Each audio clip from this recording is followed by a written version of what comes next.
Greetings. Hello, everyone. I am the Crown DM.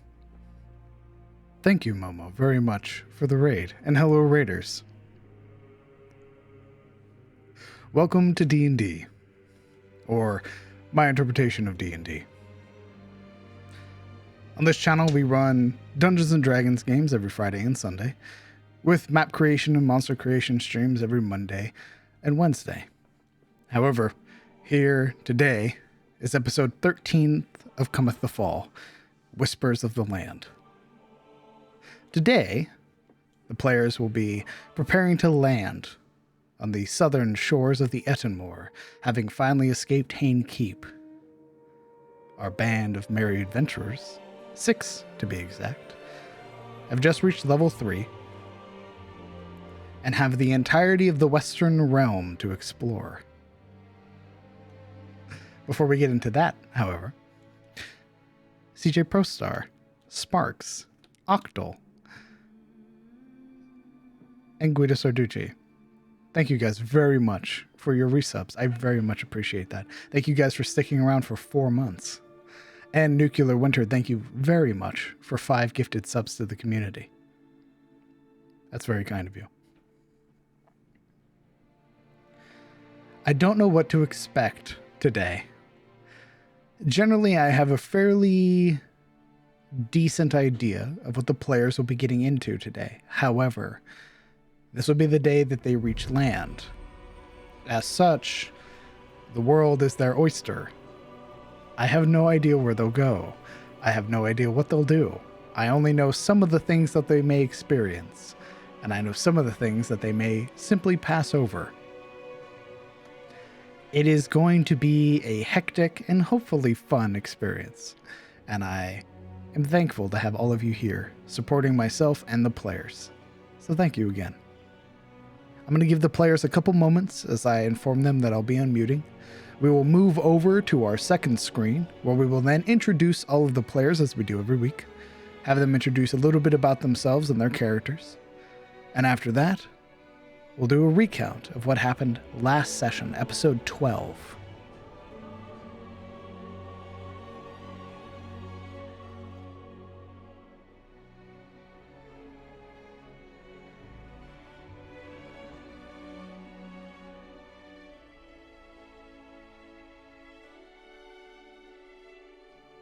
Just a quick audio and visual question.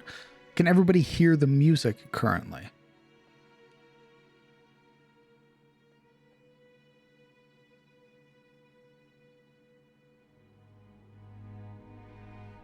Seeing a lot of yeses. Phenomenal.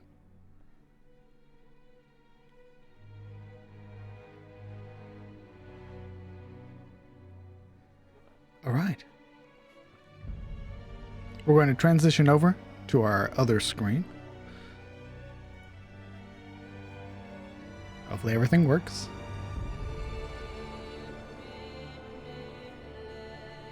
All right. And now we're going to unmute. Although it appears Alaric's picture doesn't want to load.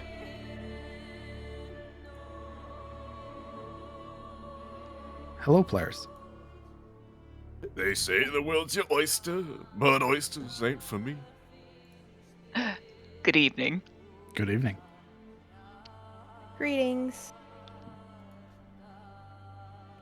For some reason, Okay. Alaric's image... Oh, he got swallowed up by a cube, I see. Revenge Oh, of the he's gelatinous. Yeah, he's a gelatinous cube now. There we Do go. it. Hello, everybody. I hope everybody's evening has been well. It has been, in Yes. fact, an evening. I see 2 of our party members are currently muted.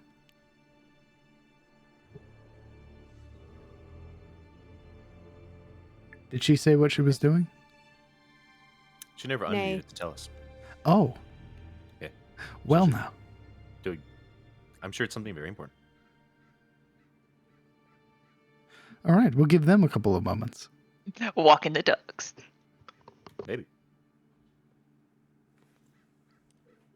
I think she might have expected the intro to be a little bit longer. That's fair. I also return. Level 2 hype train. Phenomenal. Thank you guys. Oh God.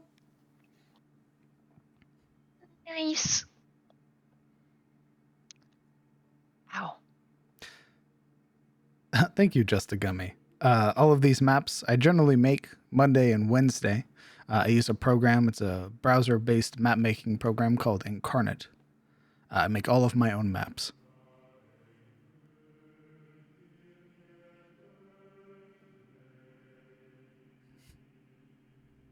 We're just giving the two of our players a moment to get themselves situated before we get ourselves introduced and the game started. Maybe Momo's walking Cyric instead. I hope not. That man is sick. How is he supposed to get his fresh air? To let him out of the cave once in a while. That's why you have a fenced-in yard. Free roaming. We're He's going to got- be living in the caves. He lives upstairs. He's got opposable thumb, so we'll need the shot collar. Cruelty.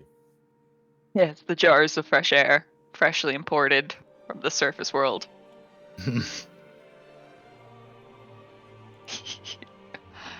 Imparting psychic damage. Good. Good.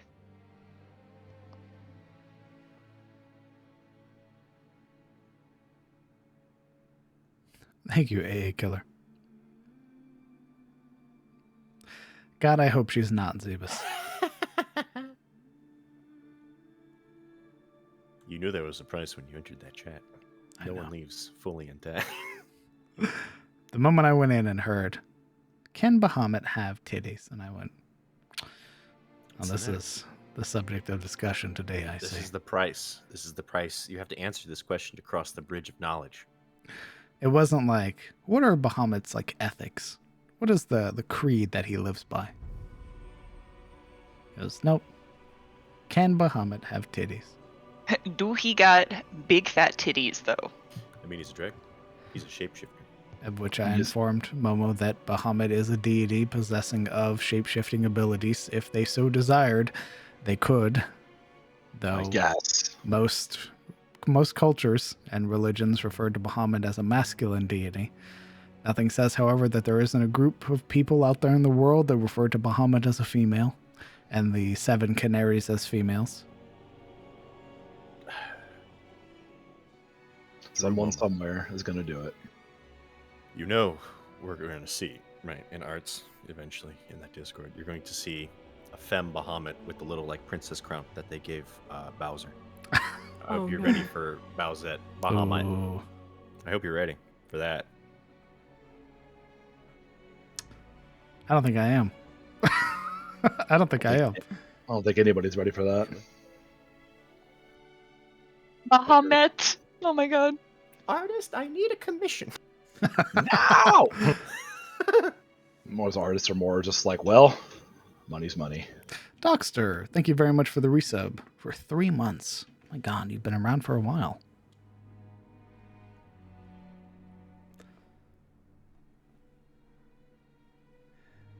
A little bit longer, it appears. I wonder what she's doing. Any daylight savings timers in the chat? Any people confused by time in general at this current interval? I am. And if not, why not? Passing of the seasons is a grand mystery. Well, apparently there's only one more cycle of daylight savings in the U.S. and then it's being revoked. Finally, yeah. Thank Christ. So I think we'll gain an hour, and then that's how it'll be forever. Good. Fuck I it. thought we still had one more cycle. Well, they just voted on it, so who knows? Bureaucracy takes as long as it takes, right? But they were saying, like the winter one, the fall back, and then after that it's Oh. done. I could be wrong though. Oh no, daylight saving times, at least in the U.S., fucks over all like a lot of other countries. It's really stupid. Confusion is my natural state of mind. Well, I guess let's get down to it. Let's save some time. What we do is we generally have the players introduce themselves, giving a little bit about their character, what they're playing, their race, class, etc. Yuria, why don't you go ahead and introduce your character for us, please?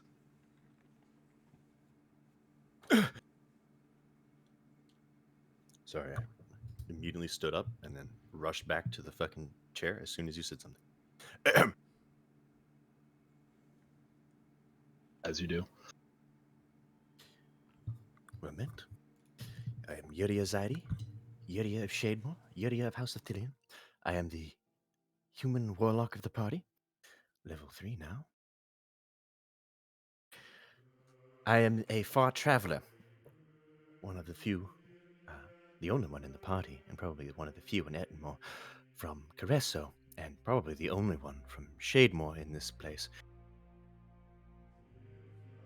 As a foreigner, I am a noblewoman and heir to Shademore, the province, a secluded area with much rumor and speculation, at least in Caresso. Here, I doubt anyone's even heard of it. I have come here to Tyros to discover the lost heritage of my people. The Shademore is a majority of humans, and we were once refugees, or so it is said, from Tyros. I have come, officially, to study and learn the lost past of my people, if it can truly be found.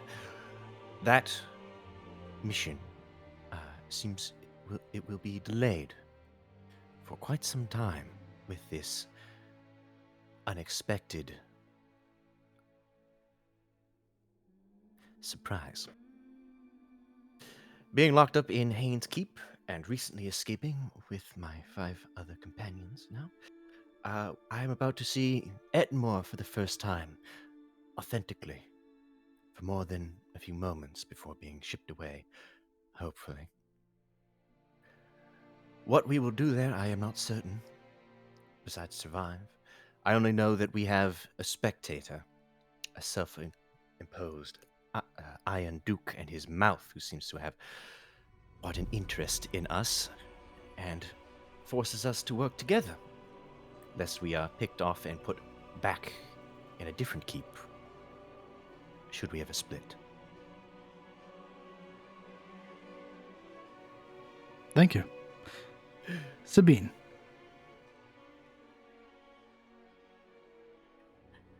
I play Sabine Lillian Rousser, a level 3 ASMR Paladin of Devotion. Born and raised in Katarina, her fiery red hair has now taken more of a golden tone.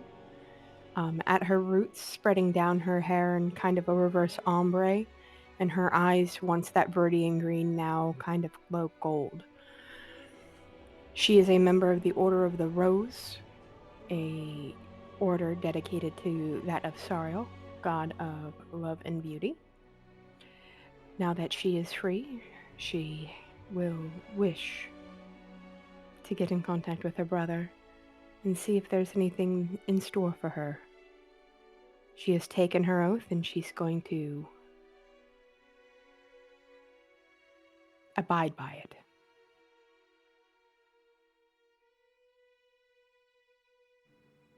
Thank you. Marana. Thank you. I play as Morana Lamordia, a level 3 rogue. Recently liberated from Hayne Keep. Initially, I was filled with hope, a little fear, a little anxiety, but hope that we could leave this terribleness behind us, at least for now. And I would eventually be able to work my way back home to Malgrove and rout out whatever seeds the Iron Duke has planted there. But during the night, I had a strange dream. No, a nightmare. and in it I saw Lord Hayne again, screaming at me. So many other voices I could not recall, and the shadowy being that looked straight through the dream, as if into me. I tried not to think anything of it, but now, just some off-handed comment has made some of my fears manifest. I need to figure this out. I need to figure out what to do and be rid of whatever specter of Lord Hayne remains. Thank you. Kellen. I play Kellen Aldane. He's a variant human ranger, member of the Grey Watch, a militant organization that patrols the wilds for monsters and beastmen and the like.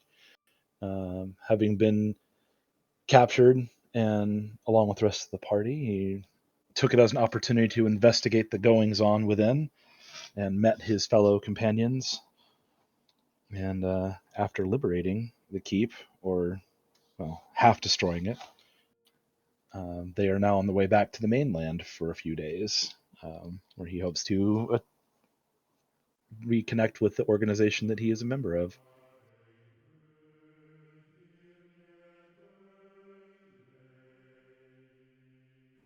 Thank you.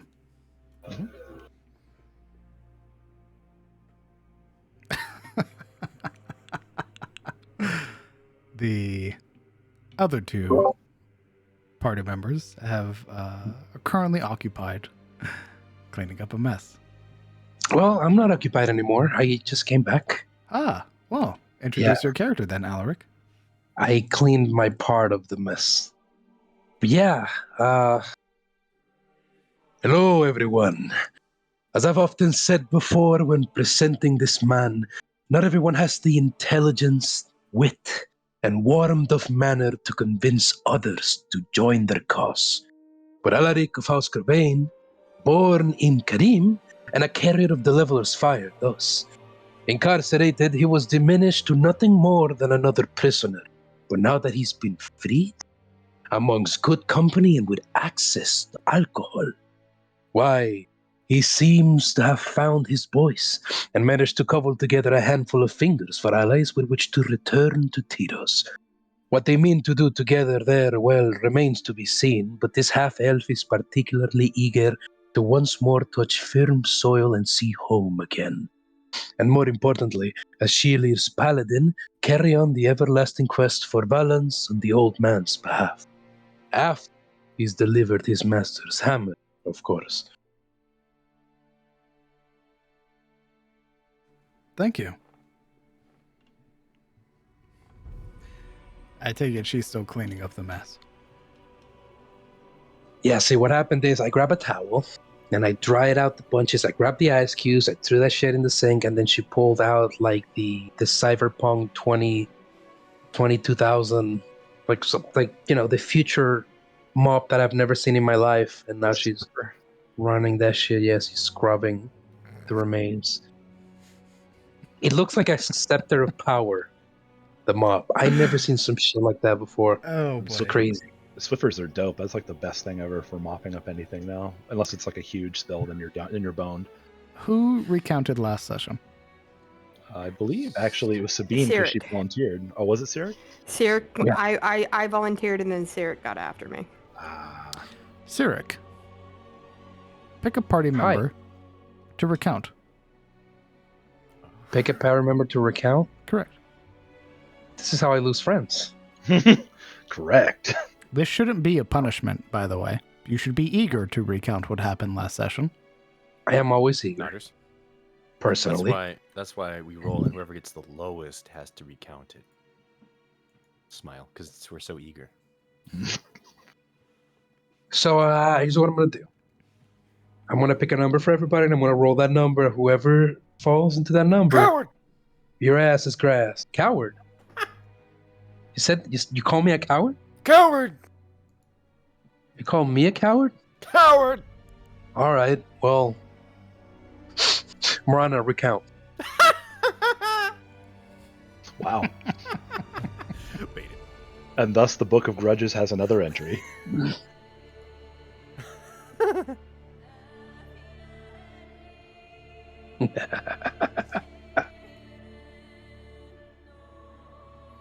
dead. Killed her. She left. She dead. Yes, I'm dead. I'm very dead. Oh. She's currently being eaten by her cat. A corpse. Now give me a second. Pulling up my notes and swearing. Swearing is a free action. I remember. Very good. It was the 25th of God's night when we finally fled the crumbling Haynes Keep, scrambling back onto the Primor that brought us there. Though this time we were heading towards what would be, hopefully, our salvation, back to land, back to Tyros proper. The whole journey would be 4 to 5 days at sea. Likely a much more enjoyable trip, I had hoped. The first night, the Grimtooth orcs were content to set a feast before us, such as it was. Many of our number took to the games and raucousness of the evening, but I could find no such joy in the pleasures, with the destruction still fresh on my mind. Yuria as well seemed to succumb to exhaustion, and I escorted her away that evening. That night, however, I had a dream, a nightmare unlike any other I'd seen before. In it, I was somewhere, someone. A roiling black storm loomed overhead, the rain persistent and dogged against my features, and I could not stop. I went forward to a bridge. It seemed familiar. All of it seemed familiar, like I should know. But at the other end, a shadowy figure loomed, wreathed in shadow and gore and teeth and claws, but whose form I couldn't make out, not with any certainty in my mind. We, whoever I was in my dream, shouted out, held something aloft, and sprinted forward, and then it was as if the creature could see me. Not whomever I was occupying, but me. And then it was like the storm had entered my brain. So many faces, unfamiliar, surrounding me, shouting at me. And unfortunately, one very, very familiar face. Lord Hayne, amongst them, calling me a monster. The figure, it still had eyes on me, and all I could do was run. Mercifully, though, I awoke, and the nightmare I thought was behind me. The next day, the 26th of God's night, went uneventfully, but I fear the stresses still followed me. That damnable Hayne, I could still hear his voice as if he were near me, somewhere close, and yet not at all. But on the 27th, the following day, we were beset at sea by harpies. When I had finally come to, I clambered down from the crow's nest to help Alaric, unarmored as he was. And all it took was a silly comment, some offhanded remark. If you're going to stick around, why don't you do something useful? And then I heard it. We all did, I'm sure. His voice booming out on the sea. Almost there. I am having my doubts that this was much of a dream at all, as it bleeds into reality.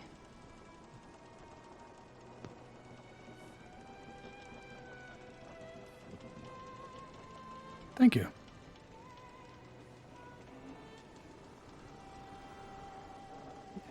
Where do I put one on my sheet? I'll do it.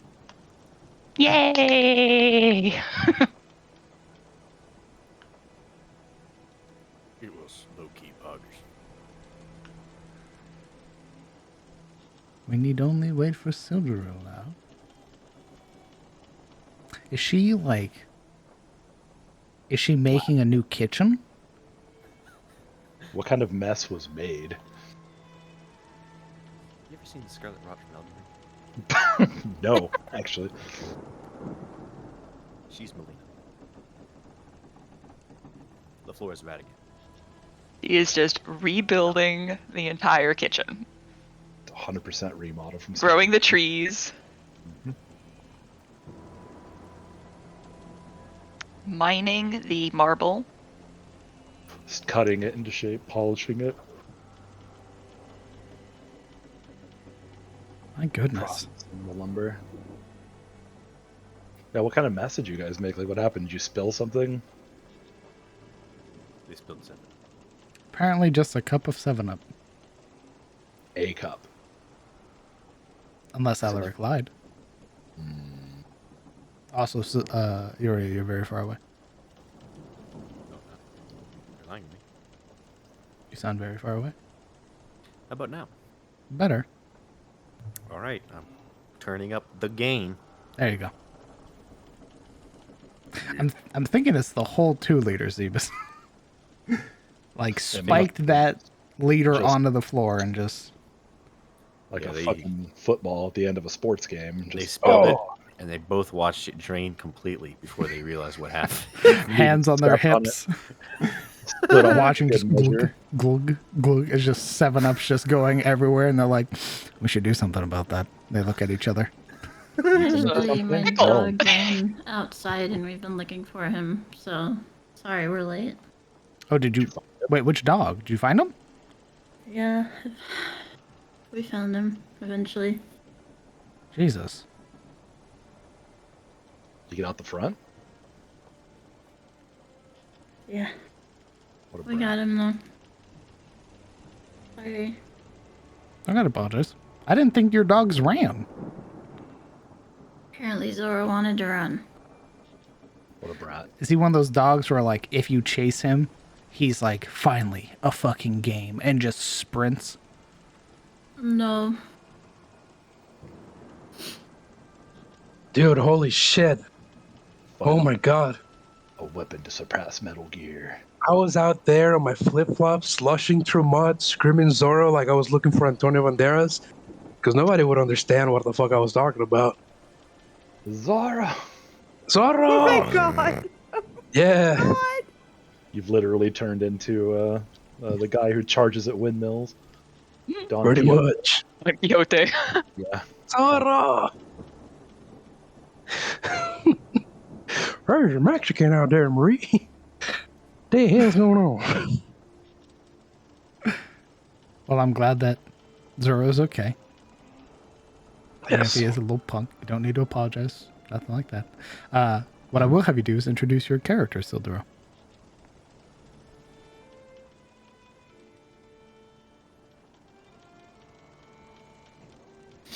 Sure.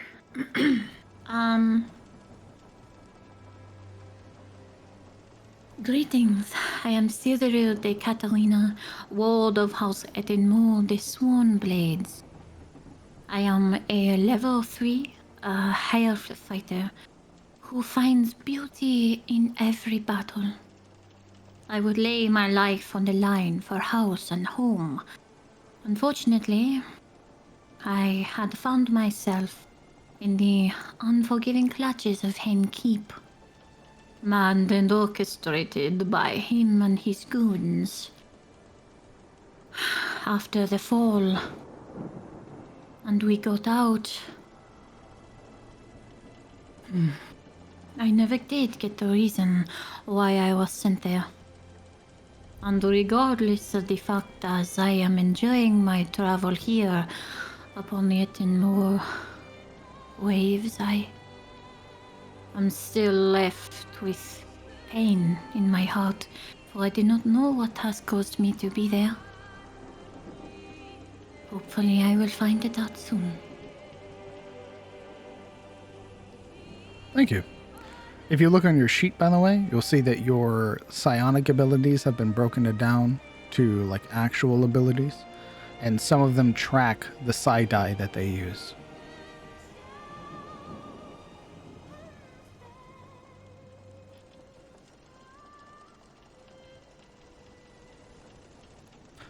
So with everybody here, the heat of combat has faded. The retreating harpies, their squawks, their cries fading into the distance over the horizon.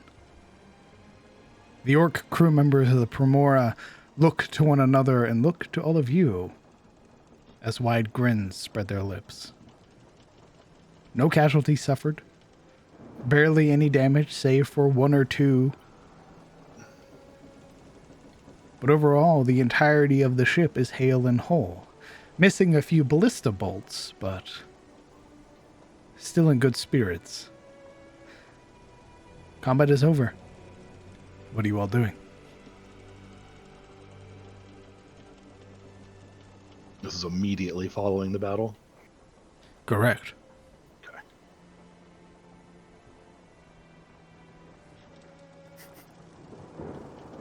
Yuria gently pats the ballista, finding a new interest in siege weaponry.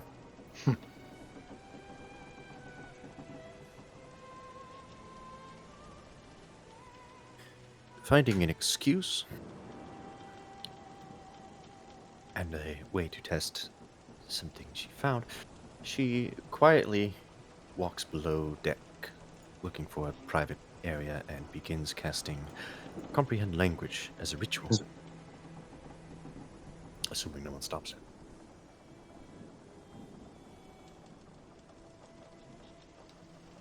Some of the orcs giving you a very approving, like very hearty pat on your shoulder. This new sense of camaraderie as you've not only aided in the fight, but you absolutely domed one of the harpies as it fled. Of which you have earned the approval of these orcs, who, even though an orcish, you can sense the approval. You're free to move about the ship as you wish. None of the orcs stop you.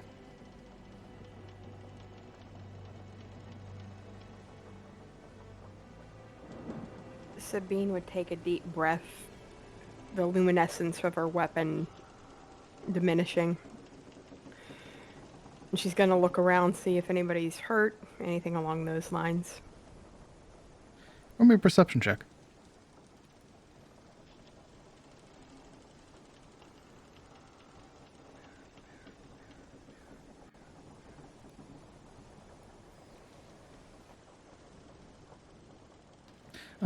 At a cursory glance, a few of your party members look to be wounded, though nobody bloodied or anything like that.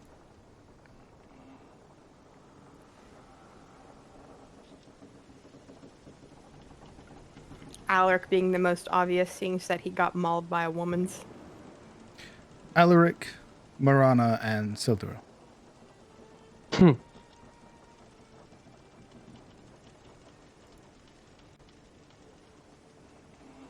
Kellen Alright. and Yuria are both untouched. Alright. I'm gonna walk to Morana first, hands of light, and I am going to cast Cure Light Wounds. What? Cure Wounds. Cure my wounds. brain went to 3-5. I apologize. 3-5 and Pathfinder. Ah, okay, yeah, nice. That brings me almost back to full. And then I don't know why I did that. And then I will try and move to Siluriel. If it lets me move my token. There we go. Silra would be wrapping herself with bandages. Sabine would give her a soft smile. May I? There is no need. There are others here who will, in their clutches, check them. I've already gotten Morana. I'll go check Alaric. But if you need anything, just let me know.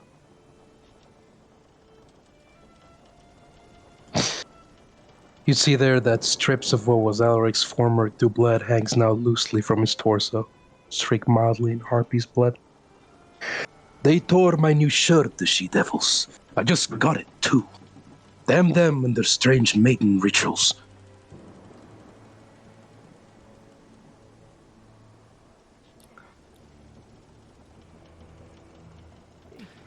You Come would here. hear some modicum of laughter from Spinebreaker behind the helm at that comment. Let me check your wounds. Alaric changes with him a knowing smirk, wide, then turns back to Savine with a risen brow. What? No, I'm fine. Just some bruises.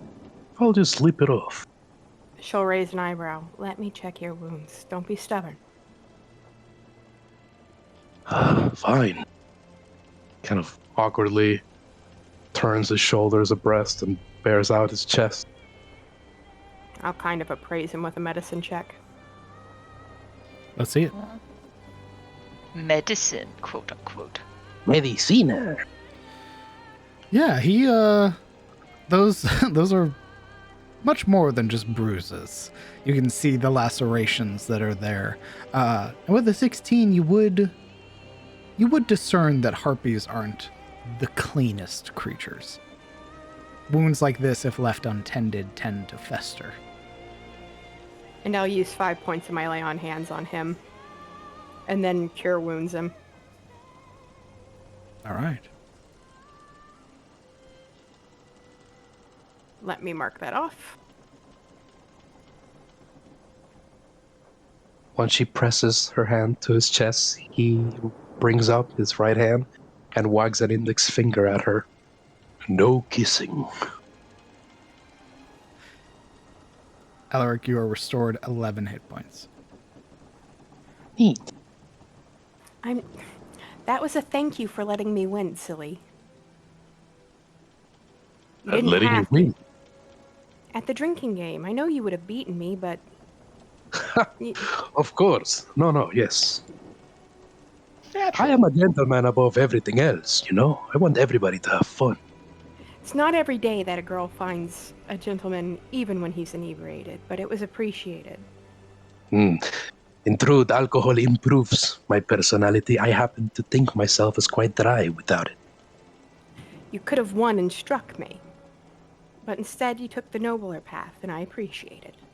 Of course. You may thank me once we're in Tiros. For now, let me mourn my stripped-through shirt. Sabine will give a smile and walk away.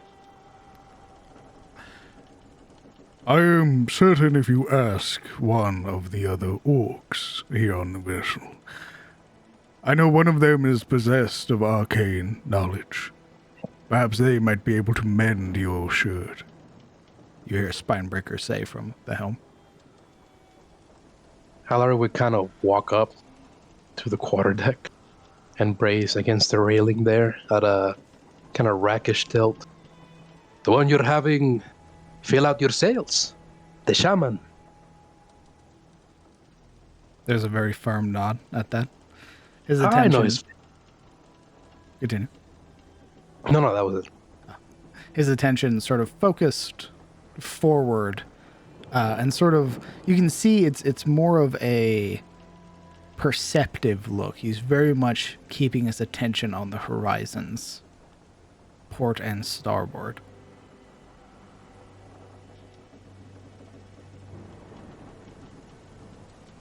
Then on your behalf, I shall go trouble him, chieftain. Thank you.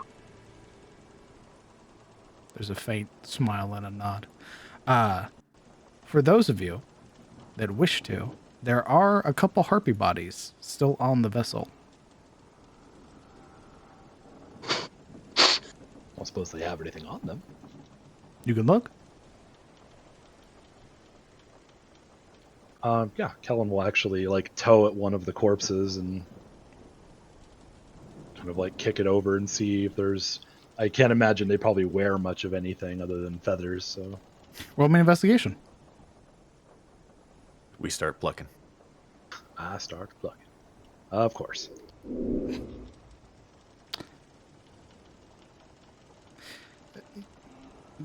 Something catches your eye. Not this harpy, however. Your attention is drawn elsewhere. Looking to your other compatriots. Towing at the creature, you find little of anything to value.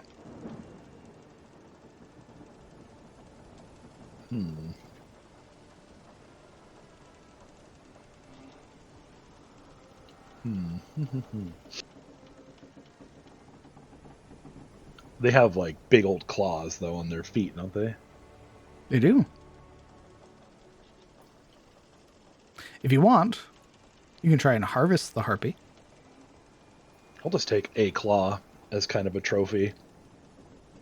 Very well. I need a survival check. Decent. Okay. If you wanted, you could harvest more than just a claw.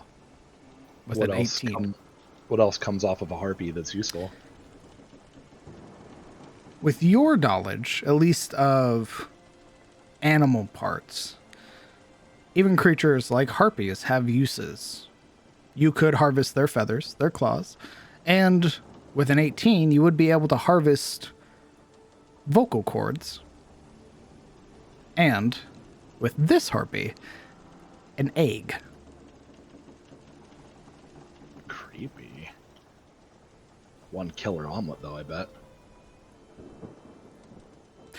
Some of these things do have expiration dates, however. With your 18, you would know that these vocal cords, despite how best you attempt to preserve them, last about 2 days before they rot. The egg lasts for a week. However, What I know of my, being harpies are a monstrosity. Is that correct? ooh, let me double check. I can't remember. Bro, this egg is so weird, he says as he pulls out the fucking skillet. Who wants scrambled? What strange creatures. Just like crack. Mama used to make. Sorry, my computer's... Yeah, they're monstrosities. But being as that monstrosities are one of my favorite foes and everything, would I know the uses for these vocal cords, eggs, and so on? Like, what I could do with them? Not Oh, so but much some- what you can do with them, it's what other people can do with them. Generally, alchemists and sages have use for harpy vocal cords, while alchemists and cooks have use for harpy eggs. Feathers and claws often serve as decoration pieces or accenting pieces to armors and clothes made by tailors. Yeah, trophies and accents. You would be Sounds able to good. sell all of this. However, again, the harpy cords will expire in 2 days, and the egg will expire in 7 days. Yeah. Okay, well, I'll harvest what I can from it. Yeah. You would gain 15 harpy feathers, Crap. 4 harpy claws, harpy vocal cords, and a harpy egg.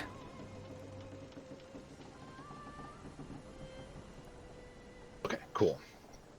Got it written down. But yeah, Callum's kind of hunched over using his hunting knife to kind of do all of this, probably to the chagrin of others, or maybe not.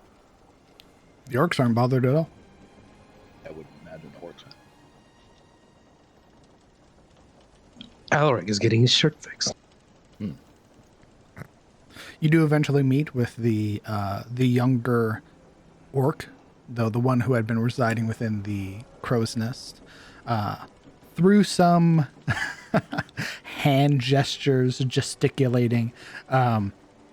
you do eventually sort of mime your intentions, of which the young orc obliges, given his sort of very friendly demeanor with you and your party.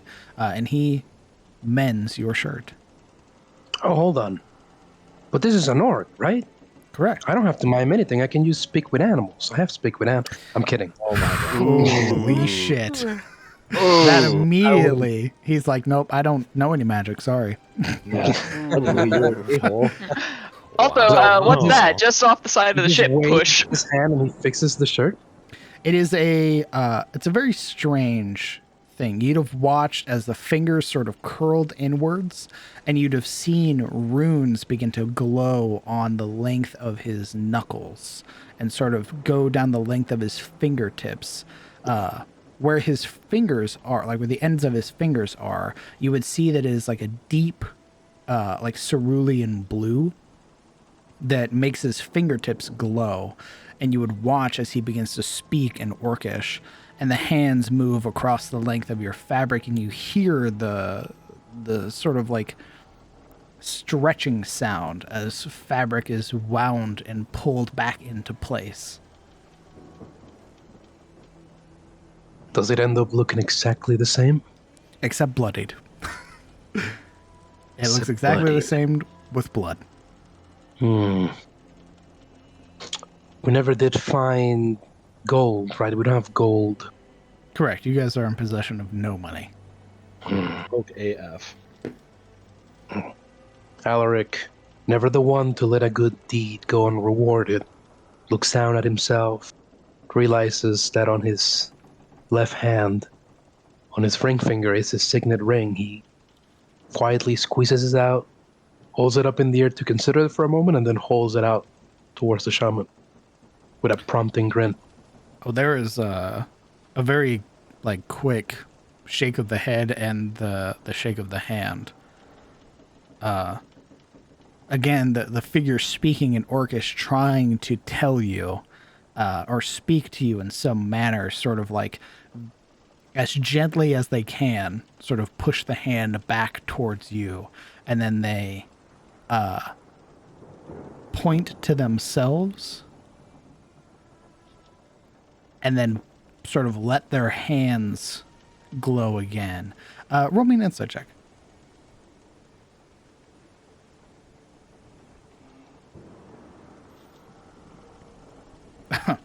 It's hard to discern what this orc is attempting to tell you. You must let me repay your kindness. At least let me go to my pack. Wait a moment. Alaric will unsling his backpack, his priest's pack, and set it down. He'll go through it and eventually find a block of incense, and he'll now offer it out towards him. It's at this point now you would hear the heavier footfalls and watch as Torug is making his way down, sort of holding a barrel with his one good arm over onto his shoulder and sort of looking between both of you. It's then that you see like this look of relief from the younger orc's face as he talks in Orcish to Torug, and Torug looks at you. He cannot accept gifts, or payment or rewards. Why is that? It is what the spirits tell him. He's just spoken to the spirits just now? Whenever he uses his gifts.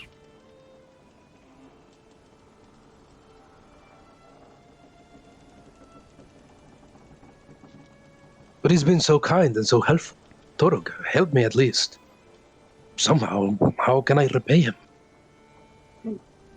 He turns to the young orc and speaks a phrase you've heard a few times now, repeated by a couple of the orcs, and this very satisfied look comes across the younger orc's face.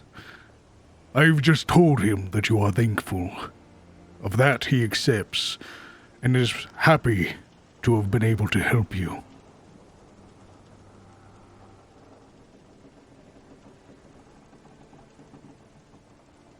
Alaric, somewhat taken aback by this exchange, and having the young shaman almost humanized by the murk that he shows on his features, nods, and then awkwardly half bows in his direction, feeling out like the bloodied spot of his shirt. You watch as the young shaman closes a fist and presses it over his chest, over his heart, and gives a half bow, and then makes his way back out. Torag looking at you for a moment. We do have soap on this vessel. I do not know how well it will take to your shirt, but you are welcome to it. Oh no, I know the soap you speak of. It's that ugly sand-like one that gets into your skin. It would destroy my doublet. It would. But I appreciate it. I'll change. I'll put this away, clean it later. And thank you, Toruk. Very helpful. There's a nod as he picks back up the barrel, sort of grunting with a heave as he begins to make his way down to the second deck to replace it with the others. Yuria? Are they located, like, somewhere in the ship that they would have been intercepted by people going back up top? I imagine they're on the first deck. So where the cells used to be is where that encounter would have taken place. So you could have potentially crossed their paths. Okay. Yeah, about a little more than 10 minutes. Normally ritual casting takes about 10 minutes, but this is Yuria's first time casting ritually at all. So she would be a little slower than most. She would meet Alric with a bit of a smug, self-satisfied grin on her face as she makes her way, only to see him with a fixed yet still bloodied shirt. Oh. How did you manage that little feat?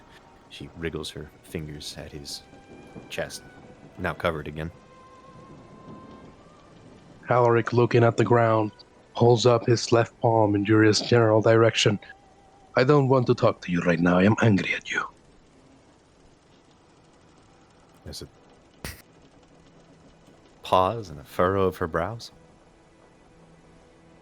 Why? What did I do now? No, don't do that. You know why I'm angry at you. You know. Selfish. Little shit. Her eyes narrow. Are you mad that I killed one and all that you did was get torn up by one? Throw a bottle. I'm not upset over the harpies. I was sitting and drinking. I don't care. Hain. Yuria. Hain. If it wasn't for you and your desire to see this stupid exchange with the fish people through, Kellen would have never tore out his heart. Ah. She rolls her eyes. We made a deal with them. I put my soul on the line. I trusted you, and you're angry with me for wanting to seal that deal? The deal never entailed ripping through the man's chest cavity. It was to kill him, and we did. But you were played, and so was Kellen. But of the two, I think you have the wits to see through that. She snorts. I don't really rightly care what they do with Hain's heart, or the rest of his body. The man is dead. He has no use for the corpse. It does nothing for him. No, of course. I could tell that at a glance. You don't care. And therein lies the problem. You're not from around here. You don't understand what honor and dignity is for a Tirosian. I understand that every culture has their own honor and their own dignity. You seem unable to compromise, and that is your problem, and likely all of Tyros' problem. Your honor and dignity keep you from making any friends. I have many friends. I'm just not considering kicking you out of its circle. Are you going to kick Kaladin out as well? He was the one who did the deed. He seems to agree with me to some part. No. I think his intentions were purer than yours. You're just selfish. He can still learn. Cause see, we all do learn. It's harder for some of us. I'm selfish. Yes. I have been honest with all of you. More than I have been honest with almost any other person I've met. Both with what happened with Hayne and with putting myself on the line for the deal and getting Torrig out. And even, she lowers her voice, what I do, you know, that's a little different than others. I don't normally tell people about that, by the way. Please don't spread it around. Haven't. Good. So that is why you did all those selfless deeds? So you could bring them up when your character was put in question? You are questioning my character. I am merely putting up examples of why you are wrong. The example with Hayne is all I need. You are more than willing to give his body away to be desecrated. Correct, because he was already dead. You are the one who, I believe, caved in his chest, killed a man who was unarmed and defenseless. To do what, again? Keep him out of the hands of them? If it hadn't been me, it would have been the orcs. If it hadn't been the orcs, it would have been the fish folk. Best it remains with us. I'm surprised your honor considers context. It does. Context is everything. Yet you still killed a man on the floor. Dishonorable. I believe you said he died. What was it? What did you say to Torrik? He died in fear. And you killed him. Out of fear. I didn't kill him out of fear. I killed him hoping he wouldn't be used to be made an example of. You killed him because you were afraid what they would do to bring him back. The potential of him returning worse than what he was. Don't pretend. What? He was right there at mercy. Why would I think of him ever coming back? If anything, I liked Siluriel's idea. Taking him to the king. But in reality, it'd be impossible. It'd take us months to reach the capital. It had to be solved right there and then, and I did. That doesn't mean that what you did was any less wrong. Again, I know why you did it. You don't care. You don't understand. But I care, and I understand, and these are my people. And saying as we shared some experiences, I thought that you'd be there to help me argue them out of it. But you didn't. You were elated to have this fish woman cut through him as though he were nothing more than a deer. Why? For their favor? What did they do after they got his heart? They went back under the water, and you couldn't even begin to understand their morals, their views, their way of life. You have nothing in common with them. So why did you do it? Tell me. Why? Why? You should note, of course, that the symbol on my forehead had not disappeared until they had left. If you remember, they said the deal would not end until they had Hayne dead and they had left the shores. So you were afraid? Absolutely. Of course. Were you not? I just believe that it makes you a hypocrite, given that you were calling me a coward just now. Well, you are a hypocrite. I don't have a problem with people who are afraid. I think it's natural. It's sensible to be afraid. You are calling me a coward, pretending you are not one yourself. Yuria, it is sensible to choose when to be afraid. That was not the time to be afraid. When to be afraid. Well, I wasn't. Whatever you say won't change that fact. I trusted the hope that you would have my back. You didn't. It is my I right to have be your upset at you. back. If they wanted your heart, I would have objected. They Why would they wanted. want my heart? I did everything they wanted. I am the one who killed the man. Why would they want my heart? I mean, hypothetically speaking, I would not have sacrificed you. I sacrificed a dead man, a man Ah. who had been murdered. I'm supposed to sit your supposed loyalty on some hypothesis? How can I trust that? What if they were to show just now, get on this boat and demand my heart? Oh, you fall on your sword. You will know. Alaric's heart is my friend. How can I know? I can't. You had your chance to prove yourself, and you proved disloyal.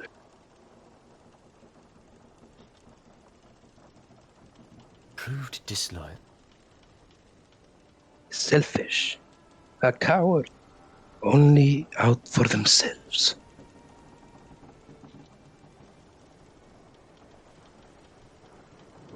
Well, I guess you're right.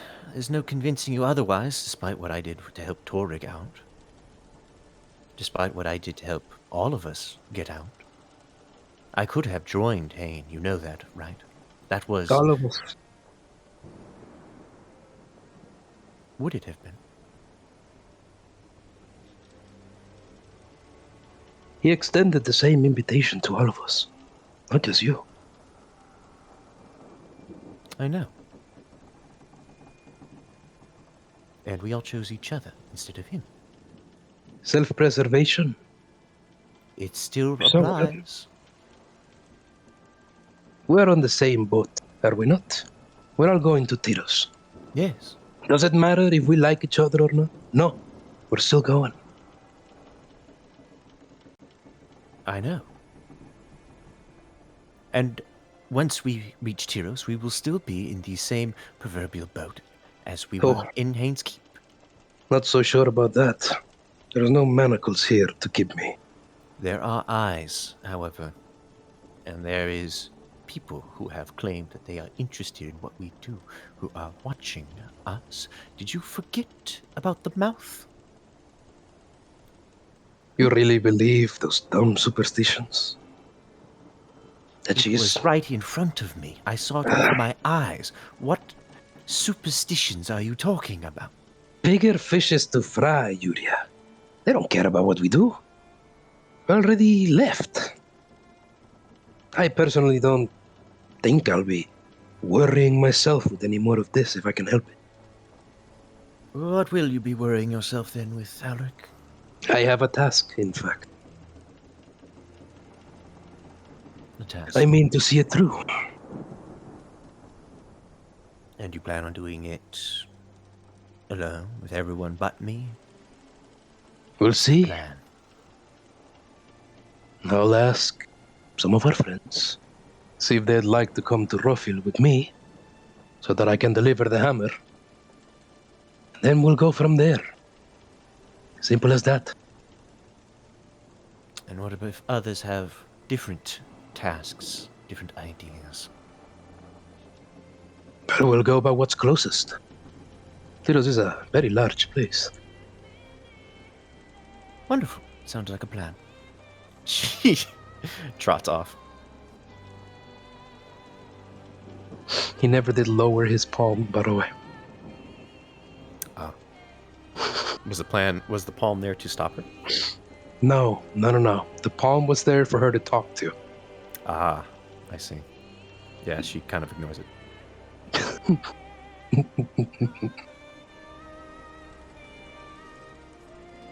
What has everybody else been doing during this?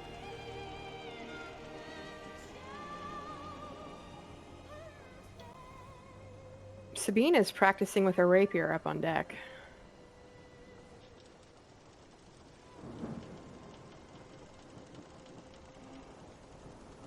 Marana kind of just sort of takes a minute after she's healed. She probably would have kind of watched over Kellen's shoulder as he dissected the creature for a while. And once he kind of takes his materials, she just kind of begins wandering the ship, kind of headed towards the prow.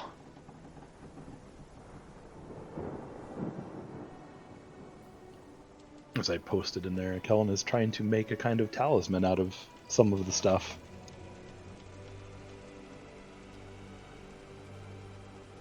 Interesting. Solero, what are you doing? Just a trophy, that's all.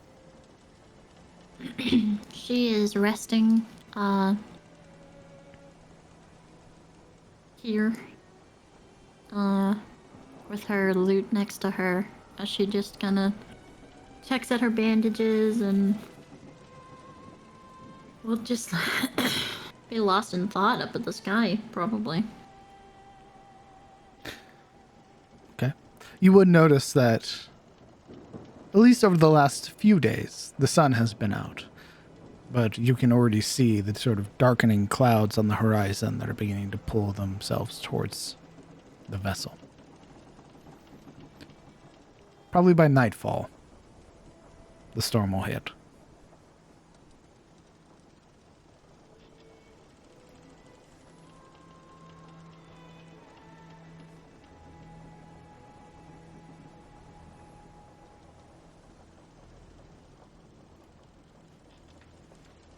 Solera would mumble as she looked up. There is a storm coming.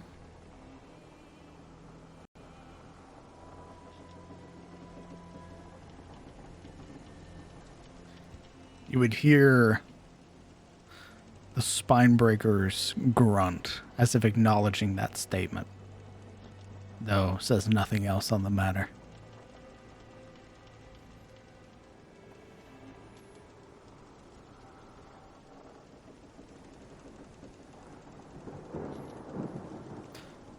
The orcs continue about their day, reloading, repairing the ballistas, ensuring that they are still capable of firing. Is there anything else anybody would like to do during the rest of today?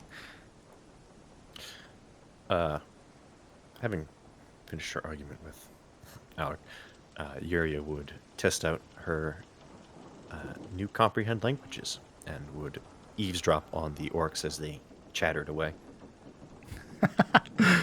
All right. You would hear the sort of spread of conversations that are being had. The ones that are on the starboard ballista, sort of in the process of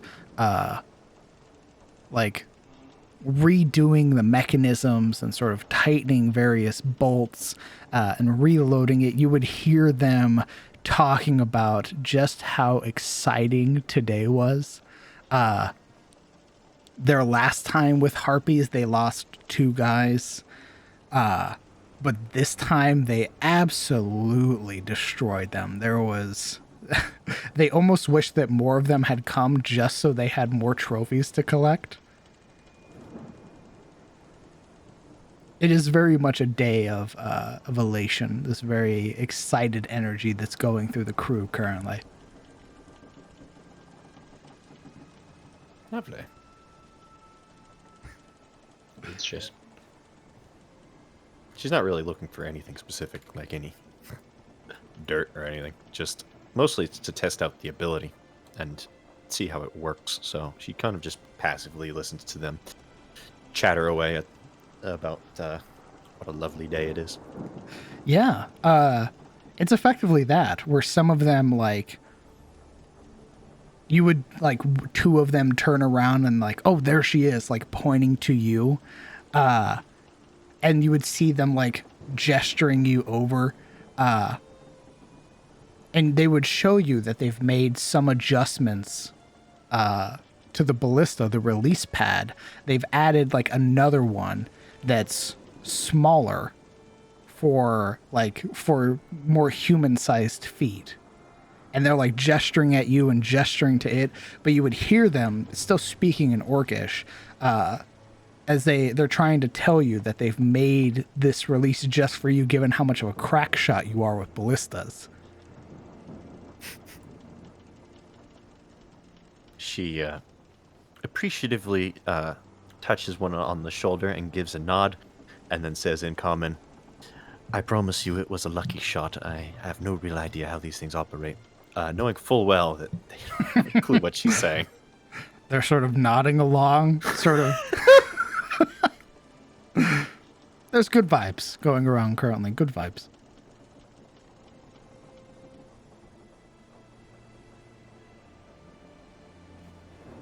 Anybody else?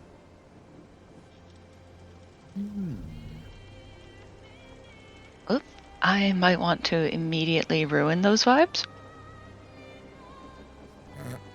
As as Marana's kind of on the front of the ship, she's, doing the whole wind in her hair thing, but she's very contemplative.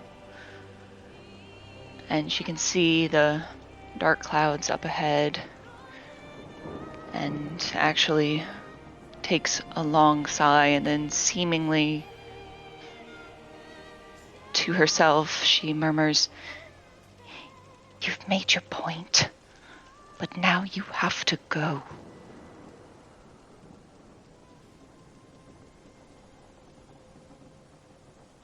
and she's going to try and focus away from the shadow of Hain that's been haunting her for lack of better terms, for the last 2 days. Trying to perhaps think back on the dream, the nightmare, and try to find a voice that's maybe kinder for her. In this situation, I'd like you to roll me a wisdom save. Hey.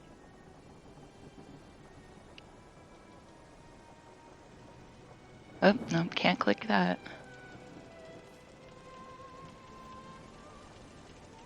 Nope. Not today. My dice are on a roll. You would hear, What's the matter, little monster? Scared of something that's dead? you would feel this presence, a hand sort of very firmly gripping the back of your neck.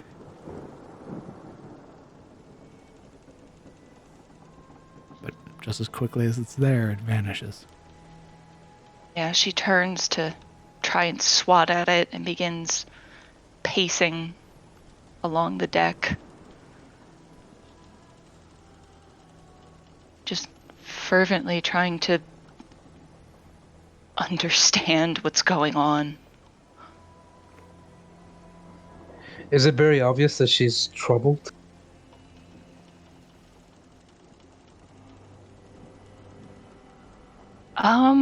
It seems for a while she's kind of looking out on the ocean, she seems fine, like maybe just calming down from the heat of battle.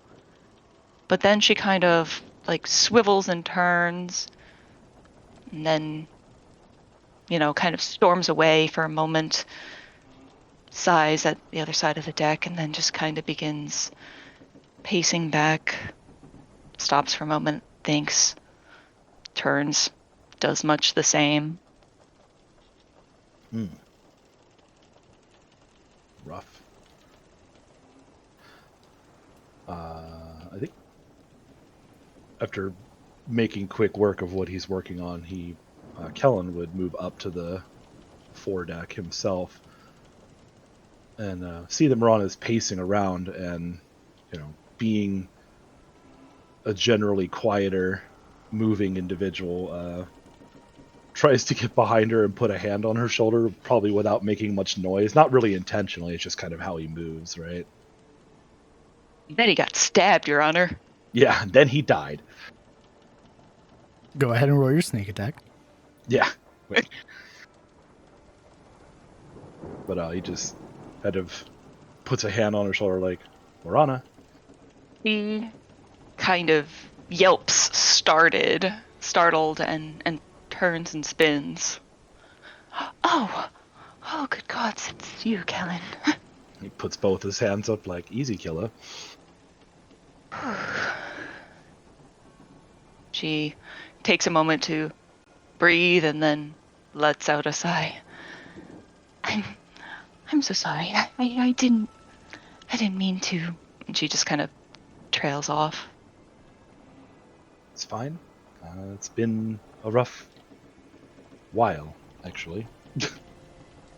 Yes, it really has. I was hoping to bend your ear for a little bit, and I come bearing gifts. And he holds out the harpy talon with sided by 2 feathers on a leather cord. Oh, did you make this just now? Well, I know where you're from. I don't know much, but I know that they typically go into the wilds and destroy monsters. I figured if anybody, you might appreciate a bit of a trophy. I don't Yes, think I killed. I don't think I killed a single one of them. Yes, I did make it just now. It's rather crude, so I apologize for its appearance. But you were still in the battle and you survived it, and that is worth something. There will be no dissuading you from this kindness, is there? If it is helpful in getting your attention for a while so that we can chat for a bit, then no. He kind of just smirks and takes the trinket, the trophy. Subtract a couple feathers and a talon from my list of stuff. But yes. I figure you could tie it to the hilt of your rapier or something like that, if you'd like. But, you know better than I about trophy taking, considering your background. Would that I knew more.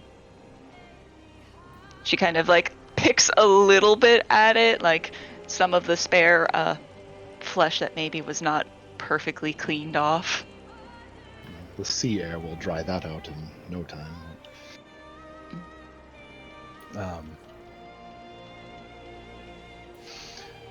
Right, so how are you with history? Like old history? I've had many a private tutor growing up. So I'd say I know more than some people. Why? I had a feeling. I had a rather strange dream the other night. Last night, in fact. Her brow kind of knits at that. Did you? It was... I might have discounted it were it sort of a normal dream, right? Where you just wake up and you're like, oh, that's weird. But this was vivid. Like I was there. Like I could feel it. I don't know. It was unusual. I don't normally have dreams like that. No. Go on. It was in a strange place. It was old, but clean. Or at least it seemed that way at first. And marble or white stone colonnades and buildings everywhere, tall, high. And I seemed to not be myself. I was an older man with rings on his fingers and this... He looks keenly interested when you say that you weren't you. Right. Older, and the sword on my hip was immaculate. Like, I had never seen, well, outside of perhaps some of my father's weaponry. And even then, But it was too well made to be just ceremonial, but it was lovely all on its own. Not really the important part, of course, but it seemed normal at first, and then havoc broke out, like fire and maulings everywhere, destroying and burning, and the only words that I remember were mention of Thorlear and may it be bathed in new light. Spoken for me, of course, but not me, right? Mhm. And I don't know if perhaps there's anything in your histories that perhaps might explain if this was a real place or is. It's just been bothering me, so I thought perhaps I would speak to somebody a bit more intelligent than myself. Would I know anything about at least that name? Oh. Roll me a history check. Sure. Huh? No. She You know of the paused. name Thorlun.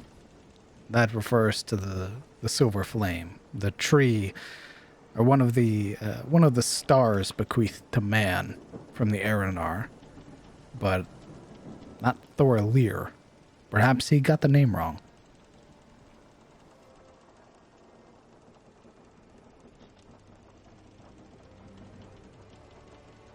Rana sort of sits there racking her brains for a moment, kind of grateful for the distraction.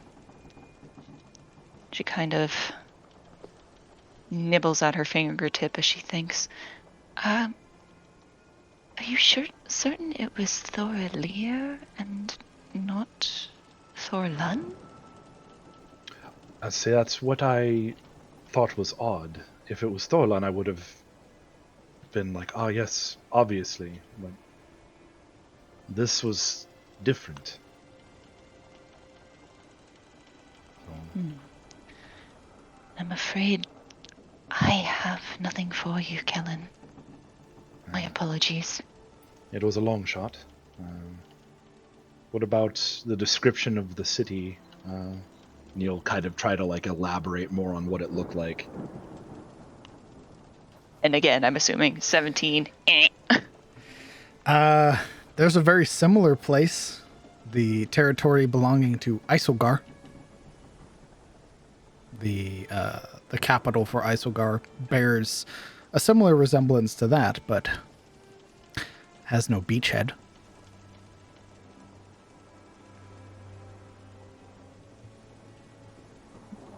Not in there myself, but it matches some of the descriptions and illustrations from Isilgar. Although you'll be hard pressed to find a beach there. Isilgar is surrounded by mountains, isn't it? I don't have the map up right now, so I'm going to just nod. It is. Okay, cool. She nods. Yes, that's correct. I mean, if you can find a beach in Isilgar, you can sell beachfront property there, well, I'd say you're either very lucky or very charismatic, Kellen. I don't think I'm either one of those. But interesting. It bears a resemblance to Isilgar. That's in itself is interesting on its own. Well, Perhaps there'll be some place to visit. maybe it's rather far, but perhaps someday. Well, if I'm to head back home at any point in time, it'll be a far journey regardless. You actually want to go back home? She sighs heavily.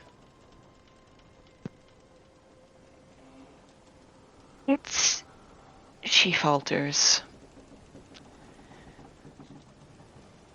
If what I heard was true,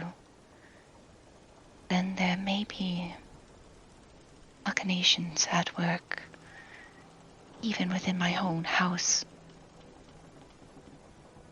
I should see to that as soon as possible.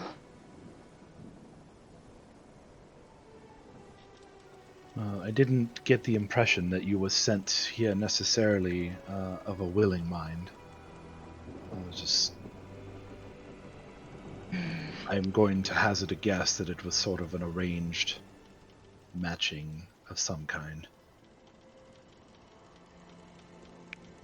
Allegedly.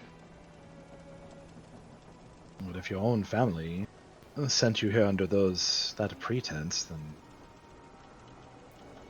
I don't know if I would want to go back to somebody who essentially sold me off. Her jaw sort of sets for a moment. Either way, Kellen, I am Lemuria, and it falls to me to see to my house. She seemed to get a little prickly at that. Whether or not they want me there is another thing entirely. I guess But not. they do not get to choose that. I suppose not having a noble house is a different perspective on my end. I don't have the same ties that you might have, so forgive me if I didn't mean to offend you. Perhaps I have more freedom in that regard. I don't have that kind of tie. He pauses, kind of still hackles raised, but seeing that Kellen seems to be at least genuine, at least to her mind, she slowly seems to relax. Sorry. Well, The subject of my home and my father is not a pleasant one, but one I am to deal with regardless. Again, I don't have the same situation, so you'll forgive my ignorance over it. I didn't mean to step on your toe there. Well, thank the gods that you don't sometimes. I have a father and a mother, both who I respect greatly, but my father's retired from court. My mother's in the Grey Watch like I am, although I don't know where she is now.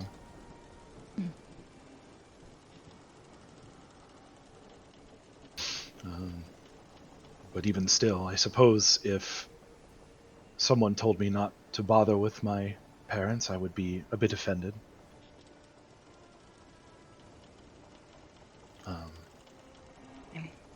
Glad we got that settled. She kind of awkwardly fumbles with the trinket in her hand. I don't suppose the gift might extend me just a smaller bit of credit, but is the reason that you were sent away, was that because you're different?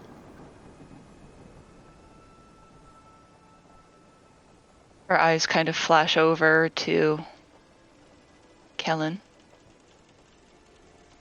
and then kind of peer discerningly at him, as if waiting for him to potentially elaborate. Kind of blinks for a moment and then looks over his shoulder, and then seeing that they're kind of alone up on the foredeck, he scratches at the side of his head for a moment. You know, we arrived at Haynes Keep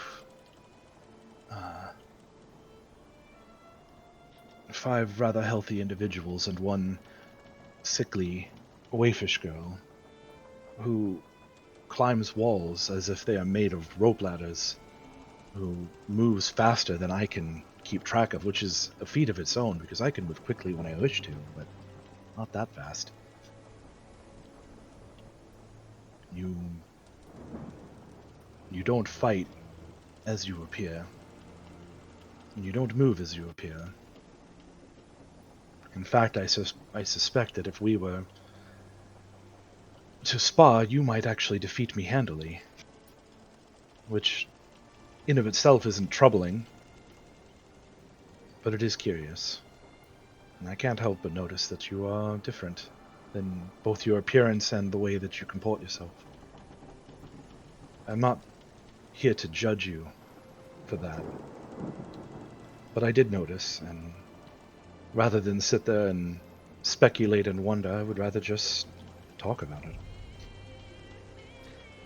You hear in your head, Morona, he knows.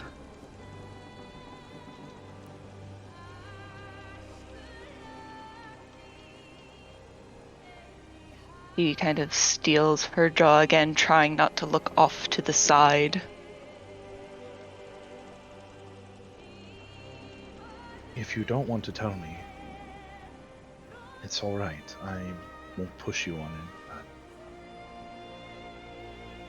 perhaps in talking about it, perhaps it will be easier for others to accept, especially if it's explained well, whatever it is.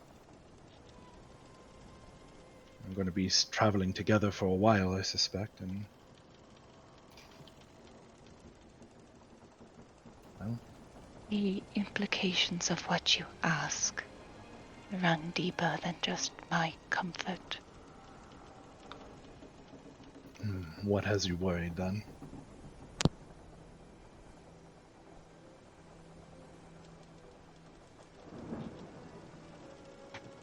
As always, my family. I'm sorry, Kellen, but you'll need more than a trinket to buy that information. What if I just ask very nicely and promise not to say anything until you explain? He offers a kind of awkward smile. Boyish charm will only get you so far. I had to try.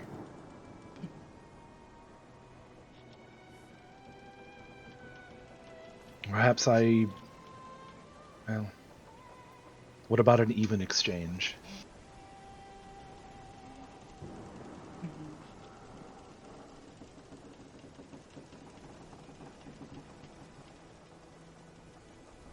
If an even exchange is what you're looking for, you gave me a dream. Why don't I give you mine?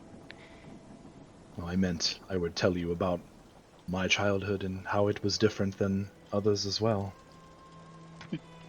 But if you wish to tell me about your dream, I will listen. Is there like some kind of like boxes or anything here on the front of the ship, or nah? No, you can see most of the crates and barrels and stuff are tied down. Okay. Though you Yeah. have seen various crew members sort of sitting on the There's a railing right there. yeah, the railings and everything like that. Yep. She'll just kind of go back and, lean against one of those. I found it pressing strange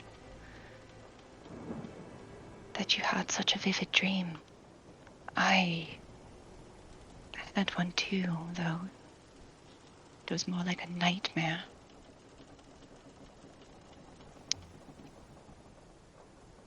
And what was even stranger is that I was also not myself. It's like I was just sitting behind someone's eyes, and I should have known. I should have known where I was. I should have recognized the blade in my hand. But it was so... It was as if I was existing in a memory, if that makes sense. Which, given your testimony, I think it rather might. But I was at a bridge. It was raining heavily. at the other side, I saw some sort of figure, a shadow. Around it, slain bodies and blood. And it looked at me. First to the person I was, and then to me. Or so it felt. She says, trying to save some kind of face there. He quietly nods and listens, and he's not about to interrupt her.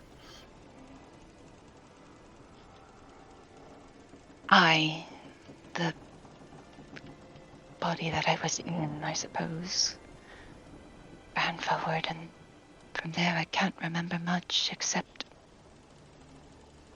there were so many people. It's almost like they were trying to talk to me, to get my attention. Some of them screaming to be heard. Didn't know any of them, but I felt I should. Like there was a reason. And amidst all of it, I saw him again. He kind of tilts his head. Saw who? Our jailer. For the past week. Hain. She nods quickly. Ever since then, it's like Please, before I continue, do not think me mad. If you're mad, then so am I, having dreams about being an old man in a city that's being consumed by flame and beastmen. At the very least, we can be insane together. Since that dream,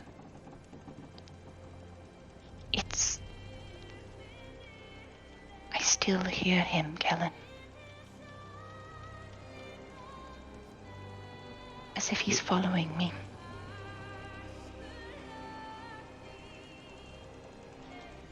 I thought it was just the time we had in the keep or its destruction. I thought it was just some measure of mild insanity myself, but I don't know. What if it's more?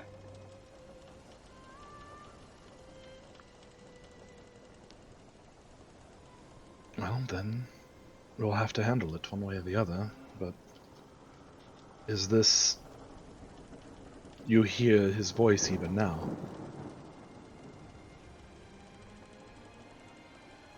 He kind of pauses as if to listen, but eventually turns back to Kellen and gives a single soft nod. Not all the time. Just when it seems appropriate to rub salt in some kind of wound.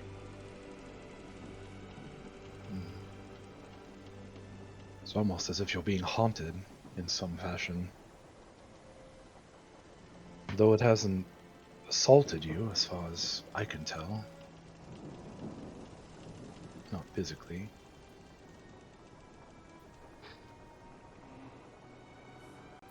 Perhaps this ties into my previous question.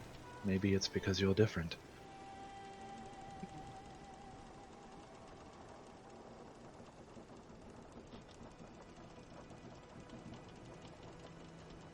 And she just kind of goes pensive at that. Thank you for listening, Kellen. Of course. I mean, if you ever need to talk or vent or hear a voice that isn't Hain's, then I will be here. But try not to let it Try to let it stab too deeply. Perhaps this presence is something that you can control. There's a lot of strange things in this world, and hearing the voice of a dead jailer is hardly the strangest of them, if you think about it.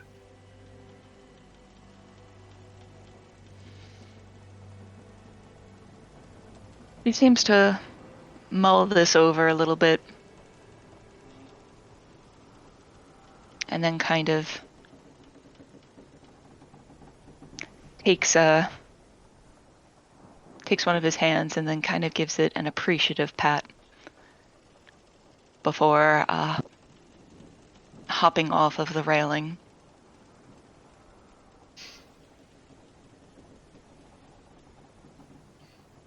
Well, I suppose I will see if Torag or his father want any more of these pots of the harpy. Some of them won't last very long, especially where we're going, and maybe they'll find a use for it. But I suspect maybe I've taken up enough of your time.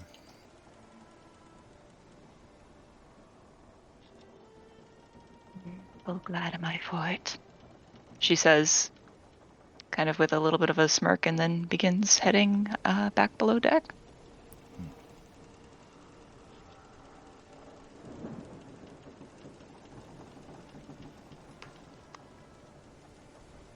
Is there anything else anybody would like to do today?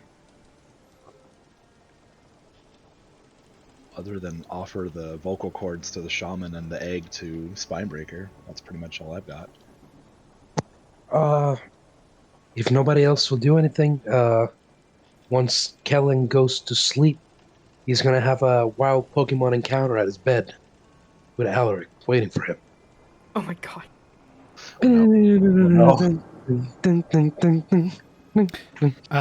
The shaman Confused. He hurt himself in his confusion. shaman does accept the vocal cords, although the spine breaker sort of declines the egg. Keep it as part of your rations. You might need them for your travel. Do I know if harpy eggs are edible by normal people? Roll me a nature check. Good. I am proficient in nature. Incoming 1.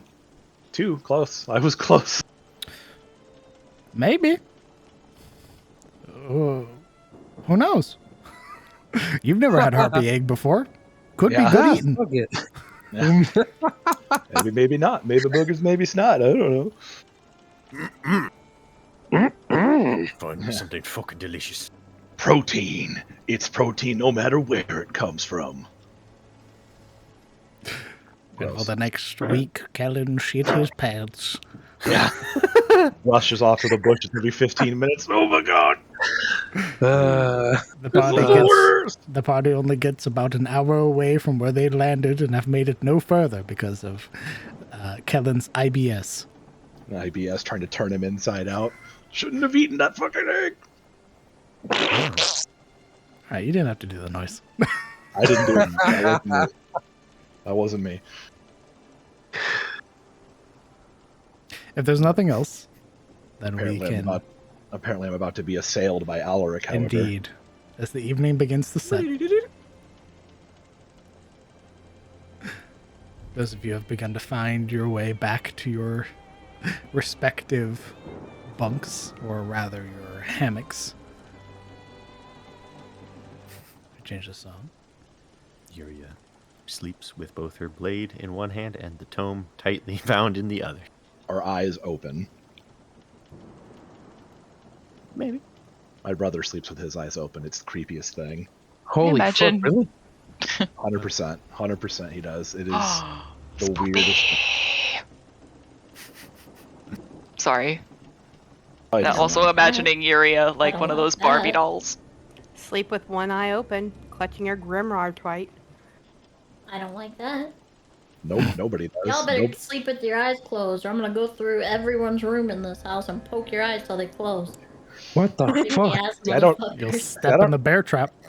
I don't know what's creepier, the fact that one of us might sleep with our eyes open, or that Mo's gonna come around and like fuck with us in our sleep.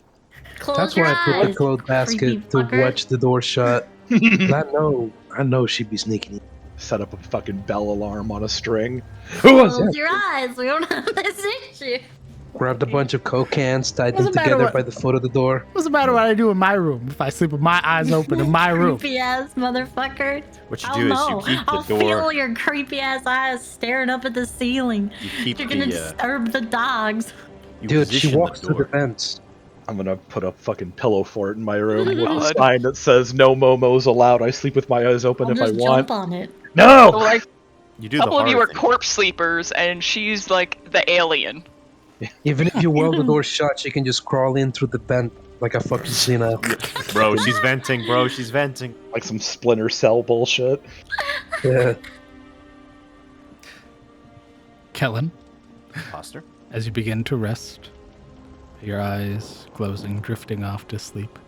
Alaric, how do you wake this man up? How is his bed? Is it a hammock? It's a hammock. Everybody has a hammock. Yeah, Alaric is gonna grab one end of the hammock where the ropes are and give it a shake. Mm-mm. Oh, Alaric. Shouldn't you be asleep? I should, but I'd rather tuck. Alaric has in each hand a bottle of ale, and he holds out one for him. Oh, great. Alcohol. Well, it's only one. I warn you, But the you- last time I drank too much, I ended up with my pants tied around my head climbing a tree, so let's not get too deep into it. Oh, good How that we have far away no are trees they? around here. We have a very tall mast and a bunch of looky-loo orcs. I mean, the quarters downstairs are like very tightly packed. Like, there's about 3 rooms that each have about 6 hammocks, and like each hammock set is 3. So it's like, Yeah, triple hammocks. yeah, it's a effectively a very tight berthing. It's a barrack of hammocks. So Noted. they would be talking, and you would also hear like the snoring of the orcs, at least those that are not the night crew, because there is the night crew that's upstairs already like working still. So Gotta have your night watch, of course. Well, perhaps we should go on deck so we don't wake everybody up. Sure. Cool ale. Hope that spirits run high, it would cool us down a bit. Maybe. Alright, Callan will get up and bring his equipment along with him just because, harpies. But he'll follow Alaric on deck with a bottle of beer, apparently. You think we're going to be attacked again? They didn't learn their lesson? Who knows? It could be something else. Maybe. I couldn't stand to be that uncomfortable for so long. Hate my armor. In the Grey Watch, you're taught to be ready to fight at all times because you never know what will happen in the wilds. Oh, I imagine. Nothing So like they go what, to the quarterdeck? Yeah, or probably the foredeck, because that's probably less populated. Okay. Alright. Okay. So, did you want to talk about? Alaric doesn't answer right away. He rather moves towards the railing and throws one arm over it, then the other in an overlap. And then he leans into each arms, staring off. Dark. Here, I suspect. But yeah. I want to talk about Hayne. About what happened. I suspected this might come up. But I was giving you some space. I thought perhaps you didn't want to talk to me anymore after that. Well, Kellen, what Yuria said, what she did, that I can understand. She's not from around here. She's not from this country. But you're my countryman. You, of all these people, think to understand where I stand with this.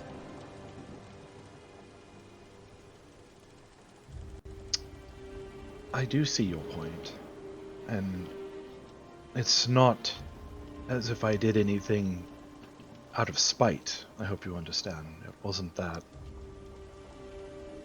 I didn't wish to see Yuria in danger. She did risk her life along with the rest of us, and if her soul could have been in danger because of the bargain that was made,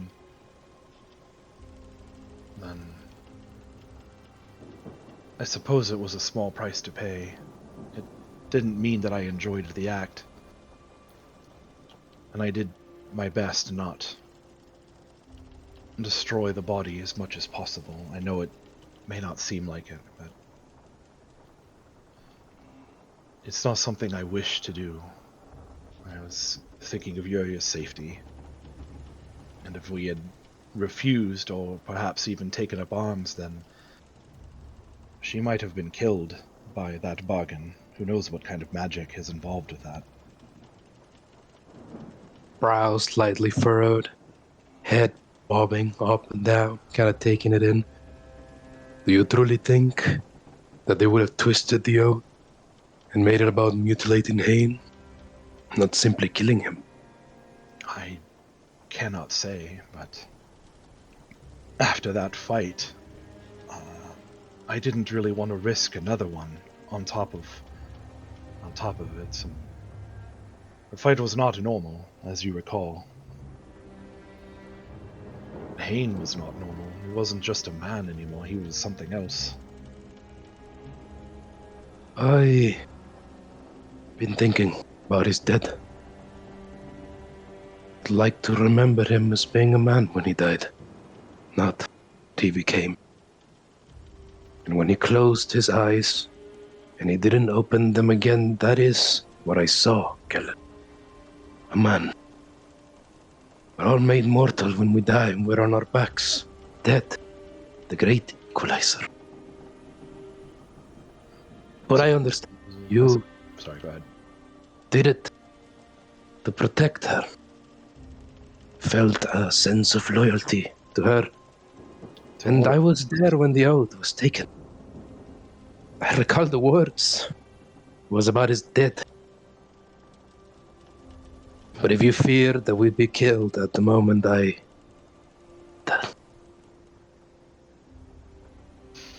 It was a concern. And I mean, for Sahagin, they were surprisingly amenable. Possibly just because we had a common enemy.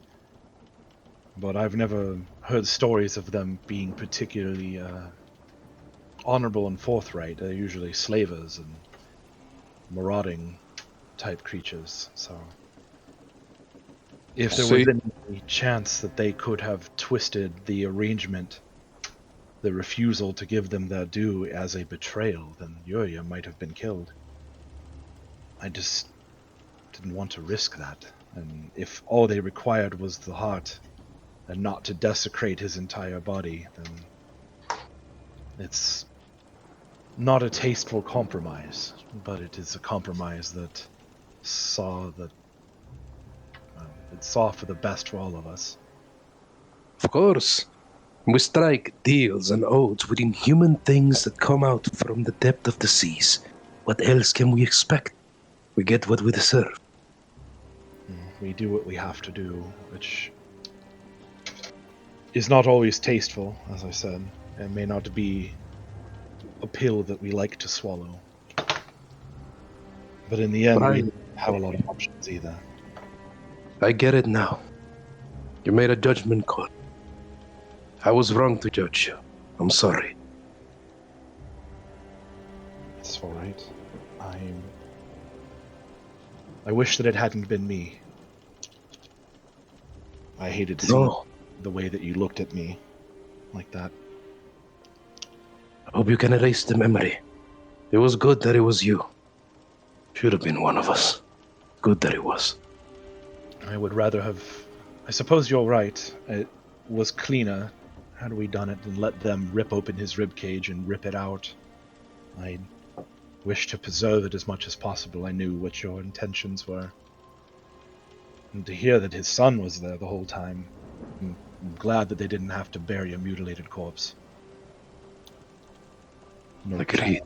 No child should have to do that for his father. Hayne might have been an evil, nasty bastard, but once, I'm sure he was a good man.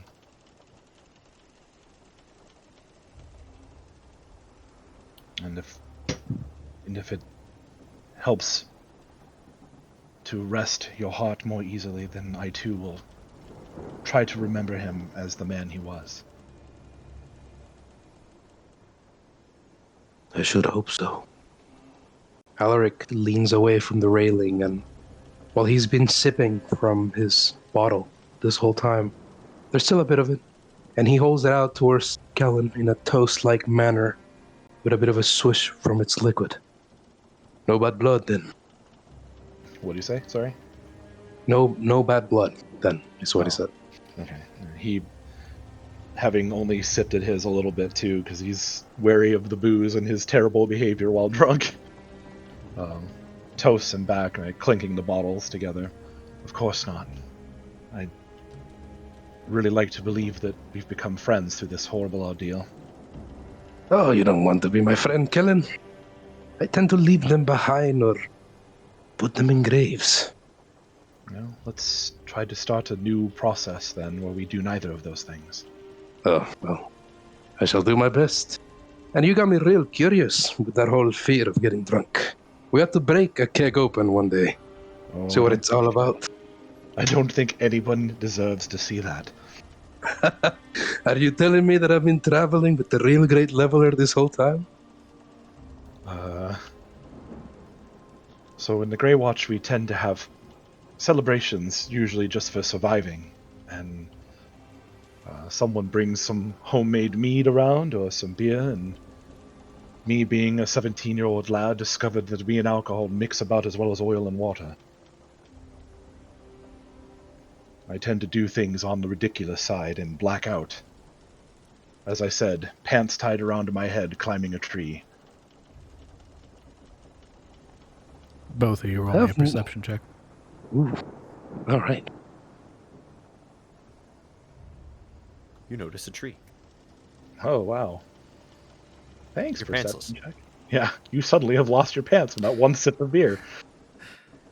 It's at this moment that as you're talking, you hear that cloud breaker, that crack of thunder, and then the streak of lightning that sort of webs its way through the clouds above. As we transition to this one. Actually, I believe it would be this one. Let's try again. As rain begins to fall, you would also notice, both of you, being where you are, would see what almost looks like distant light under the water. Like photoluminescence type of thing, or? You're not sure, because just as quickly as it appears, it fades. And you watch as it happens again, sort of distant, sporadic. Both We both see it? Yes. Both of you would see, as the lights are being sort of cast, they silhouette a figure.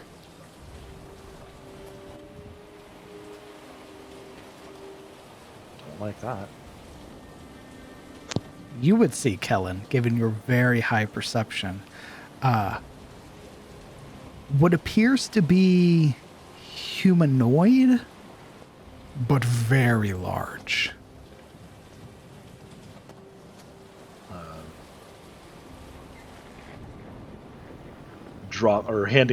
pushing the bottle of beer into Alaric's hand, half drank at this point. He takes a sip. Yeah, of course. Like, I don't like the look of that. We should probably steer clear. You might want to rouse the captain. I'll tell the helmsman. How about you How about you tell the captain and I go get my armor? Yeah, get the others as well. Yeah. All right. Everybody on the ship, in your bunk, wherever you are. If you are currently sleeping, you will be making this check at disadvantage. Everybody roll me a dexterity saving throw. Oh.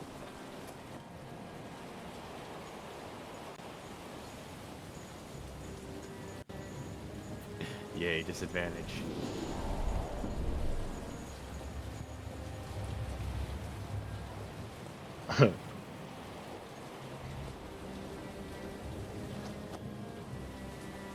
Is this everybody or just the people down below? Everybody. Oh, okay. Well, that's why I was sitting here like, what? As the entire, as the aft end of the ship is raised from the water, But this thunderous sound as a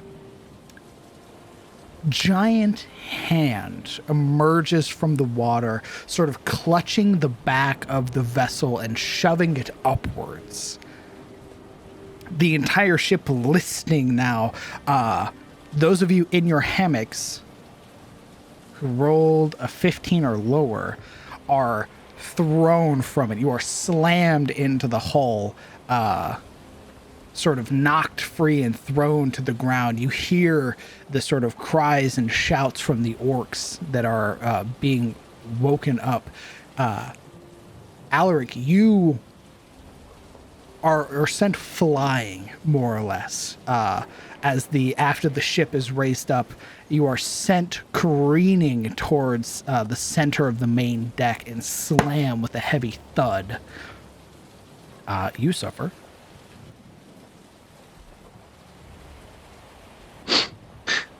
I like to think Alaric would have handed Kellen back beer before he flew off. You suffer 8 points of bludgeoning damage as you land with that heavy thud sort of skidding to a stop. Everybody else who failed also suffer 8 points of bludgeoning damage as you were like sort of rocked and slammed into the wall. Eventually the ship, that audible creaking now as the ship slams back down, creating this immense waves off both sides. You watch as the figure, now sort of pushing itself out of the water, what appears to be a giant of some sort. Large, encrusted barnacles over the length of its head and scalp. You could see what appear to be almost like pieces of shipwrecks that adorn its shoulders like pauldrons. You would see in its left hand wielding this, what could only be described as a hewn rock in the shape of an anchor. As the hand almost seems to like swat at your vessel, sort of striking the port side and sending the ship careening very suddenly to the right, almost beginning to list and begin to throw itself to the starboard as if ready to flip over. You would see the figure, this bellowing voice that cries out from this creature, this deep, guttural, reverberating sound that shakes the hull of the ship. It's not interested in you. You watch as the clouds almost seem to part or pull aside as another lightning bolt strikes downwards and strikes the creature in the center of its chest, sending it backwards with this, again, this scream, this bellowing agony that comes from its chest as it sort of staggers backwards several steps, its hand outreach, almost slapping the back mast and almost knocking it off of your vessel. The helmsman, full panic, is attempting to right the ship, sort of holding on to the helm, as the other crewmen are trying desperately to hold on to rigging to try and get themselves situated. As two giants, a storm giant and a sea giant, battle it out. What is everybody doing?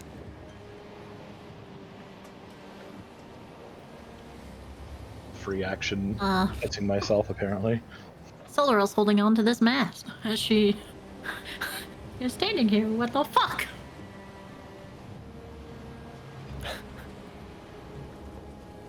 I will join the helmsman and attempt to help him if he needs help. There is this, like, color has drained from this orc's face, as you would hear the door slam open as Spinebreaker sort of falling to the side, catching himself on his shoulder, begins trying to make his way up to the helm as you watch the sea giant sort of heave the anchor that it has in its hands towards the sky. You hear that whoosh of air as this almost causes, again, the ship to list very suddenly to the right. What's everybody doing? Yuria is panicking. She's stumbling around in this ship that is being tossed around, trying desperately to put on her boots. The only thing she risked taking off before she slept. And trying to make it topside to see what the hell's happening. Roll me a athletics or acrobatics.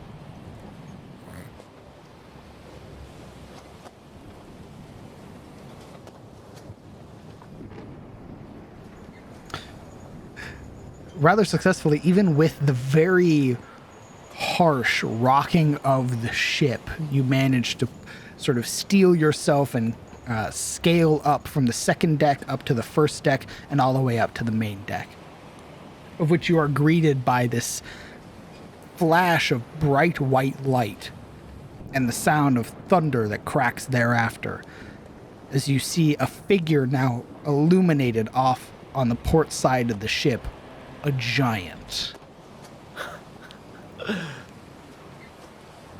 There is... The pale face goes ghostly white as she looks at two essentially like in the dark gods fight it out before her. How far are either from the ship? I guess the... With a quick look, the sea giant is the closest at about 25 feet. Oh, wow. Oh.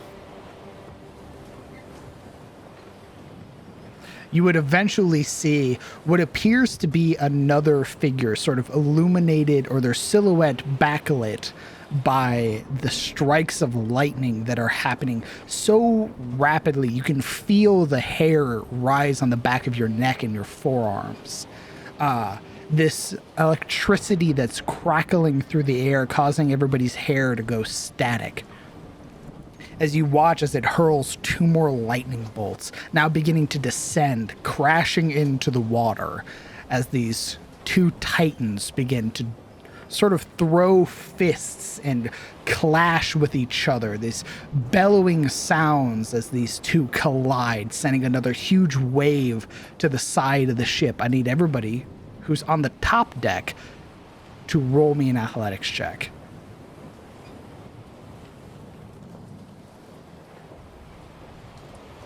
We're all gonna die. But not me, though.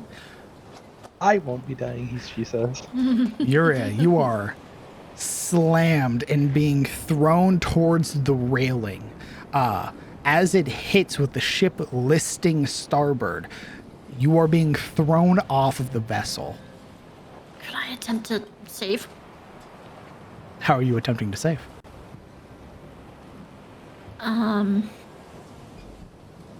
With my telekinetic movement, I will hold her in place and pull her to me. Post that card for me. And what does it look like?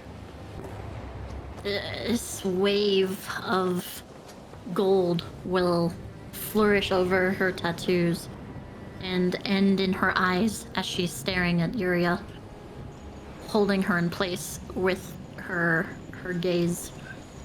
Just as she goes off to fall over, she'll move her 30 feet back towards here to help her get close. Very good. Yuria, what could have been a catastrophic fate has now been subverted by a strange power you didn't know Sildero possessed. It will be heat. She'll feel very warm. Yeah, there's definitely this sort of like watching, like this slow-mo watching herself tumble into the water. This chagrin, like misunderstanding that perhaps her vision was this very fate until she is suddenly stopped out of nowhere. She looks back to see Silveril standing still, focused on her. And there is a moment of confusion and then curiosity, temporarily forgetting the plight before, a thunderous crash then snaps her back into the most our current situation. Yeah, this is also the first time she's ever done it, so Yuria is going to be hitting this mast very hard. And she's just like, her eyes are glowing, right? Her eyes are glowing, and she just goes, right into the mast, and like she'll wrap her arm around her. I'm safe. Curiosity, and then instead of a thunderous flap, there is her face hitting the roughly snapping her back into reality. It's a blood spray. A slight wheeze as she topples from one end of the ship to the other, and then gets to her feet. It is a slight wheezed thank you, probably completely drowned out by the sound. You would hear the spine breaker bellowing out from the helm. Hold on to something or get below deck. Silveril's gonna look for lifelines. They're usually on the largest mast. Indeed. And she will tie one to Yuria. Yuria, as soon as she hears that, while you're getting the lifelines, you feel these hands cling to you. At this point, I think Alaric would have made it below deck too. Shoulder would peel her arm away and make it hold the mast instead. As she wraps it around her torso. If you're going to be up here, at least watch these. She'll start trying to divvy up some more and attempt to look around to see who is on deck who might need one. Yeah, there are several of the crewmen that just are either sort of petrified in this moment or just feel like they couldn't make it below decks in time. They run over to try and grab at these lifelines. Silver would toss them to them as they came nearby. Tie them tightly. Though they don't understand you, they understand the idea and are very eager. Their attention sort of drawn between this sort of half-hearted glance to their right and then very quickly focusing back on what they are doing.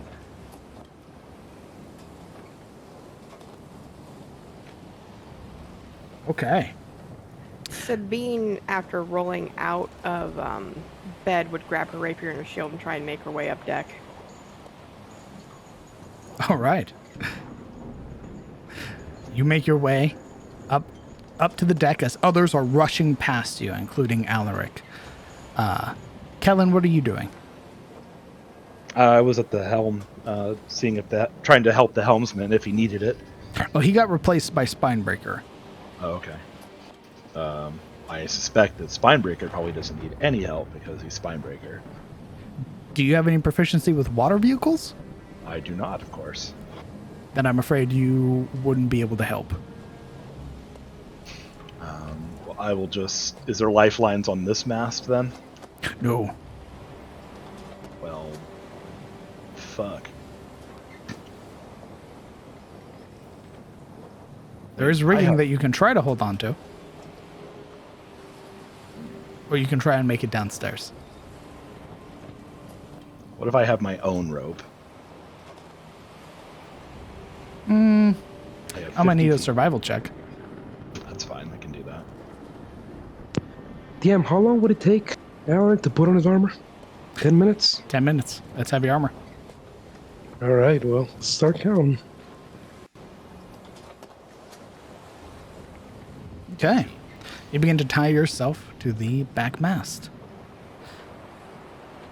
Sabine, you arrive to see Sildaril and Yuria sort of having bound themselves to the main mast with a number of other orc crewmates who are all watching as two titans are fighting on the port side of the ship, no more than 30 feet away, exchanging blows that are sending shockwaves through the water, causing the ship to very violently list left and right as it sends these sort of deep, turbulent waves against the ship. I want to try something, but I'm also scared. Oh, what are you going to try? I want to try command on the sea giant, make it flee so the other one follows him. Oh boy. You- Oh. Really? Yeah. You really want to bring that evil on us, Ricky Bobby? Sure. That's the reason. No, I said I wanted to, but I'm scared, so I don't know if I want to or not. Hey, you tough guy. Stop that. Fuller would see her and demand, lifeline. She throws the rope at her. Sabine would grab it, and she's kind of looking at the sea giant, trying to decide if she wants to do this or not. It's But she within also- range. I know it is.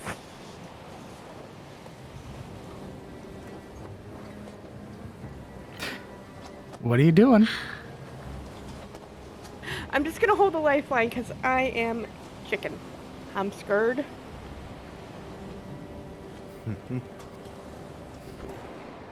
Okay. Funny you mentioned command. Because you might not command. But Yuria, panicked and in the wet, would send out a telepathic sort of cry. This plead to whichever giant was closest. Please, you're killing us. Not even consciously doing it, more like just a panicked, outcry that one might cause when one is has their life threatened. Of course, in this case, it would be with the mind, effortless, without even using lungs. You would see it would be the sea giant whose attention you grab.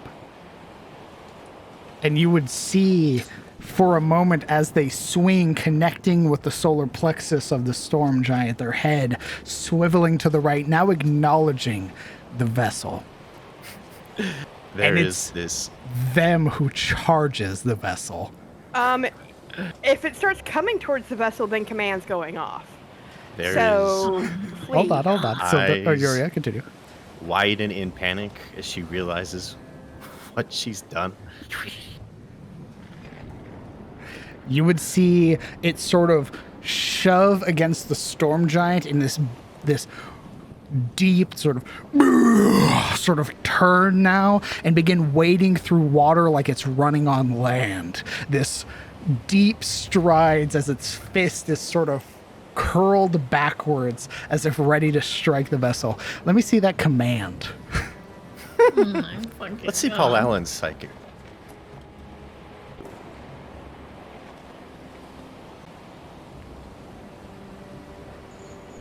It needs to make a wisdom save. Yeah. Well.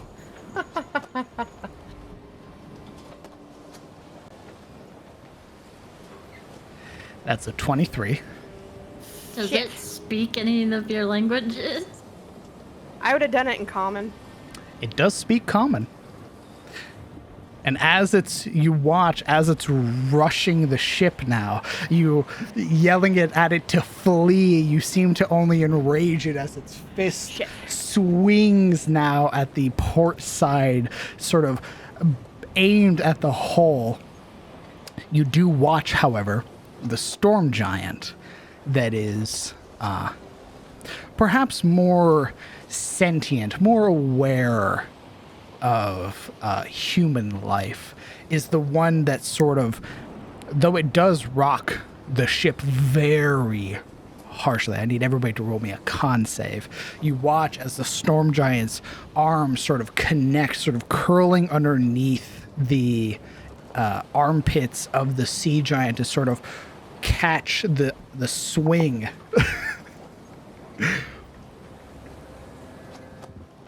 Silra will yell out in giant, telling them that they are not here to fight them, that we're just seeking passage. 10, 12, okay. Ooh.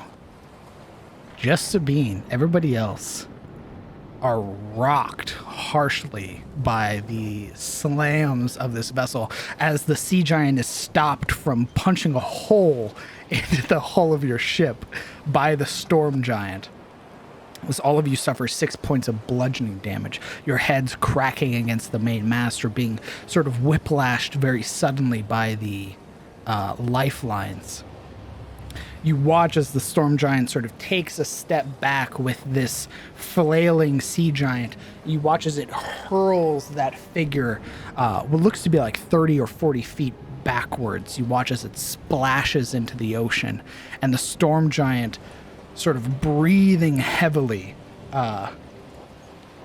turns to look at you, Sildaril, as you speak in giant. It replies. Get your people out of here! A giant hand, like sort of grabbing the aft of the ship, pushes it forward with this immense strength. Who would like to roll me a D100? Sure, I will. Roll me that D100, please.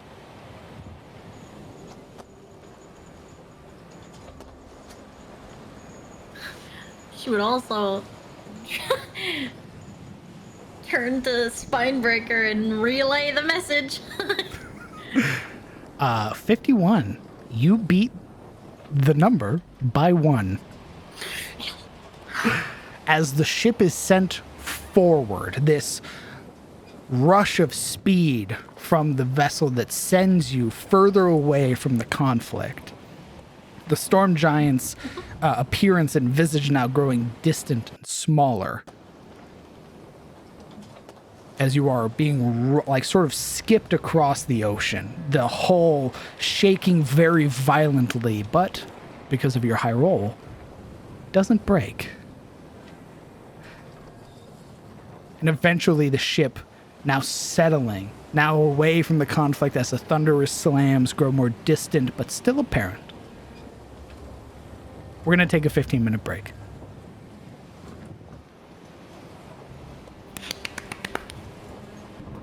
Phew.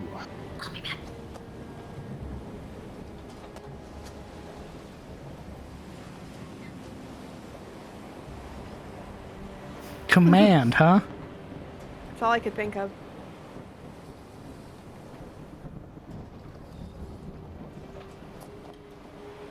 I found it very humorous. Knock it off. Better than shitting one's pants. Listen, I figured if I can get it to flee, then it flees and we could possibly gain some distance. How much wisdom does a typical giant have? No idea. It was just See. shot in the dark. I mean, obviously Sabine would have known, right? Like, it makes sense. Like, it's a good, like, last-ditch effort. I honest to God can't remember. Sorry, I have to channel my gremlin energy a little bit. It's all right. I mean, so that telepathy, really cool. I like that roleplay. You just also happen to target the chaotic evil giant. Oh, absolutely. I mean, it wasn't supposed. It wasn't. Obviously, I did it intentionally, but it's not something Yuria intentionally. Like, ooh, I have a plan. This was sheer panic. This was a plea that went out heard by accident. I'd like to give a shout out to my boy Dalek. He's the one who keeps saying stuff about Alaric. He's my friend. Oh shit. Yeah. Oh yeah, thank you, Dalek, for 7 subs. My God. Thank you for your Prime, and thank you for all the gifted subs. I appreciate that. Thank you very much. I've known him for a very long time. Boy, that.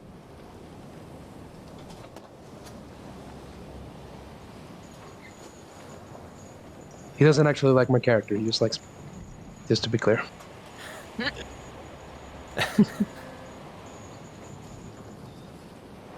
Well, it's appreciated nonetheless. Thank you.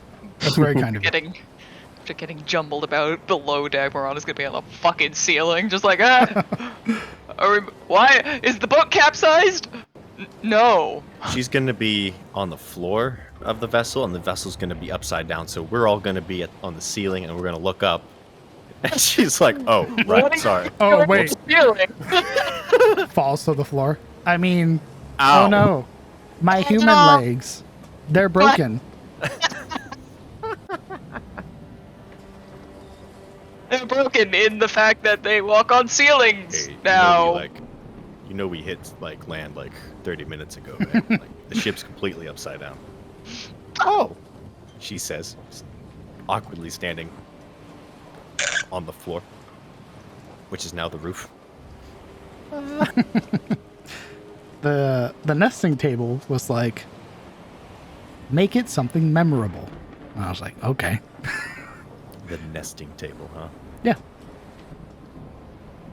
Is that like the magic 8-ball of fucking D&D? Well, you roll, and then it gives you a category, then you roll again, and then it gives you a category. Nesting table. And it was like oceanic encounter. Something memorable happens. Like, oh. Trauma, again. Give them trauma. Silvero came in clutch with that giant. True. Get your people out of here. Playing ducky on the top with our fucking ship. Yep. This looked like a battle to us, but I bet it was like a giant wake. Like they were just party brawling. That's a dude. Walk outside the bar. Hey. One of them spilled a drink on the other. Yeah. The sea giant was just smashed. Want to handle this outside, bro? Yeah, bro. Let's take it to the ocean, man. Oh God, the tights. Meanwhile, they're just smashing each other with beer bottles. Pacific Rim intensifies in the background. Crimson Anubis, thank you very much for your gifted sub to Just the Gummy. That's very kind of you. Emerges from the ocean with a shirtless Hitting on my girl, bro. sleeveless t-shirt. It has that really obnoxious tank top where it's super low, cut. Oh my God. Yeah, bro, what can I say? Chicks dig the trident. Storm Giant just starts swinging.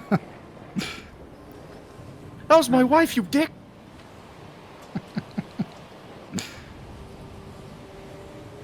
Lay off, bro.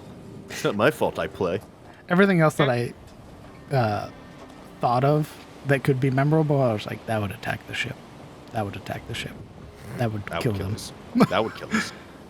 That would kill us. I was like, oh, dragon turtle. I was like, oh, no, wait. They fucking hate boats. Ooh, I know. Ablis. Nope. That would enslave and then kill him. Yep. I mean, us getting killed by a dragon turtle sure as hell would be memorable, wouldn't it? Did you ever think that for it to be memorable, it didn't have to be a tragic PTSD session? Did you think about that one, Dean? What are you talking about? No, you didn't. Yeah, Welcome to Darkest Elden Ring. Did that not occur to you? You forgot this is Darkest Dungeon campaign. I mean, that's true. We Darkest will drive Elden Ring. along the old channel. That's right. Thank you, Delek. That's very kind of you to say. I'm glad that you like all the effects that I put in this. It is one of my favorite parts. Is doing a lot of prep for these sessions.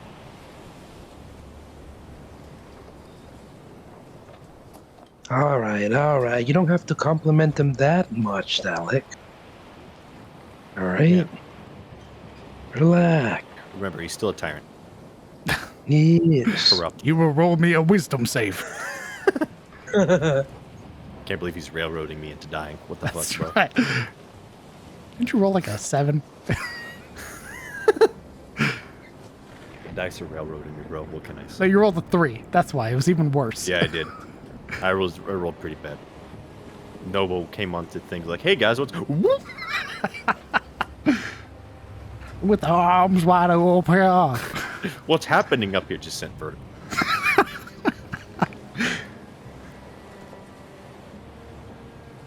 It makes it even worse, right? Because it's like the spray of the wave over the side of the ship, and it just hits the top deck and sends this, like, basically take you out at the ankles amount of water. Oof. Here we go, slipping again.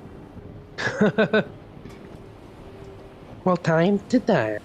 At least that giant was dark on. The sea giant was dark on. That's why. That is definitely dark on. He's got the tank top on. Yep. He just smashed that Oh my storm giant's God. wife, probably. Yeah. Jesus Christ. Just fucking smashed a keg and then crumpled it against his forehead like a frat. Dargon's absolutely a part of a frat. Either that or like he just hangs out at the frat house. Like he doesn't even go to that school. That's also very true. Shows up and he's like 29, and everybody else Yeah. there is like 18. Exactly. Wait, how old are usually the people in frat house? Generally of like college age, so like between 18 to 21. He's the only guy who managed to get fucking blitzed off of Claw. he fucking absolutely destroys White Claws and gets drunk. Bro, did you take my claw, bro? Grabs a fucking tanker ship full of White Claw, just Complete. Yeah, he just gets louder Wow. and more obnoxious, the more like claws he chugs. He doesn't even have the common decency to get smashed on Four Loko. Jesus. No, bro, he claws it up, bro. If Spinebreaker was, he absolutely would. I imagine if Spinebreaker was drunk enough, he would absolutely try and challenge a giant to an arm wrestling match. Would he win? Just my entire body. Would he win? You know, it's totally up to the dice at that point. But the giants generally have a really big advantage.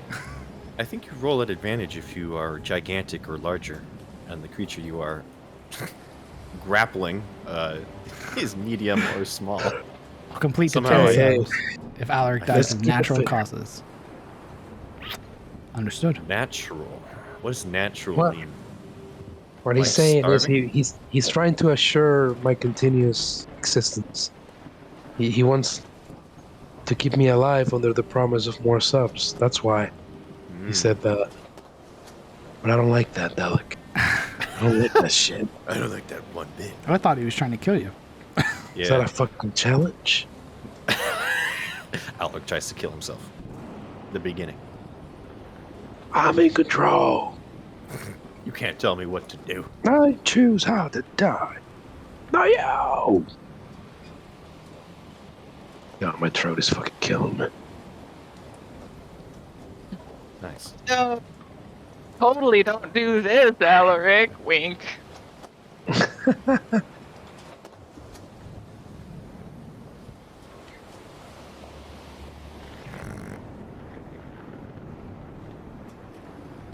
Would have been funny if he died in his armor, half unconscious bullet.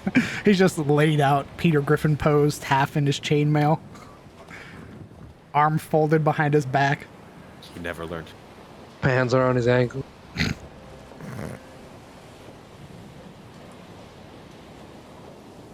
I thought about that too. I also thought about him like being taking 10 minutes to dress up, coming out and everything's over. Like, oh, we gonna fight, guys? We're in for a fight? Fighting time? Yep. I'm Because ready. it's 10 minutes. In 10 minutes, the whole fucking thing is over. Yep. Everybody packed up and went home after 10 minutes. You do show up very late to the party. Or worst case scenario, you're putting on your chain shirt and a hole gets punched in right beside you. Ah, And the flood of and water takes you out into the ocean. thank God for this chainmail. And I swim at this event. You start Okay. drowning. Chainmail. I get it.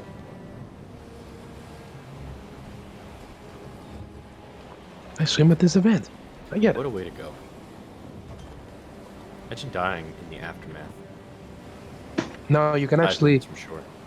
You can hold your breath longer than it takes you to take off your armor. So he could theoretically hold his breath and take off his armor. And then swim out.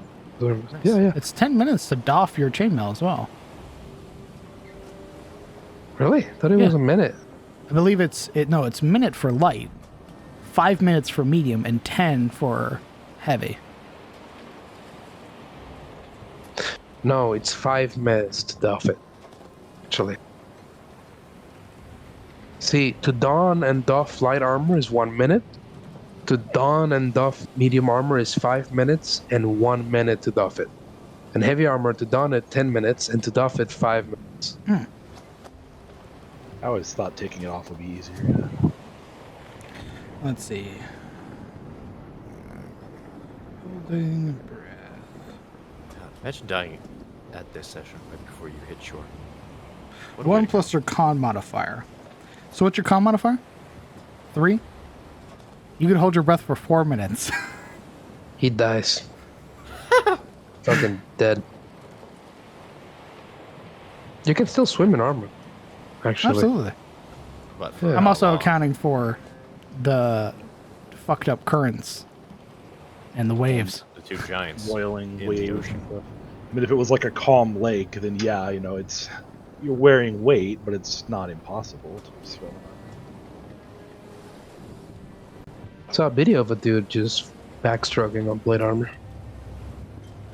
Yeah, well, D&D has a very weird idea of how heavy armor actually was. So So made Well, of it's for lead. balance. it's like 40 pounds at most, generally, and it's equally distributed over your body because it's supposed to be fitted well. That's for Yeah, but plate. how- Yeah, but That's the- for plate. Though. I'm talking about like this is- chainmail is like, Heavy as fuck. well, it's heavy, but it's all off your shoulders. Typically. Yeah. yeah, but D&D deals with fantasy armor, so it's like double the thickness. Double thick. You're also Yeah, wearing basically. chain leggings and chain gloves and a chain coif.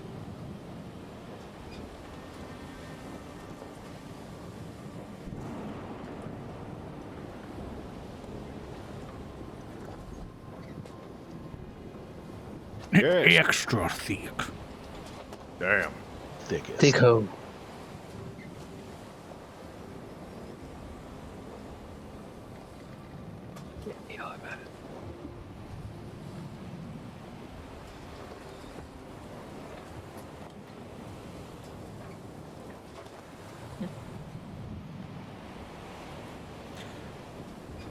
Is the cat back?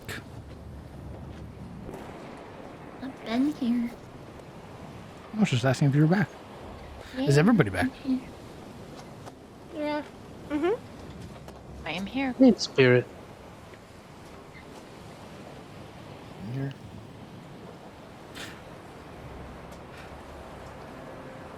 It's hard to tell how much time passes as you are roughly skipped across the top of the ocean by the storm giant. But eventually the rush of wind begins to die down. The waves also becoming calmer, though actually more calm in this situation, though a storm is still raging, compared to being in the wake of a giant battle. The Spinebreaker, white knuckle gripped on the helm, sort of labored breathing in this situation as his feet have remained firmly planted. You see him take several moments as if processing everything that's happened, sort of blinking slowly, and then relax.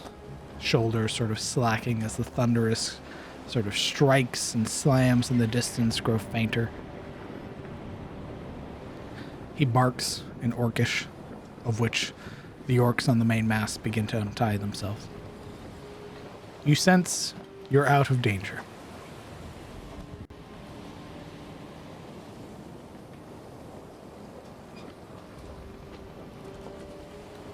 Yuria senses nothing except that queasy sensation, her pale-faced green.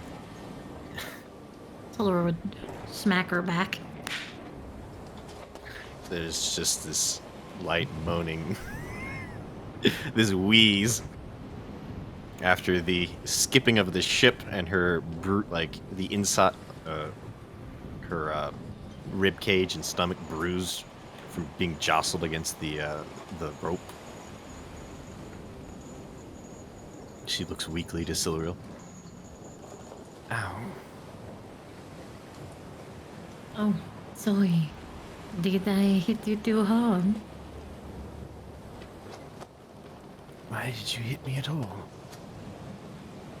When there is destructions of the mind disrupted by the force of the body, that can sometimes control that. She would look at her green cheeks as she's untying her own lifeline.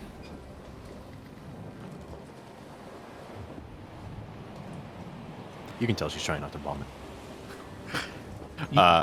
She is still, however. There is a death grip around the tome that clings to her chest. So. You know, if you have a fear of losing that thing, then perhaps you should affix it to you or find a place to put it. Fully in the hand of yourself, a top deck might not be the safest place.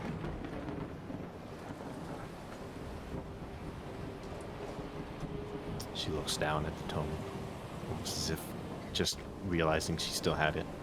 She gives a small nod. Wise course of action.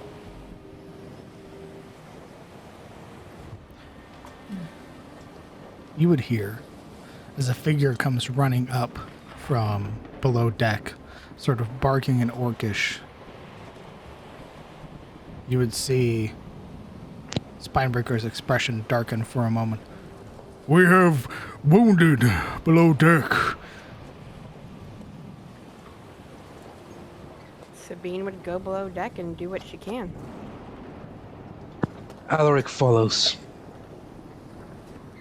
Silvera would stay, making sure that all of the lifelines were properly tied again. Very good. For shits and giggles, roll me a survival check. Oh, fuck. Why did you do this? I'm Oh, giggling. no. For shits and giggles. Okay. I'm shitting. You refix and bind the lifelines back into place. No issue. Those of you that are rushing downstairs would see almost half of the crew that had been downstairs. Of the 7, there are 4 that are unconscious. You would see like deep bruising along the sides of their faces and their shoulders, where they had been very unceremoniously slammed into the hole. It appears more than once. They're breathing very labored. You would see the shaman sort of knelt over one of the unconscious orcs, sort of muttering to himself, fingers aglow. With what I have between healing hands and lay on hands, the 4 that are unconscious, I can put 3 points into each, and I do so. Yeah. I think Alaric will also split his lay on hands in between them as well.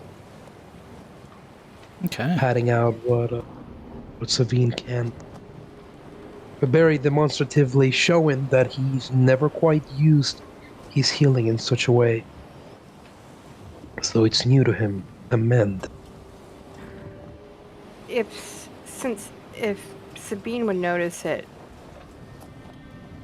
she'd kind of look over.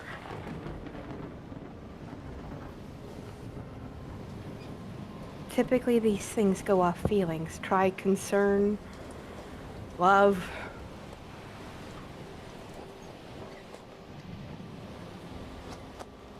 Maybe in your case, stubbornness.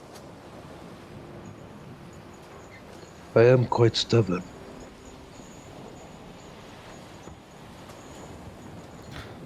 With the collective healing pool of both Sabine and Alaric, you do hear that sort of labored breathing relax and become more steady. This sort of heaving breaths now relaxed. Some of the contusions on the side of their face beginning to settle and sort of recede, that dark coloration now beginning to dim and return to their normal gray complexion. The young shaman giving a very sort of eager nod at this display. Look at that, Savine. We saved him. Who would have thought? Try and help wherever I can. Oh, you're very helpful, yes. I know.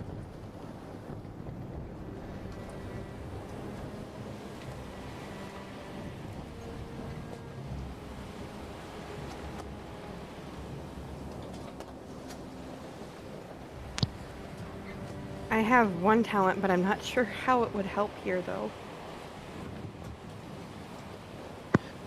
We've done all we can. How about you stay here with them when I go back up? See if I can help. Sabine would stay down, and she would use the knowledge she gained at the order.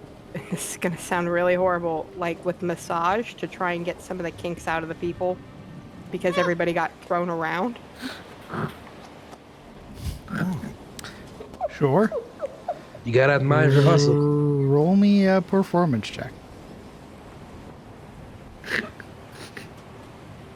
You know, Alaric might be starting to feel rather sore himself. 12. And honey, this is how I met your orc father. Wow. Some are receptive, though very confused. My inner thought. That's the reason why like, in order for me to be able to do this and like also it have like to like get kinks and muscles out, that's why I also have a medicine check. Let's say that medicine check as well. Medicina.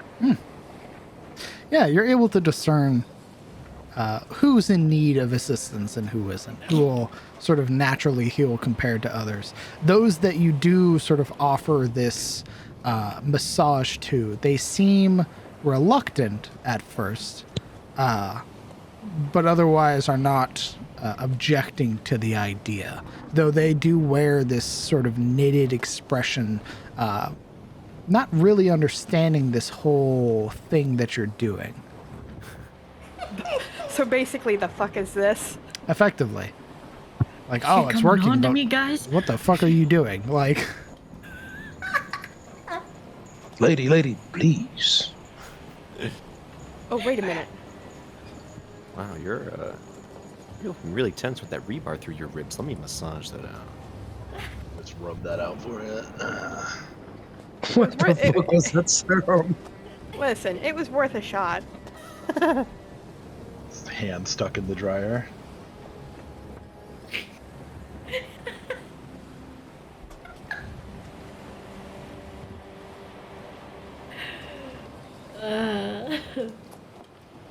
Nice.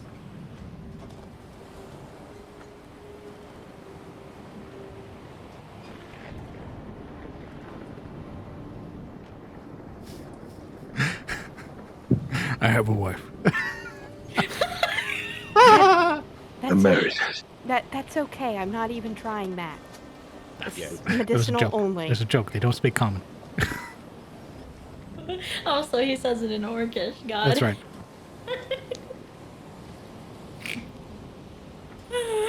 I have 2 wives. I can't.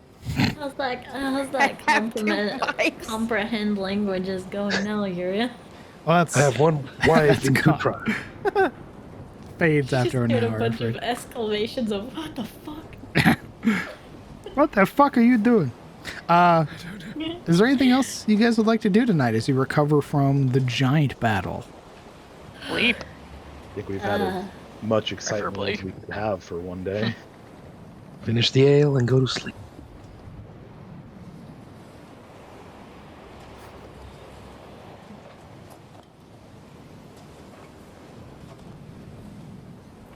Sabine would go to sleep. And after this next near-death experience, she's thinking of her brother mighty hard.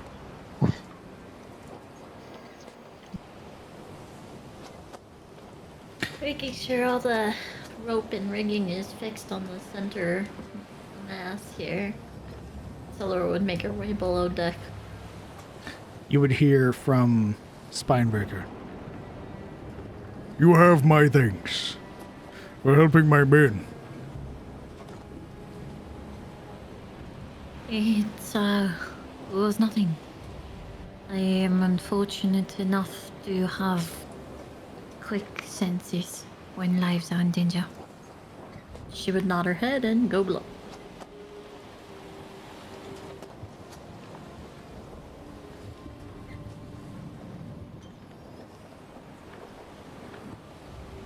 All right. The night, albeit with the storm, passes. Well, okay. You eventually wake up, the storm persisting, as you all have taken a long rest. I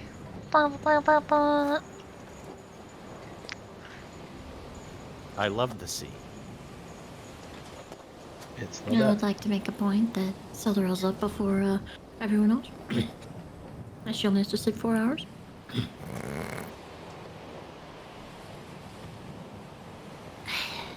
What were you doing with those extra 4 hours?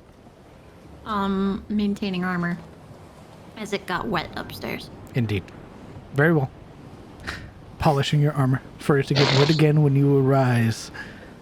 And should probably spend a little time examining her, like, scale tattoos. Like, what the fuck was that? Got some explaining to do, Bo. Did I just move her with my mind? You can't help but notice as you watch them, it's either a trick of the mind or something else. You're unsure, but it almost looks like they sort of ripple and sort of flex and then settle. Oh. But perhaps that was just a trick of the light. Yo, is that the sun? No, it's just Cyril's armor.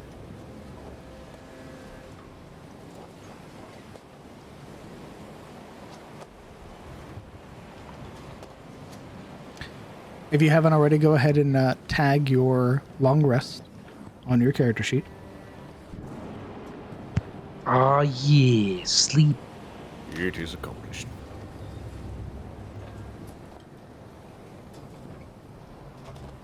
Get my first level spells back. Thank you, sir. Grab that. You would see, as you all are either coming up to the top deck or staying where you are, you would eventually see the Spinebreaker, who comes down, a very haggard look on his face as he's sort of talking to some of the other orcs, finally waking up the other helmsmen, who, whatever conversation they have, as brief as it is, almost looks very eager to return to the helm, as the Spinebreaker sort of a heaving sigh, removing the axe from his back and sort of undoing the pauldrons and everything that he wears as he settles in. It appears that the adrenaline and the desire to just be as far away from that encounter ever again spurred him to stay up and control the ship to ensure you didn't accidentally run into another encounter like that. Another pair of giants? Oh my god. So it was the helmsman's fault. That dumbass. He wasn't paying attention to radar. He should have seen it on Blink. Exactly. Fool.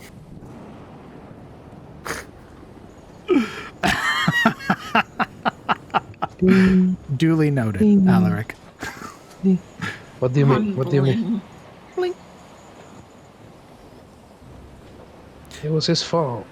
Who would like to roll me a D100 for today's events as you begin to approach the southern shores of the Etten Moor? I'll do it.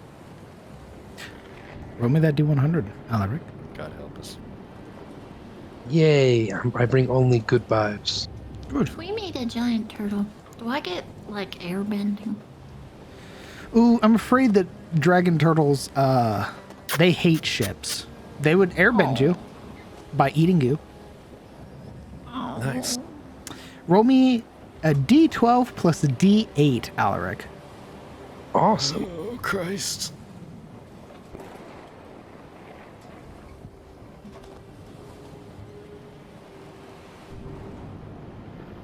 Oh, I love my Janors. Oh my god. What the fuck? You would see. Wow. You would see. Indeed. Holy I shit. tell you guys, I was Hold feeling on. it. Roll again. I need to roll. Give me one moment. This guy's killing it at craps. Holy shit. They do call me Lucky 7. I don't think that's lucky, bro. Okay. Oh, that's good luck. 777. You, all those of you that are above on the top deck, for a moment, there's almost a stillness in the air. And then you hear it. Distant at first, but approaching. The beating of wings. Sildaril, your forearm tattoos flare. And you, Immediate freak out. you can't help but hear. Rather, you're uncertain if it's near you or distant. A rumbling noise. Immediately goes upstairs to the top of the deck. As you get to the top deck, your forearms flare brighter Oh no. Following. before settling into this sort of very prominent glow where your tattoos are very detailed. As the beating of the wings grows closer and closer now, you can feel the presence of the beating wings now sort of harrying the side of the ship as lightning strikes.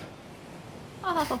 And you watch as it sort of crosses along the back of this very large shape. Oh. But it almost seems to reflect the light with a very vibrant sheen to it. Oh boy. As sort of pressing itself as close as it physically can to the ship without harming any of you. A very curious and a very excited looking bronze dragon. I gotta learn Draconic. Sort of looks at all of you for a moment, and then its eyes settle on you, Sildaril. And you hear these long, drawn-out, reverberating sounds that almost sort of change in octave and pitch. It doesn't form words, more so just noises that seem to send a shudder through everybody's body. However, you don't understand it. Does anybody speak Draconic on this vessel? I do. Draconic. They do. No, but when this thing is clearly speaking, you're going. Yuria starts panic casting comprehend languages. Those of you that can understand Draconic,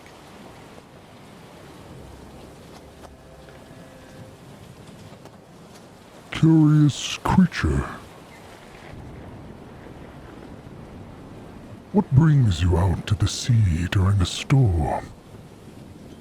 Wandering as you are, bearing gifts. Oh. Sabine would go up to Silril. He's curious about you, and he's curious to why we are out here in a storm bearing gifts.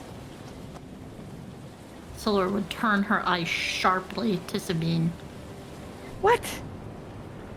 Also, if you're gonna be next to me, be next to me. Thank you.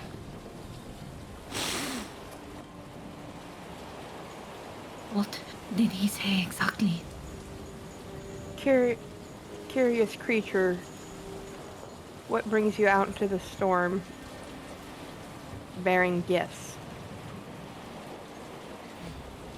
I think is roughly the translation.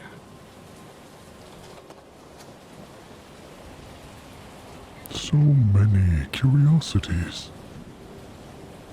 So distinct between each of you. Wildly different smells.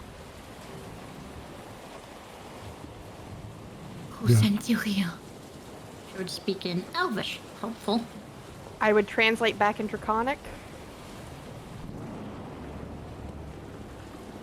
No one Looking at- sends me anywhere.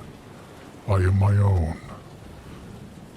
I'm free to move and see as I wish, peruse and watch, to wander and roam. Silveril's shoulders would sink a little. No one sends him. He's free to do as he wishes. Or they're free to do as they wish. Tell me, curious one with marks of gold, what is your name? He would like to know I do believe your name. I am Silderil de Katarina, ward of House Ettenmore. You would try common this time.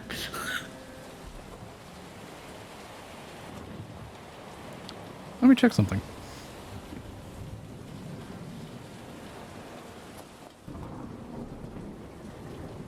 She would turn her gaze to look at the dragon.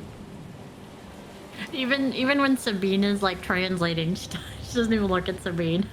But whenever Sabine said that he wasn't sent by anyone, her shoulders would probably visibly seem like they'd slump a little.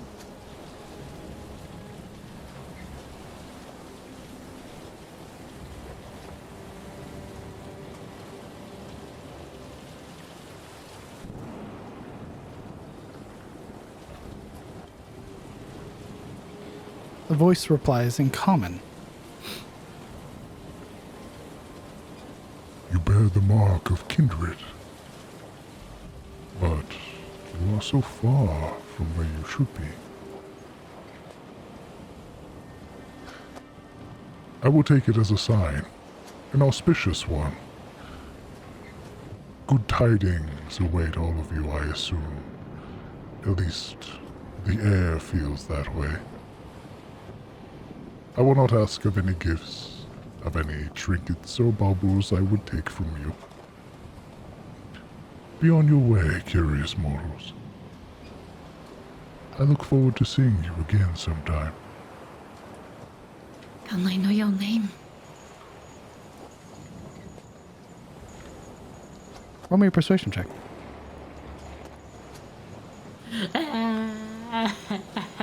Suck at this.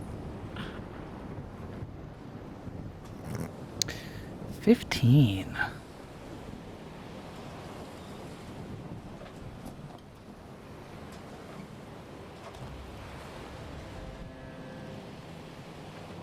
Give me a moment.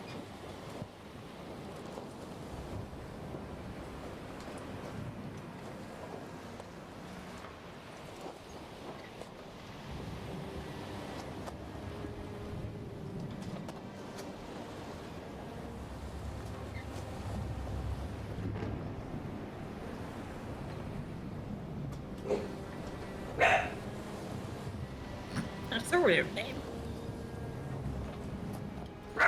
Its name is Genji, I Zoro. didn't know you speak Draconic, Genji. Genji's a chromatic. Given your inability to translate draconic tongue, you may call me Orvus, the Eternal Flame. A name bequeathed to me by mortals such as thee.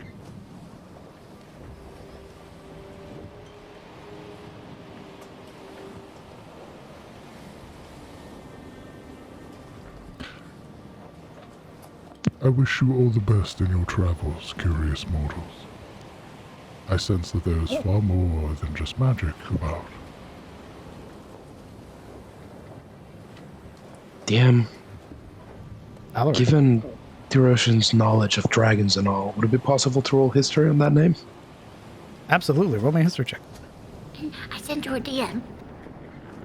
Sweet. May I attempt to as well? Certainly. That tease. Oh, that tease. That yeah. was a tease, yeah. Almost a 20. Eh? And you speak Draconic? I do. It is on my sheet. In terms of this dragon, at least in hierarchy and lore, this dragon, Orvus, the Eternal Flame, would be considered like a minor lord. A creature that has been known to assist towns and cities, but does not answer calls. It will help with their own free will, but cannot be beckoned or summoned. Understood. Knowing this, Marana, kind of holding on to some of this frigging to steady herself, will manage the closest thing that she can to a deep, respectful bow.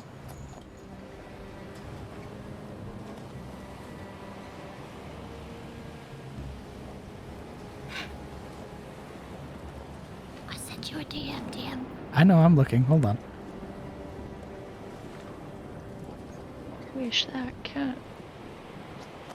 Seeing that Morana bows, Alaric does the same, although his is a much more crude flourish due to his physicalities and all.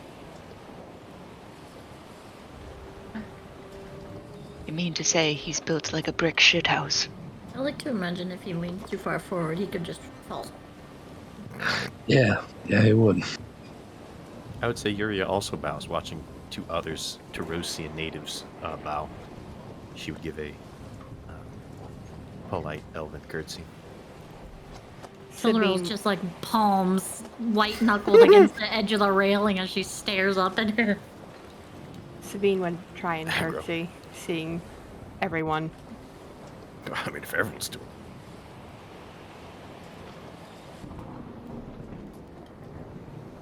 Everyone else is doing this, I should too. It That's really how I get. is one of those things where like you're at a weird sermon, like everyone starts like kneeling, and you're like, oh shit. I better. You just move your mouth when the hymns go off, and then you just say the chorus.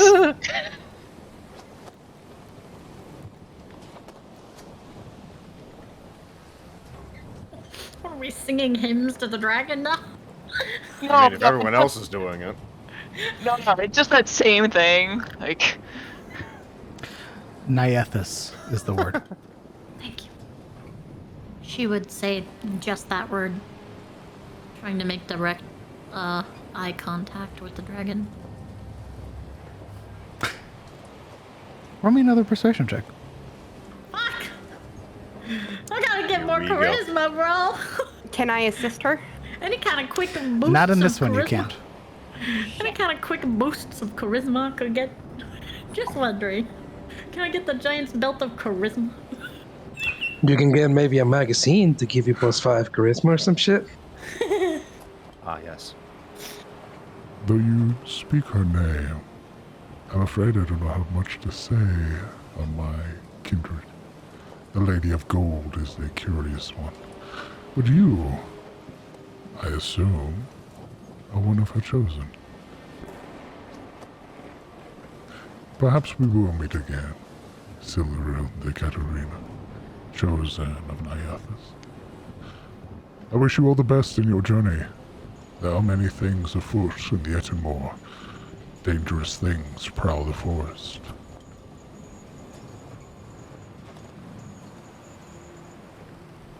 And with that, Orvus, the Eternal Flame, beats its wings one final time as you see a very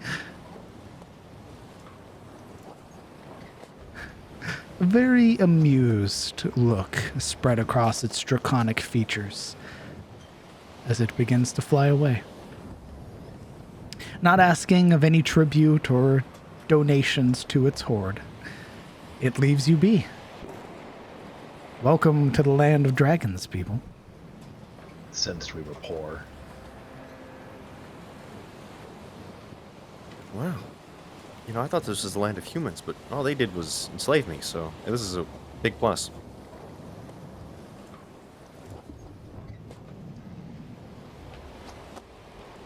Looking around at the assembling party, still in awe at the Archer of the Dragon.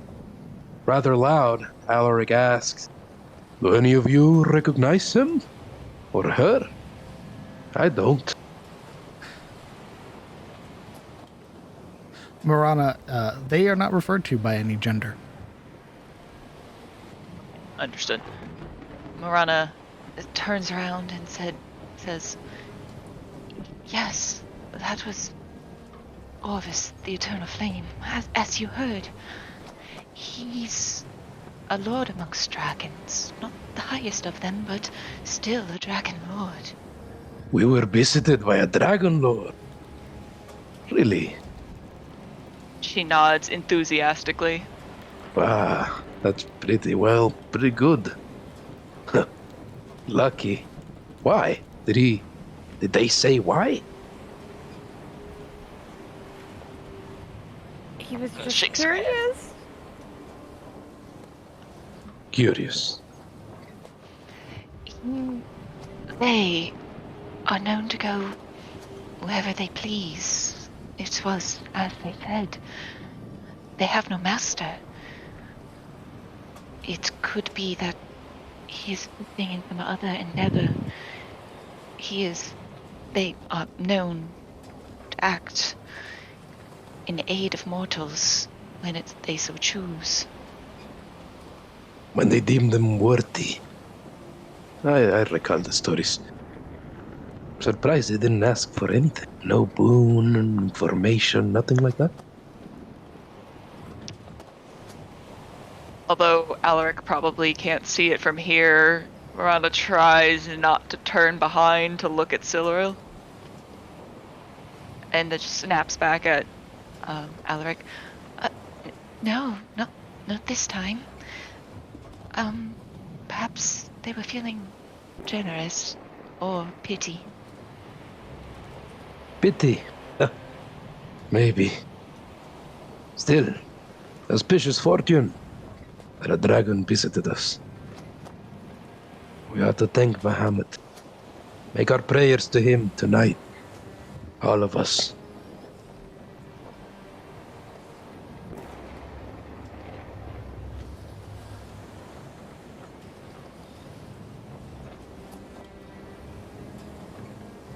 Those few orcs that had stuck around look mortified. It's very apparent from their expression. They don't see dragons often, if at all. Yuria shares their expression, having never seen dragons, much like them.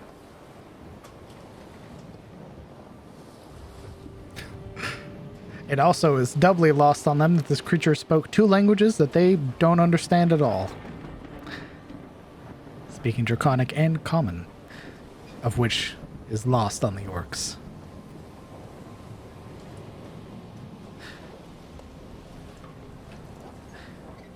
If there's nothing else for today, after your encounter with Orvus.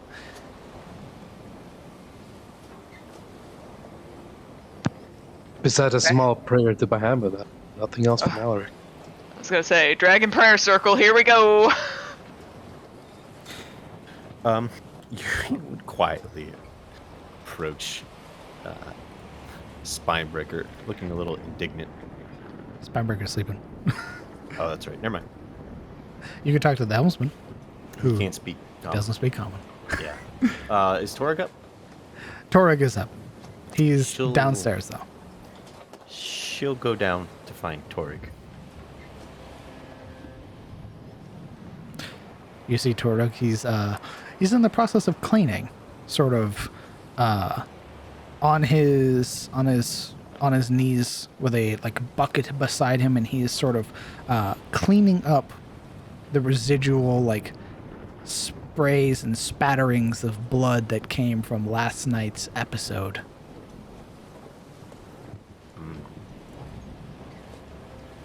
She looks down at the bloody splatters and the one-armed orc.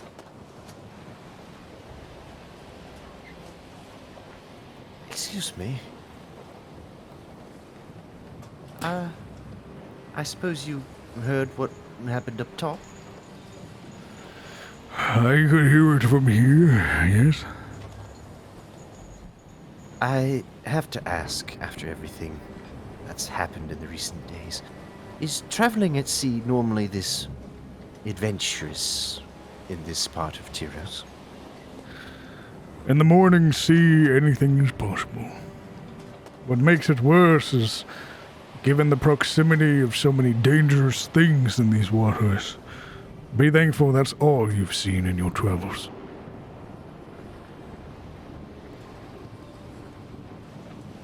She gives a gentle shake of her head. I thought she had more. It was just wild.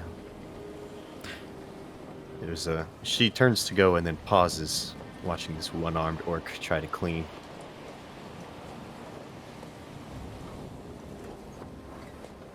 It's kind of fucked up. She mulls it over. Do you need help with that?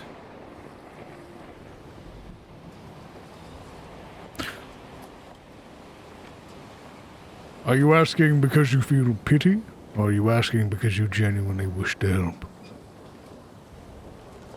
He stops, sort of glancing over his shoulder. There's a small smile. Perhaps I feel a little responsible for your condition. Perhaps I simply wish to help.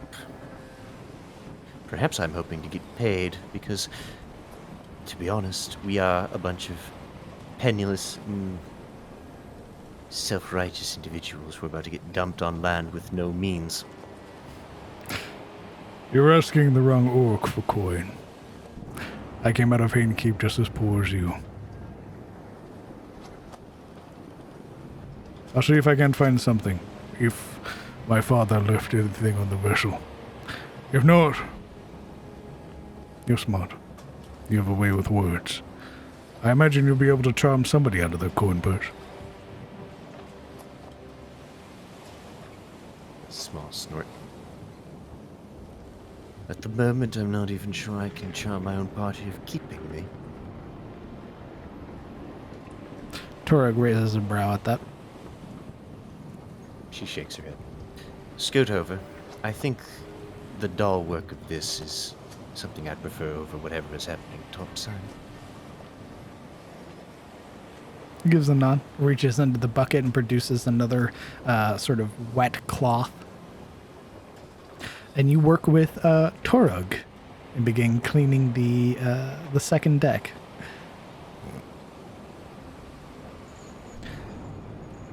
It is eventually midday.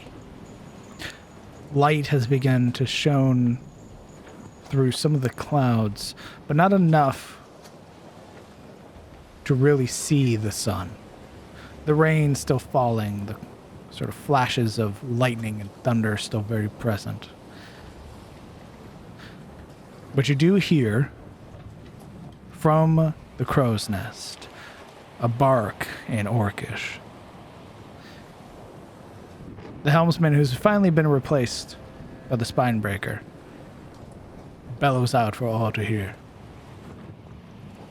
Land ahead!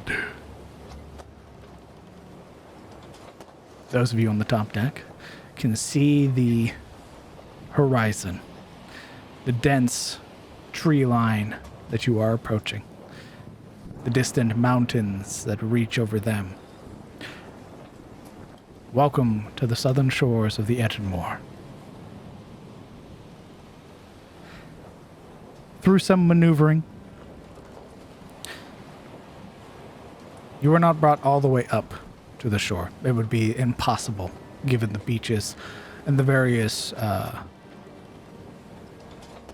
reefs that line the southern shores. Instead, the ship drops anchor some several miles offshore, of which a small rowboat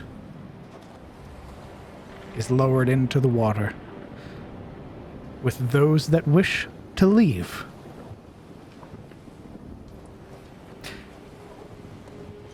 If you've decided that you wanted to play a different character, if you've decided that you have a different idea altogether, now is your time to give up this character and make a new one.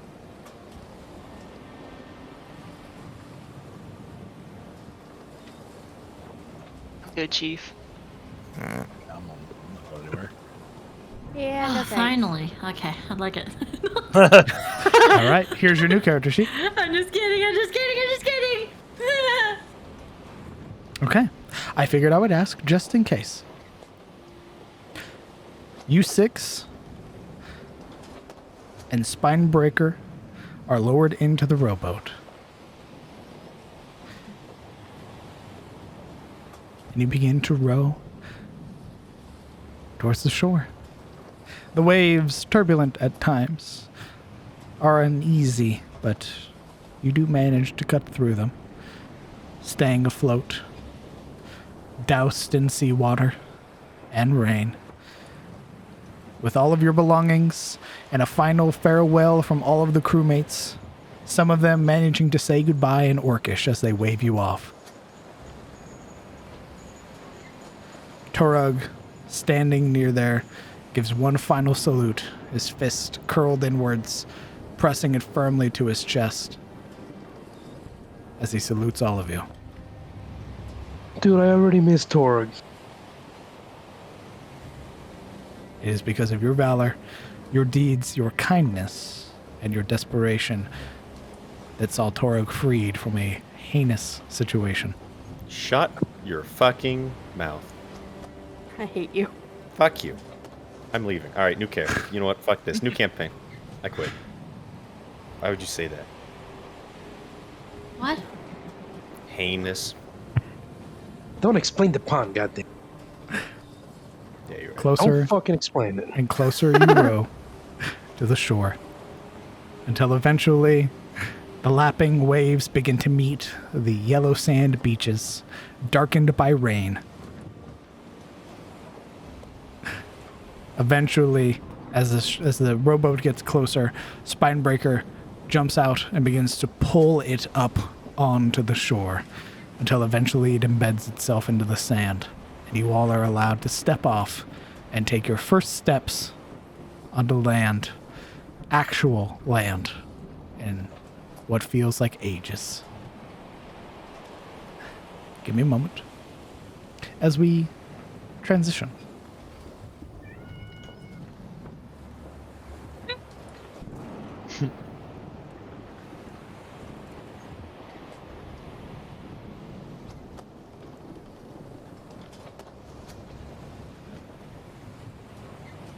Transition.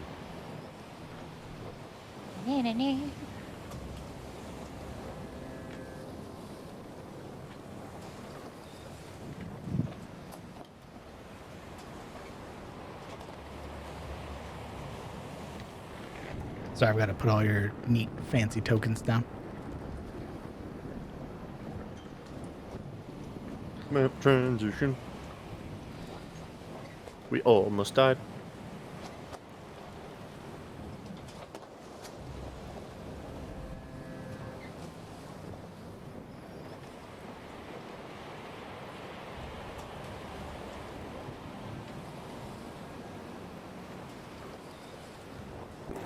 Here goes. Here we go.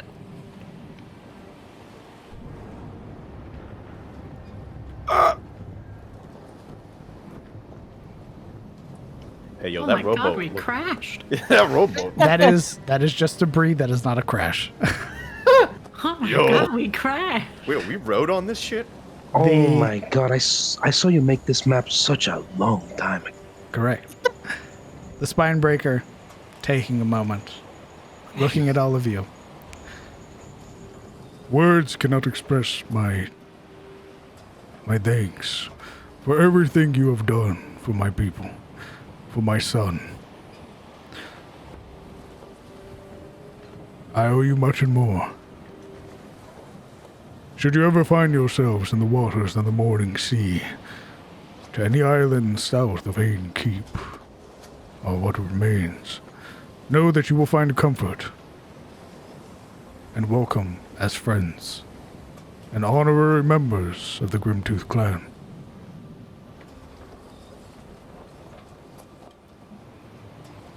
Thank you. Solar would tap her chest. Hopefully, sometime we will see each other again. There's a very warm smile and a very firm nod at that statement as he curls his fist inwards and presses it to his chest over his heart. I wish you good fortunes and good tidings wherever you go. And may the All-Father look down upon you with wisdom and kindness and fury for your enemies. You said the Allfather as in Eormenir? Yeah. Mm-hmm. That catches Callan's attention like, oh, wow. On that note, though, he approaches Sprinebreaker and he's about to do the orcish salute like he's been doing, but he stops halfway through it and just holds his hand out to him. Just shake and everything. It's been an honor. Honestly, I feel like we owe you just as much thanks. I wouldn't have made it out there without your help. Foregoing the handshake, he instead matches you with the warrior clasp of the forearm. That works. The other hand coming up and sort of patting your shoulder, this very like paternal type look. I am glad that though our meeting when we first saw each other was under horrible circumstances, I am glad that now I can see you hale and whole and free, Greywatch. And it's definitely not something I'll forget, and I haven't forgotten what I said. I will contact my order and see if there's something that can be done for your son's honor.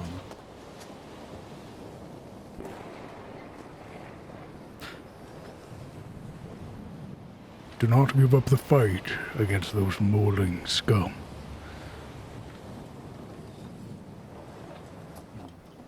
I've resolved to fight to the last on that end.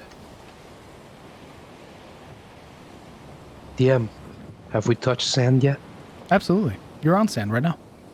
All right, well, while you're having this conversation in the background, Alaric's massive form stumbles out onto the shore, wet clumps kicked up in his wake. Bread bathed already with the excitement of finally touching land. Thank the gods! He cries as he falls to a knee, then the other, and leans down to press his forehead to the ground. Home again. Mother Titus. It's been far too long.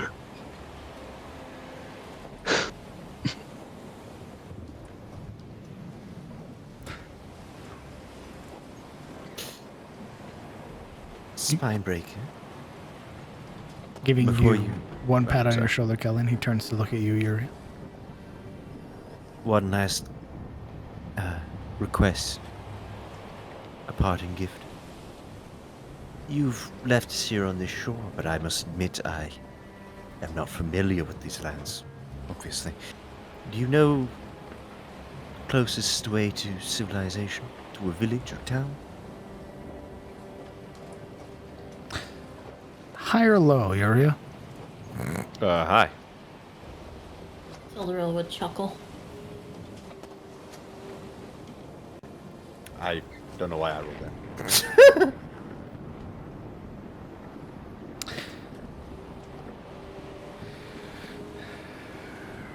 When we were in service to Lord Hain, the acts that he made us commit were on some of the neighboring villages and hamlets, not here but further west, along the other southern shores. If my memory is correct, I would not hold me to it, however.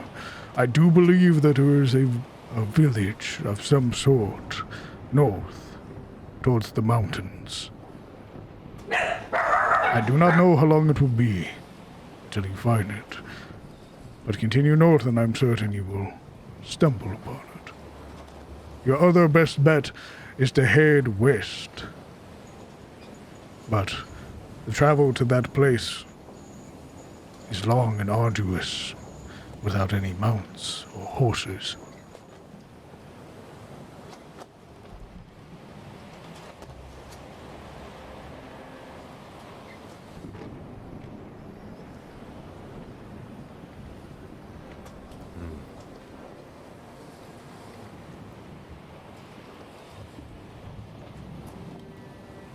Well, You've given us a lot to consider.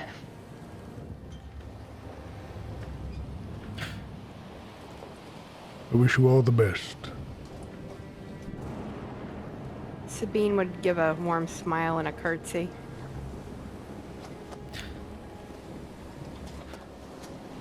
And heed the words of that dragon. The forests are full of many dark and terrible things. With that, the Spinebreaker gives a salute and offers with it a bow as he turns, pushing the rowboat, meaning to push it back out to the morning sea. You, the party of 6, freed from Haynes Keep, are here. And yet and more to do as you wish. Welcome to Tyros. What are you all doing? Hey, we're counting out supplies, I believe. How What many supplies? rations we got, boys? No, we all got our packs back.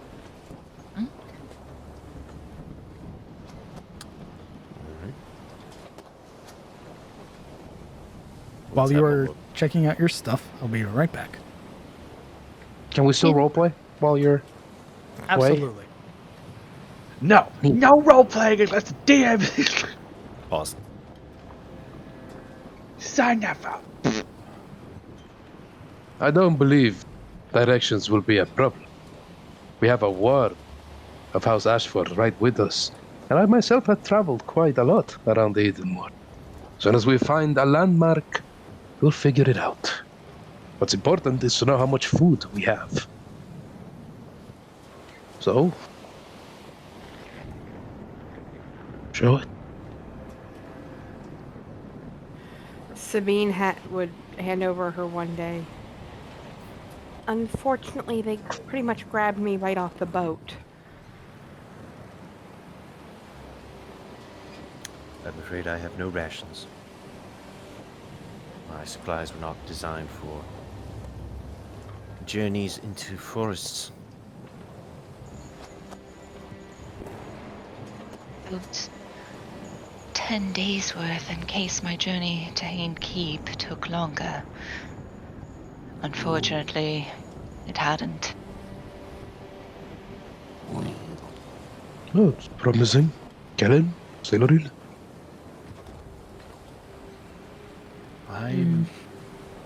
Let's go ahead. I have about 10 days worth of personal rations. But I'm sure between us we could score a few meals. Everyone here in this place will see that I am bearing Ausford colors. Hopefully they will greet us. Well, not to be overconfident or anything, but the wilderness is second home to me. Perhaps even first at this point. I am more than sure I can provide for us without having to use rations, as long as there's game and forage to be found. That's a pretty thought, but I'd rather not risk this calculation on a possible deal we don't yet have. But I am still counting on it. I have only 2 rations for 2 days, both individually packed. All of us, I suppose, we have. And he counts with his fat fingers each day. Well, we can last out here, what? Sharing them, we have to share it whenever. Yuri has to eat too. About a week, maybe? Perhaps a little bit less? I suggest we start moving.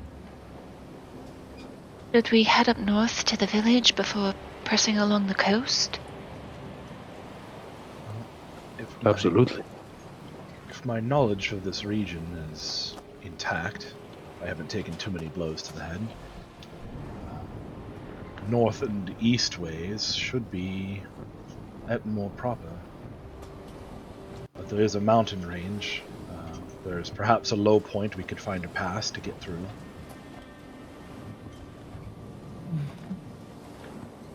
West, as Spinebreaker had said,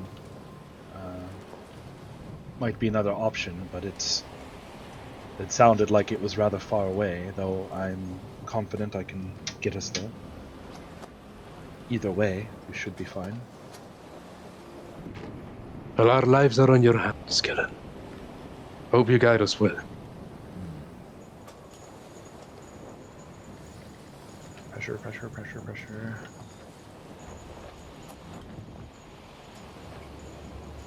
Hey, in case you were wondering, our lives are in our hands. So you know, don't fuck it up!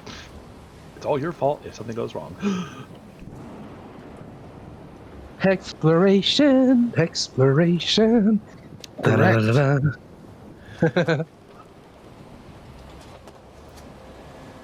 I guess the big question is do we want to go north or west?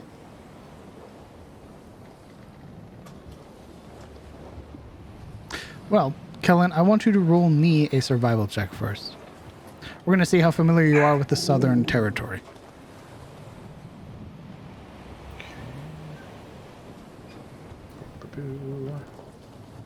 Apparently pretty familiar.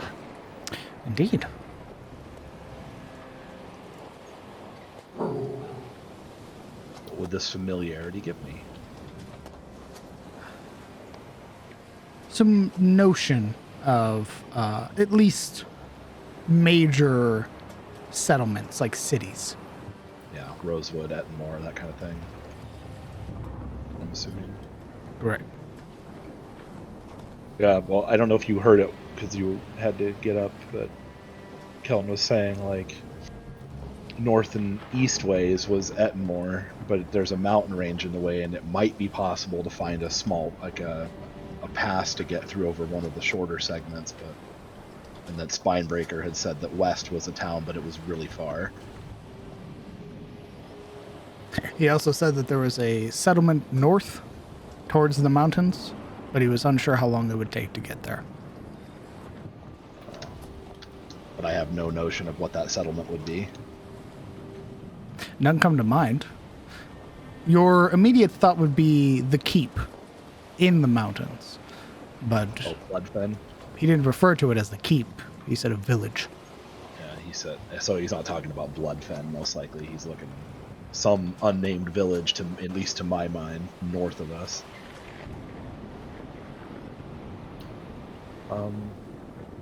Well, why don't we take Spinebreaker's advice and make north to that village nearby, that settlement? If nothing else, it'll give us a chance to collect ourselves. Get our bearings and such. We can decide whether to try to get over the mountains to Ettenmore or go west to Rosewood. Yuri is giving the tree line a very dubious scowl.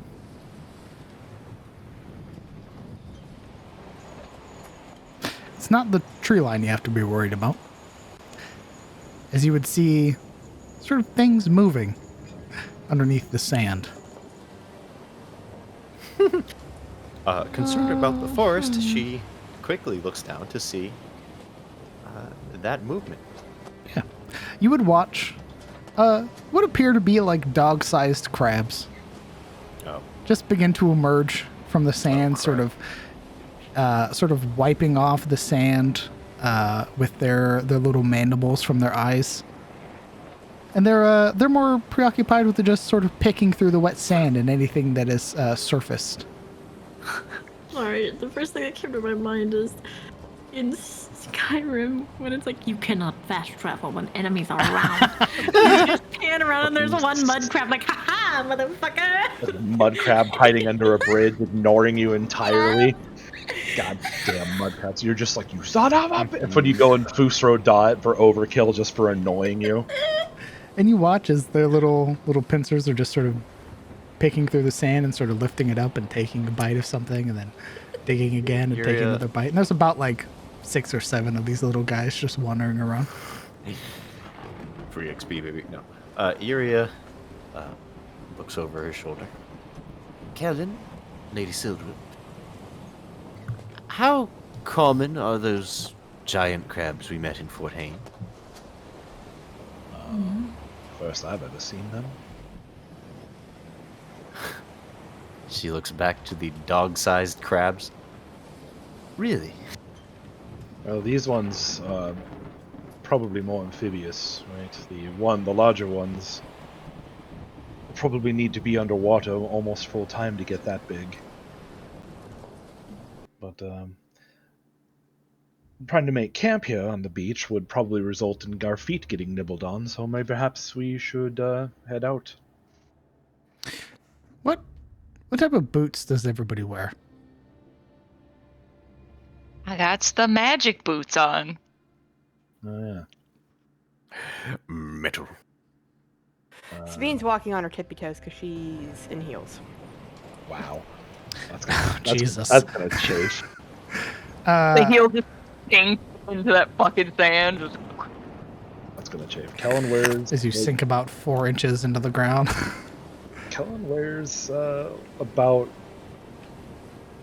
not quite knee-high leather boots, but they're soft and well-treated, like almost a moccasin on the bottom for a quiet movement. But they are definitely sturdily soled, and up to his mid-shin, if not a little higher. I was just curious if any of you had anything that like hanged off of your boots. Like open toe or something? Silver wears plated leather boots, meaning that there's plate over the top of leather. And chainmail.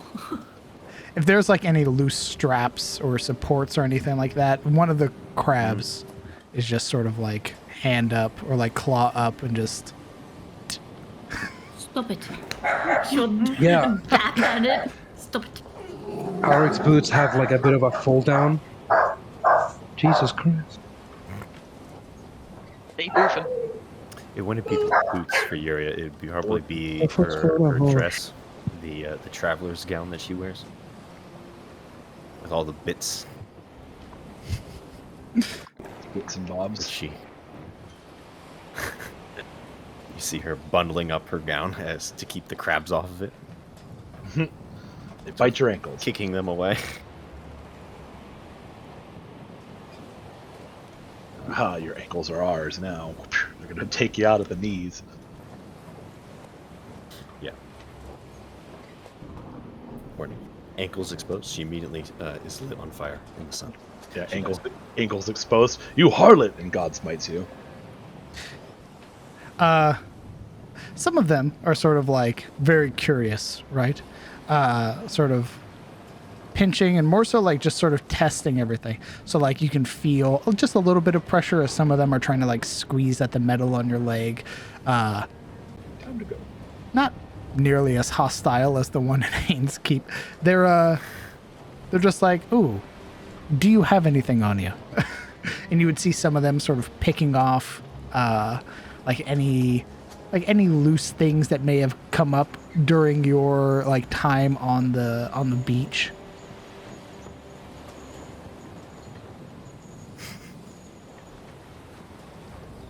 Kellen? How edible are these? Probably about as edible as any crab, I would imagine. Are you hungry now? Is that the problem? How many rations do we have? I have, I believe, 10 days worth, but as I said, I'm fairly certain I can forage for us on the go. Wouldn't be my first time helping to feed a group. Don't worry so much about it. Don't worry about it, he says. She mutters to herself. Very well. You're in my house now. The crabs! We're doomed. Yeah, Very incoming well, Mr. rolls of one. Yeah, very well, mister. It's your house now. Lead us. Yeah. Try to move around the crabs as to not get pinched on and start heading north. Okay. I don't want to speak for everybody, but I believe we're looking at the settlement north that Spybreaker was talking about. Well then, let's transition over to Hexploration. Oh boy. Now, here's going to be the test. Oh, fuck. We're going to see if you guys can see through this singular token. What? It's okay. I already screenshotted the exploration map that you gave us, so I'm already cheating. Well, What? it says I'll I do not have a token. Mm-hmm. Yeah, maybe I have to drag it. Maybe we have to drag it on or something. Wow. Let's see, represented actor, the players. Blind. I see a bunch of hexes now that I drug my token on. Wow. Wow. You weren't supposed to drag your token up. Wow. I'm gonna delete it, I guess. Can I delete it? See, if I go to your stream, I can see it just fine. It's great. I'm cheating. I'm blind. Can't delete my own token. And if I'm blind, I'm dead. Yeah. Oh. Blindness equals death. And that's what it is in D&D. You just assume. Let's see. Let me try again. Is that you, God? Sheet. Prototype. Bop. Configure permissions. You gain the status effect blind. Oh, I'm dead then. What? Can you I'm all see dead. now? No. No. I see your little marker, but your little ping, but I don't see anything else. Okay, hold on. Bop. Wow, it's like I'm really lost. Hey! Oh, there we go. Now you can see? Oh, Yes! Yes! Indeed. Perfect. See? Welcome to Hexploration. Curious. Oop, everyone, art start. Poke it! Smack it around. Oh my god! Look how many feet you're moving. For the sake of this, you, Move it around. each hex, will require a D100 roll, a survival roll, And I need to know who is leading the party, meaning they will have control over the token to determine where they go next in the hexes. Me. I know where I'm going. No. Not really. We back Zarya, not Me. bad area. Back. Stop hitting me. I assume, Stop it. given Kellen is the ranger, Wrangler. Alan will be leading us. I have decided as Alan. It Silveril. totally needs to be the warlock who leads us. I agree. Yo, would it be possible if we also have survival proficiency to help them? absolutely. Sweet. Ah, yes, Is good. that, what is the survival roll for? Just out of curiosity. This determines the sort of everything going on. The D100 determines events, but the survival determines things like weather, Making camp. terrain, making camp. Exactly. This is the equivalent of the party being in a minivan. There are 4 kids in the back. Kellen is driving. Alaric has the map. They're both bickering. Everyone in the back's crying. 2 hexes is a day's travel.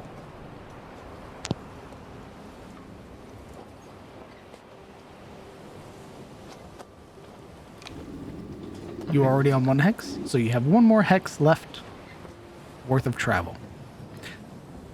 Who would like to be in charge to roll the D100, to roll the survival, and point us in the right direction? Is that all one thing? Correct. Head swivel. Oh god. Kellen, if you could pop our traveling cherry for us. Thank you. Sure. Sure. Thanks, bud. Start us on So you want to deal the with long order. first? Correct. We get attacked by gnolls. Yay. 3 trolls. Let's go. There is no encounter. You move along normally. Okay. And with a 21, What's a 21? Oh, that was earlier. Yeah, now you Oh, need to sorry. roll with Yeah. advantage because Oh. Alaric's helping. That was 14 minutes ago. So, yeah. So roll with advantage. correct. Ooh, fancy. Wow, double 12s. Smooth. Nice. Despite the rain and despite the sort of constant downpour, there doesn't appear to be anything that blocks your path of progression.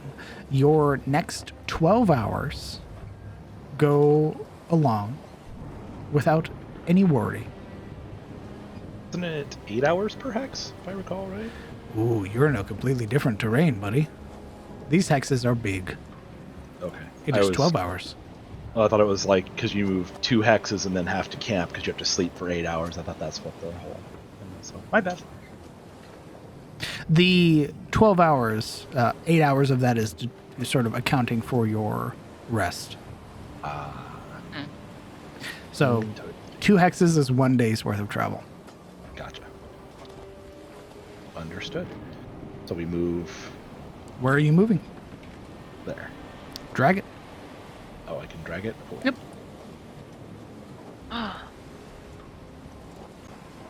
All right. And I don't know if it matters, but I have Natural Explorer and my background as Outlander that can help us out with food and other things. Indeed, which I'm already Sure. taking into account. Would you like me to link the cards? Yes. As you move into your next sort of traveling forward, as the rain sort of begins to sort of peter off and begin to become very light, a very noticeable drizzle, but not enough to sort of hagger you. You find with your skills, you find a relatively decent area under a sort of thick gathering of trees that is drier than most. A decent place for you to set up camp for the night. Excellent day.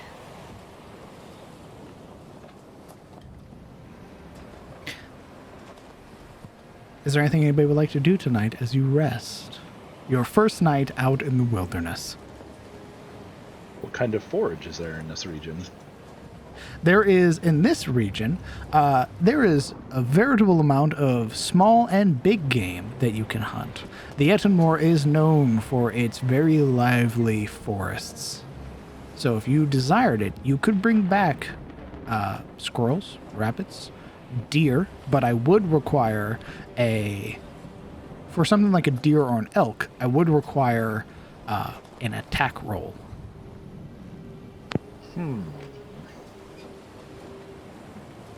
I have a net. Could Alaric use the net? I have a net. Now look at this net. You going after some rabbits? Yeah, son. I mean, they're hunting together. We're doing survival checks together.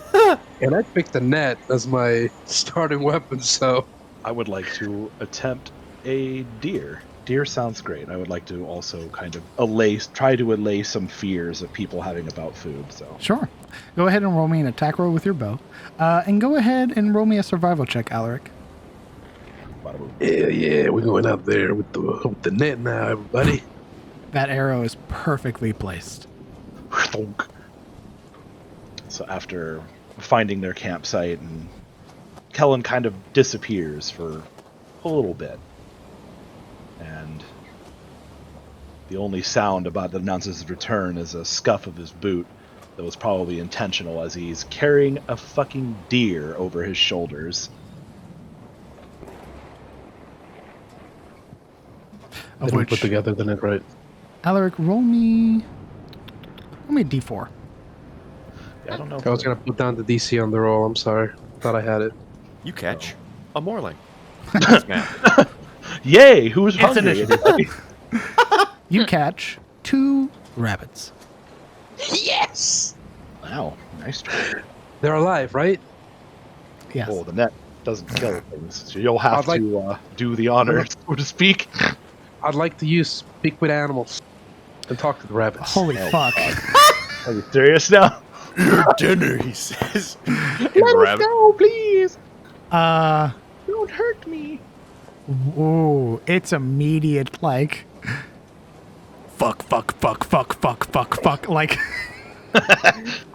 Run, we're gonna die. I Run. knew we shouldn't have came out of the den. We're totally gonna die tonight. This is so bad. I told you we shouldn't have left. You goddamn mook. You fucking talked us out here to forage, and now look at us for caught in the net. Look at this big fucking ape looking at us like this. We're totally gonna die tonight. We're dead, I'm telling you. You caught Frank and Charlie from Always Sunny as rabbits. Yeah. Just talk to him. Just talk about the implication.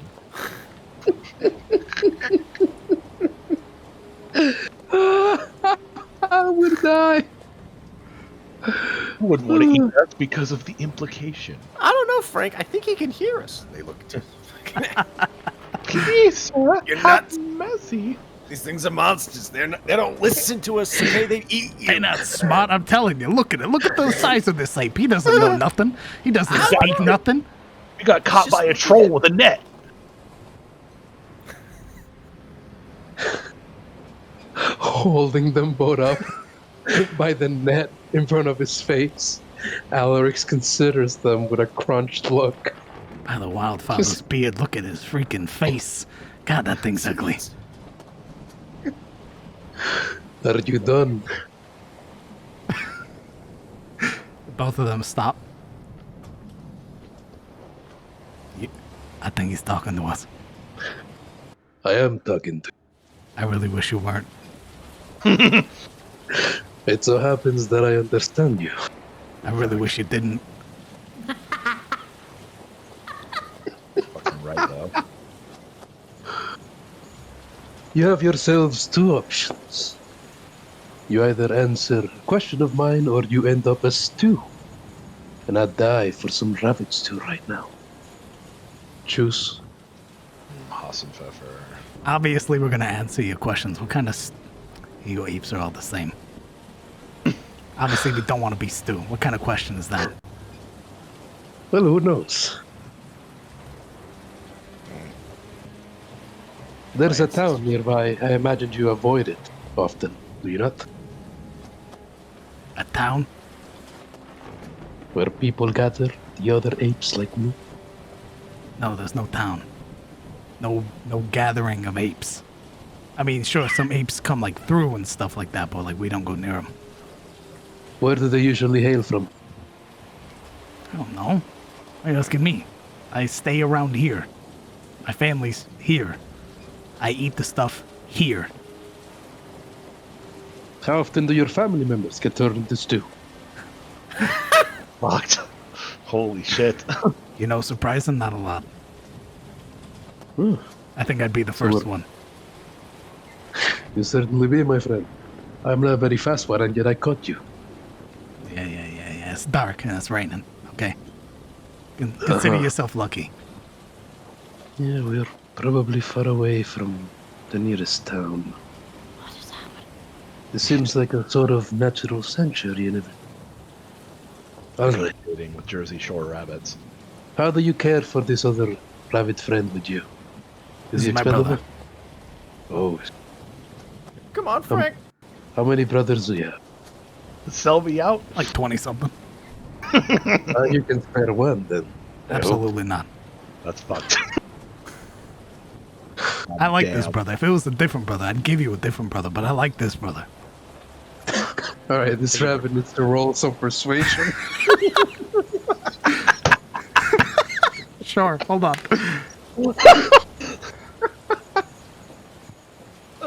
What's happening? Alec, You've descended into insanity. He's talking to rabbits. setting You know what? himself up This- as the dragon.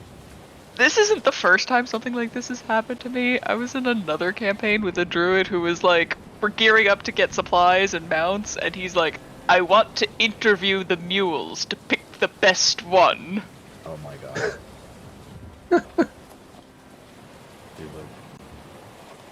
Oh my god, that's so smart. I've been given ideas. Oh, this will be good. No. Oh no. That's a 10 minus 2 for an 8. Wow.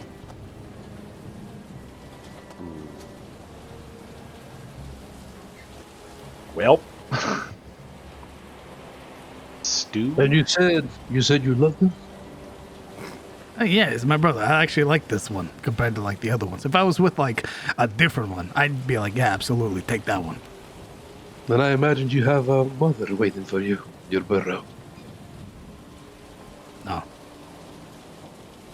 I got my wife and like all of my kids and like my brothers and my sisters and stuff. And they have their children too. Absolutely. Yeah, Kyle got my mom. Oh, Why? I am. My condolences. What? Condolences. What's that? It means that I am sorry for your loss. Oh. Thanks. Alaric will unfurl the net. Or what? What? I thought we were like in the wilderness still. You didn't bring them over to camp. Sildarill's coming to him. Stomp, stomp, stomp. Why? Clink, clink. Alaric will shit. unfurl the It's net another 8. open and let them Oh touch shit, the it's ground. scram. Hurry, Cheese it, it's the fuzz. run, little ones. Hurry. One Do not stops, answer for it. looking back only for a moment. Hey, you're not so bad. Ooh, I thought it was about to say "fuck you" and then leave. Hey, fuck you. Hey, I'm walking. I'm walking here. And they're gone. Dashing into a nearby bush, they vanish. You're gonna do that Yeah, to they the were. deer too? They were lovely. Yeah. My people. Hey, what's the matter, Silver? I was just coming to see you. She like leans around him to look at the scurrying away rabbit. Your productivity. Just two very hard-working rabbits scavenging for food for their many children. Was just asking them some questions. Nothing to worry about. You were asking the food for questions. They're not food. They live around here. So you are what? You only eat plants, No, I eat meat. A lot. but you just let meat run. Hmm? I am very selective of what I eat.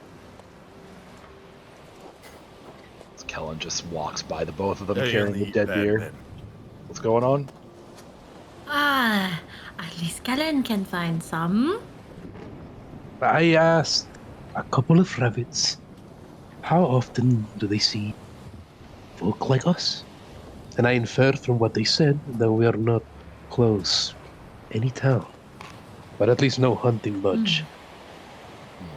Well, you have to imagine that a rabbit's world is a lot smaller than our own.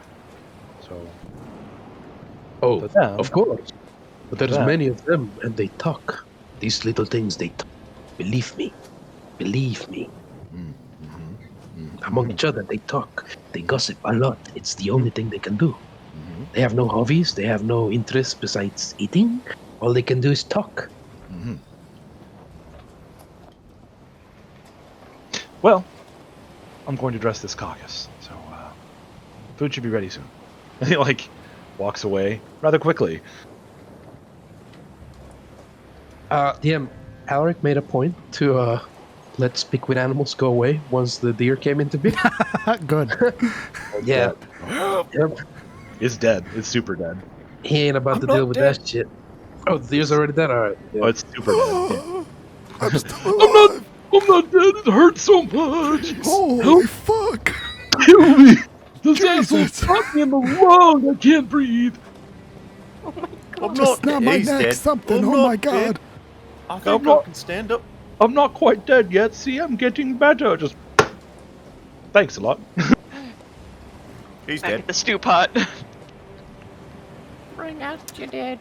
Yeah. So Having- setting it up on an X-shaped tripod made of sticks, he will start doing the whole carcass dressing process and getting meat ready. Having interrogated the rabbits, having found dinner for tonight, and if you roll me a successful survival, I'll even let you make rations out of it. Oh, God. Fail, and it explodes. The DC 12. was 15. Can I help him? I'll allow it. Roll with advantage. Well then. Thank God. Wow. That was almost a natural one. Absolutely. Roll me a D6.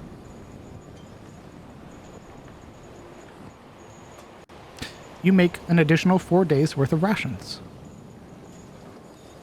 So 4 rations, one for 1 day apiece, basically. Correct.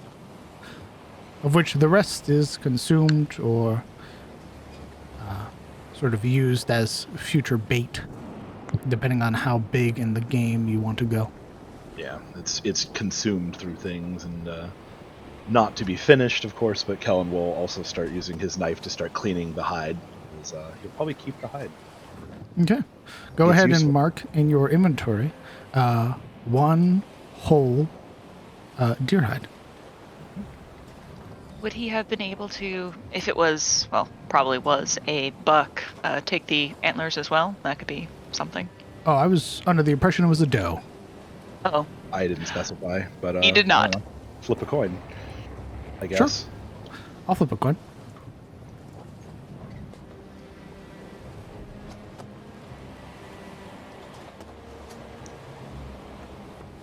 It is a doe. Okay. Well, still useful.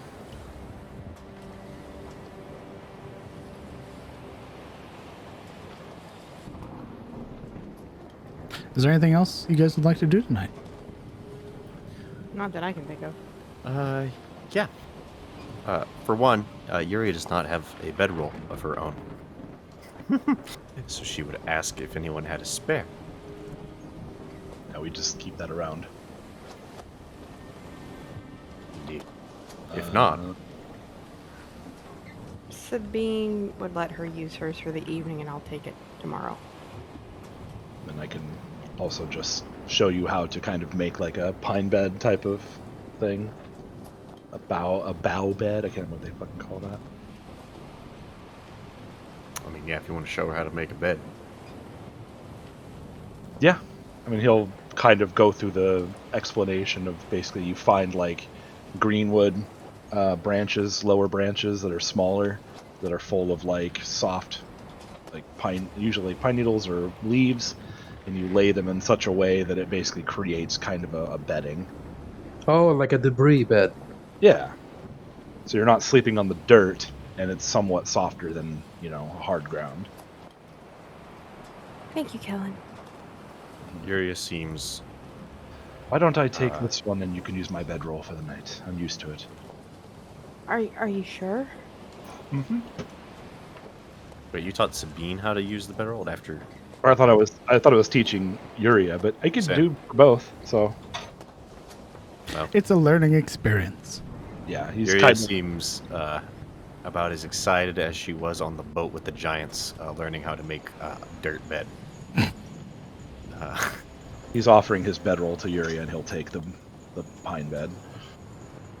There's a glance towards the others of the party. She accepts.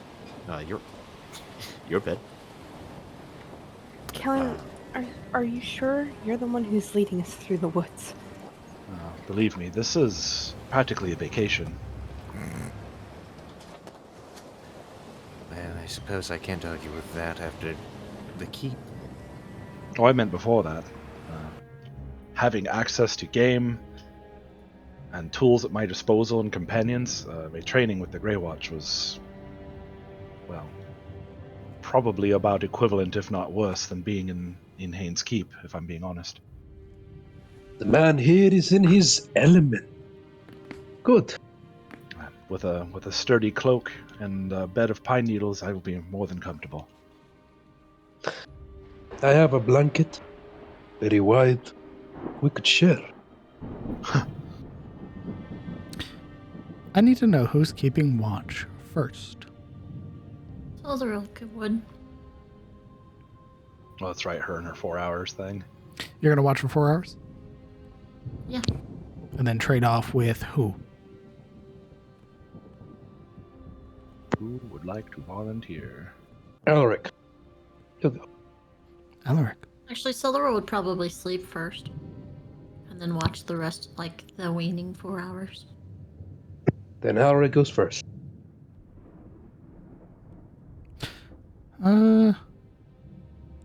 Wake me up when 4 hours have passed. I do not need to sleep so much as meditate in a way. What if I get lonely? Can I wake you up a little bit sooner? No. Fine. So we're doing this in... You can talk to your bunnies for conversation. She would grin at him. And they'd even be more engaging too. I can stay up on the first watch with you if you'd like, Alaric. Sure. Anything not to fall asleep. I've never really held watch before. There will need to be... these are 2-hour shifts, of which the 8 hours will need to be covered. Sildaril will be covering the last 4, so who are the first 2 to watch?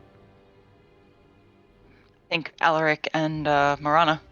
Are you watching at the same time, or are you going one after the other? I figured we'd, buddy system. Yeah, I figured it's two up and then the rest down. Okay. I can do the second one, the second watch. Sildaril is doing this. So you might do it together. Well, she's doing the last 4 hours, and if it's 8 hours of sleep, we have 4 shifts to cover. She's covering 2. So Gotcha. I'll cover the second shift with whoever would like to stay up with me. How do we roll the perception, Anna?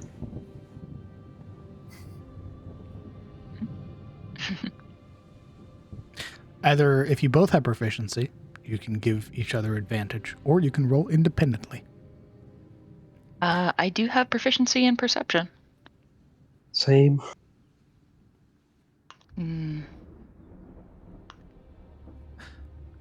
Probably you give you advantage.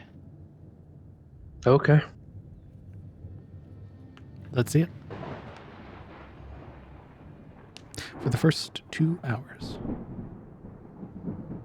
17.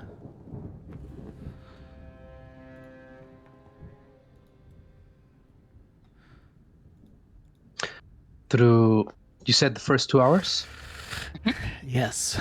There is a moment Ooh. as the two have paired up, letting the others begin to fall to sleep, hibernating or what have you. There's a moment where both of you are sat there, the crackle of the fire sort of adding to the ambience, the dull thrum of thunder in the sky above. Alaric, it's hard to tell if it's a trick of the light or not, but you swear further in between a set of trees sits a rider,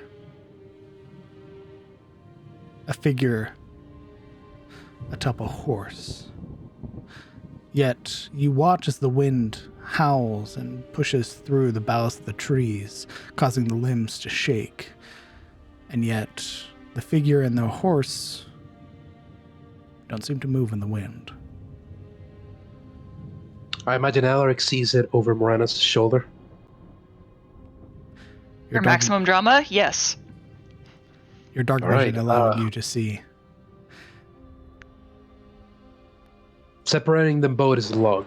On that log, by now Alaric would have splayed out his set of playing cards, and they'll be playing Go Fishing by now. And as he's setting down a 4, fish a 5th, he freezes and looks. And then, very dissimulated, he looks at Morana's eyes intently, then turns back towards the rider's outline, his silhouette under the storm. The You're moment trying to cheat. You're not doing very well. you looked at Morana's eyes and looked back, there's no rider. No, I'm not. I promise I am not trying to cheat. I saw something there. That way. And he points. Does she turn? Guarding her cards very carefully, she'll pick them up and kind of like hold them to her chest. And then she'll like, not like the full body turn, just like the head looking over the shoulder. He does try to lean forward and look at her card. She has them pressed up against her chest. I know. You don't see Are you- anything, Morana. Jesus Christ. Does she turn back around and see that? He would have stumbled in the process of sitting back down, as though he got startled. Do you see it?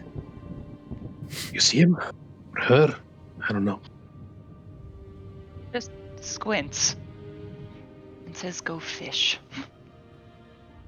Lady Lamordia, I promise you I saw something. And he still throws the card and picks it up. What did you see? There was a rider on a horse, go fish, and he was there looking towards us. It's very strange. A rider? A rider, a horseman. I think we would have heard a horse coming through the forest. It's raining, right? No. No, there's no storm, nothing. You hear the crack of thunder up above, the dull rumble. Yeah. But seeing that being, they should have made a sound. Perhaps it was just a trick of the light. Your imagination not being so worked up. All right. Lady Suppose Lamordia, there I must was. Go ahead. She was just gonna say, Well, if there was a rider, what did they look like? What colors? she draws another card, frustrated. It is very dark, obviously. I couldn't see much below that cowl of theirs. But I saw the outline, and he wags a finger at her, a bewailing finger, of a horse. And then I saw the rest of them, and there was this one particular moment where lightning struck, and it was as though the whole world came to light. I saw them. But a second. He's embellishing, by the way. This is him embellishing what he didn't see. At the mention of the lightning, that didn't happen because she was there. She just kind of like gives him a dull look. But there's just like after a moment, there's just kind of a smirk and a shake of the head as she goes back to her cards.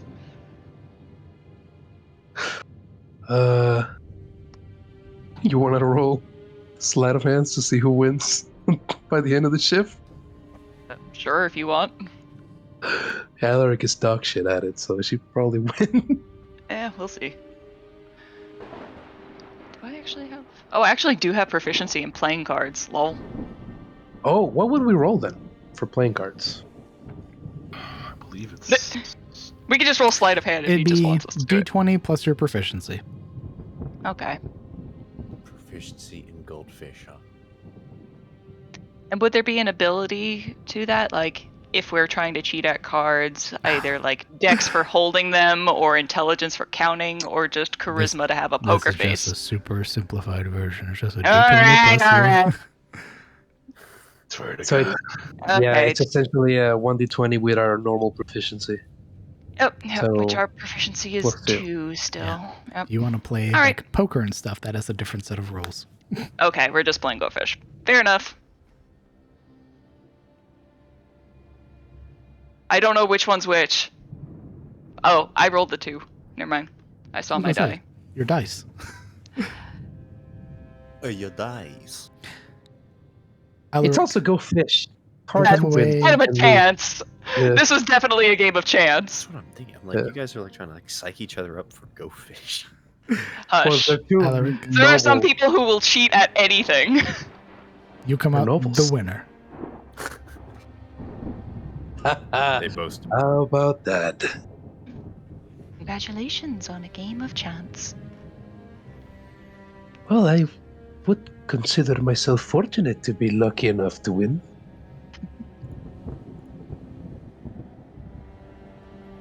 I appreciate the company.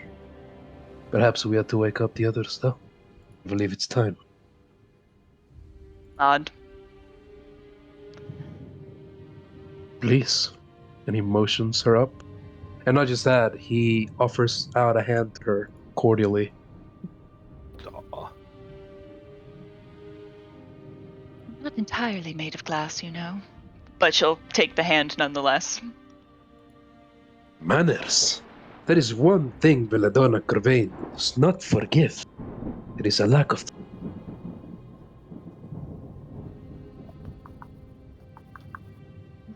Perhaps when this is over, a visit to Kareem is in order. It'd be lovely. Perhaps you'd shine some light in its darkness. Rather dour nowadays. Can't say Melgrove is much cheerier, but you're welcome nonetheless. That's still considered your visit a boon. If only to show my family that I am not as lacking in friends as they think.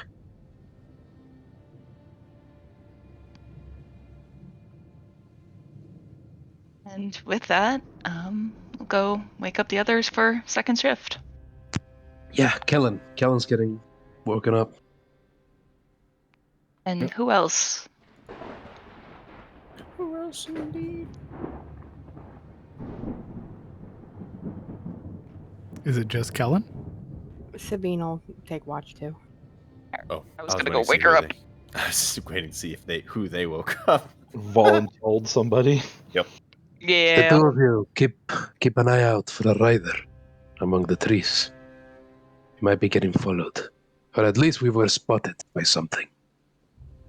So he says, I didn't see anything. Thing was right behind her. She thinks I was cheating at cards. I would never. He says that in such a way that says that he would, that he has, that he will.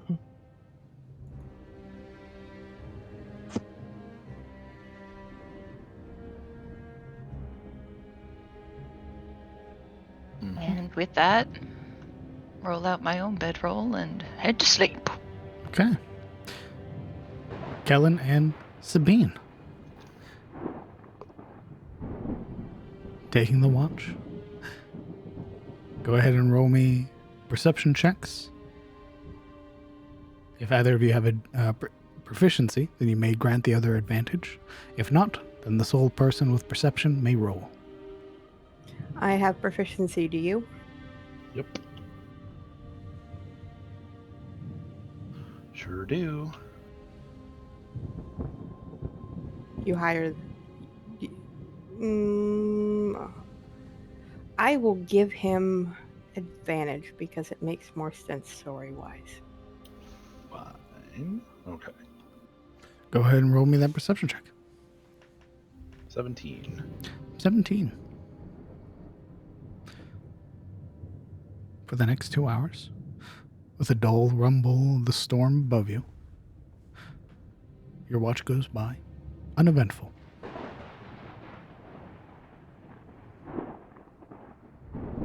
I would like to, while I'm on watch, I would like to use a primeval awareness. Sure. There you go.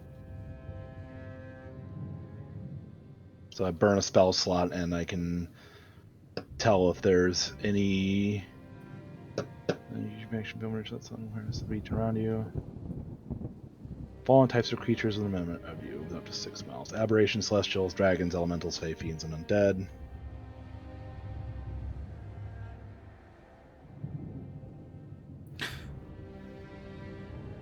Or within up to 6 miles if you're in your favored terrain, which doesn't really affect the revised ranger, so don't really know how that works, but I suspect that probably would have to be like moorlings specifically within 6 miles, anything else up to 1 mile. Or I take out your other. What the fuck? Welcome, visitor from town. What Hey. the hell? That's neat. Alrighty. I found him. It's the horse rider. There he is. Yeah. Got What him. the fuck is happening? Sir, bud. That's a nice mic you got there. What are you Sirik? talking about? I'm muted. No, you're not. Oh, could you guys hear the ad in Yes. the background? Right. Well, Mhm. my microphone was dead, like it was muted. I don't know how. So you get sus. Yep. And it happened. It You sense nothing, Kellen. None of those creatures within a mile? Opening your the first time, really. Yeah. You've ever really opened your senses out to the wilderness, to nature as a whole. It's kind of a testing thing for him. Sort of feeling out.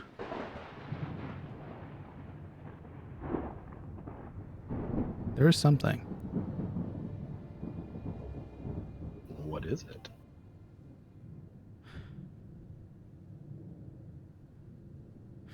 Sort of knitting your brow together. It's hard to place this. This is the real first time you've used it. But it feels different. Otherworldly.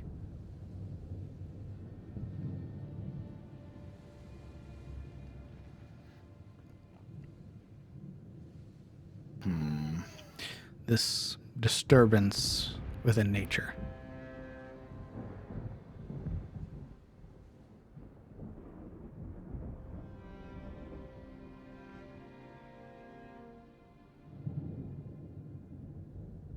But it's within a mile. Appears to be.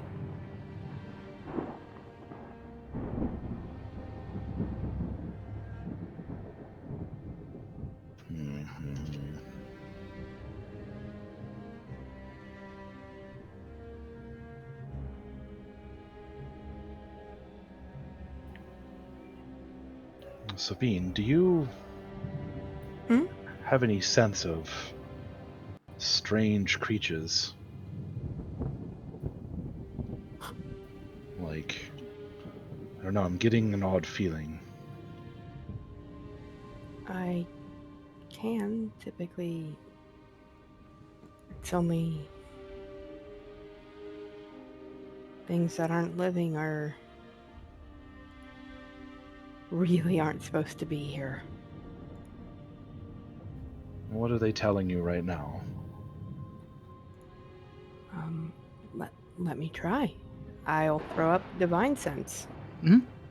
That's 60 feet, right? Yeah. Yeah. You sense nothing. There's nothing close.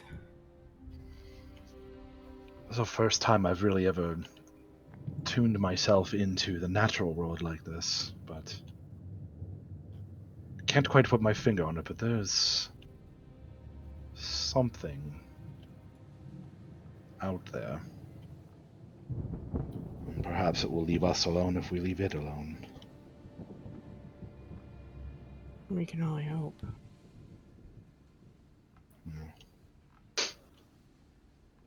Anyway.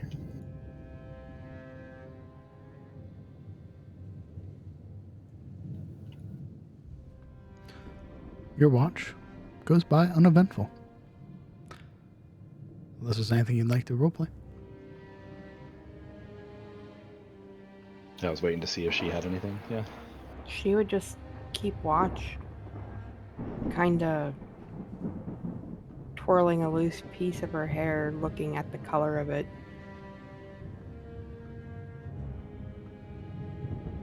Kellen sits with his back to their little campfire and stares out occasionally, but he's whittling on a piece of wood otherwise. What are you making? I don't know yet. It's just sort of a habit for idle hands. Thought perhaps a little statue of a stag would be neat. I'd love to see it when it's done.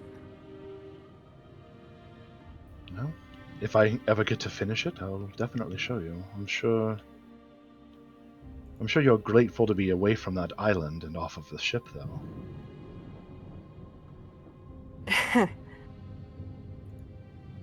It's, with what we do at the Order, they didn't really prep me for getting arrested directly off a boat. And that was not part of the orientation. I can imagine. Believe it or not, it wasn't part of my training either, at least not directly. Usually, members of the Grey Watch don't get captured so much as killed or caught and eaten. That's unfortunate. Did you choose being a Grey Watch? I did.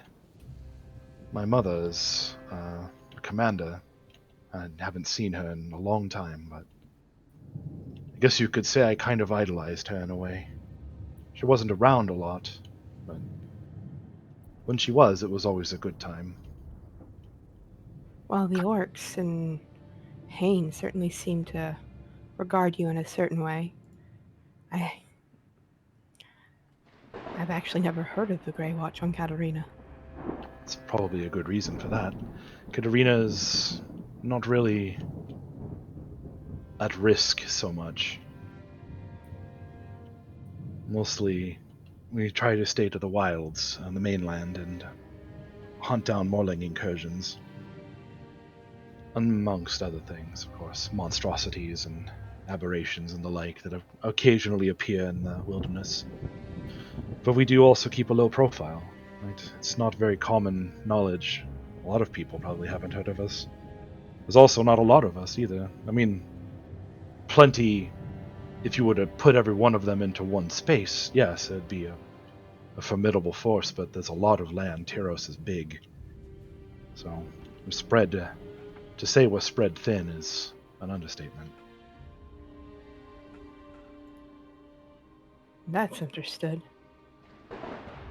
It's a noble calling, though, at least in my mind. My father wanted me to join some court or another, as he did when he was younger. Be a squire, become a knight, be a lord, all of that. My mother was the more compelling in my mind. My mother thought the same of my brother. That's why I was sent to the Order. You will enjoy it. I was reluctant at first, But now, but it's rewarding. It taught me how to look at things a wee bit differently. that's payment in its own, then. A reward of its own, rather. Certainly is. I certainly ponder what would have happened to me had I joined a court of some kind, but I think what sold me on the idea was seeing villages ravaged by Morling attacks, and the nobles were still talking about it in court rather than mustering out and dealing with the threat. Or the Grey Watch was there and gone already. It might be what some call the noble calling, to join a court and politic and lead men into battle en masse, but there is something else to be said for dealing with a problem right away, and because it needs to be done, not because you get a favor from it. Typically, the Order of the Rose is hired out by nobles, either seeking protection or a different kind of service. But we avoid lustful encounters. It's to try and help somebody gain confidence in something they might not have. That kind of clicks for a moment as Kellen didn't know what she was talking about until she said lustful encounters, and then he kind of starts to like slowly turn into a tomato. Are you blushing? It's just the dock and the fire.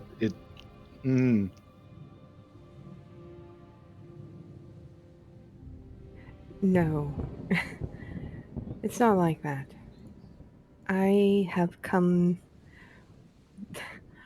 This is going to sound horrible. I love my God. First and foremost. Sorry, what was that? I love my God first and foremost. Got it. But I am not permitted in relationships of that nature, per the Order. And typically, when you get in a relationship, one does not like to share, and that would be required. Well, kind of like adjusting the collar of his shirt or something. Like, well, who knows? Maybe you'll find someone who's more understanding. If Sariel has it in mind for me.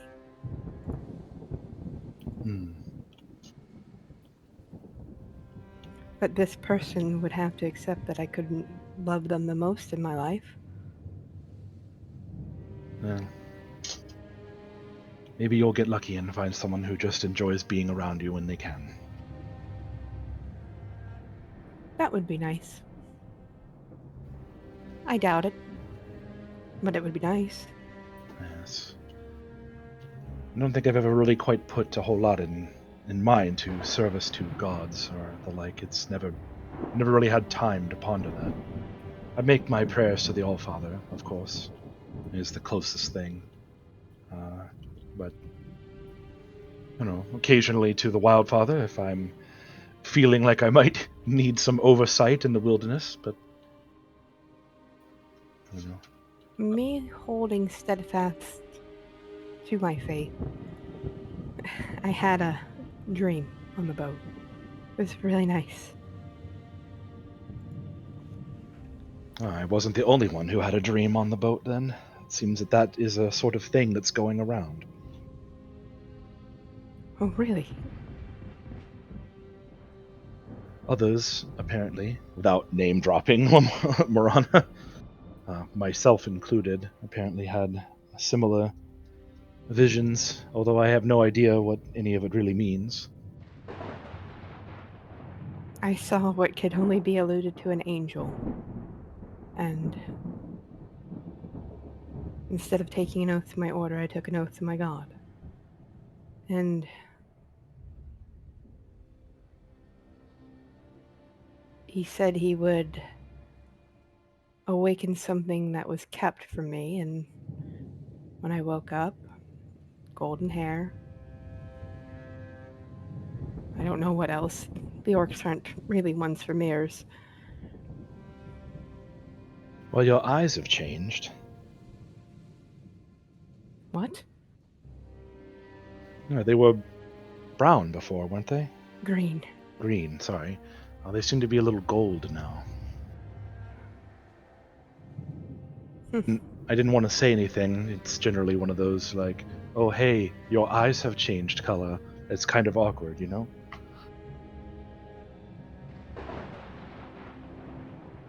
I wouldn't have known until I hit a mirror, so thank you. What is the awakening in you that's changed your appearance anyway? To be honest, I have no idea.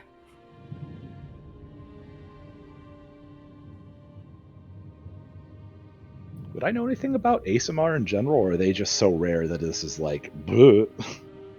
Roll me a religion check.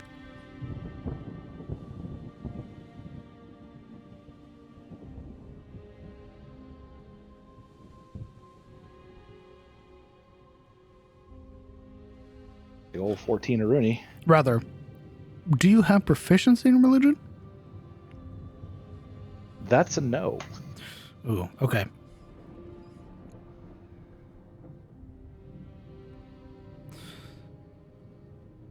I'm going to say no, you wouldn't. No, Kellen just spreads his hands and I don't know. Not that it looks bad or anything. Different, that's for sure.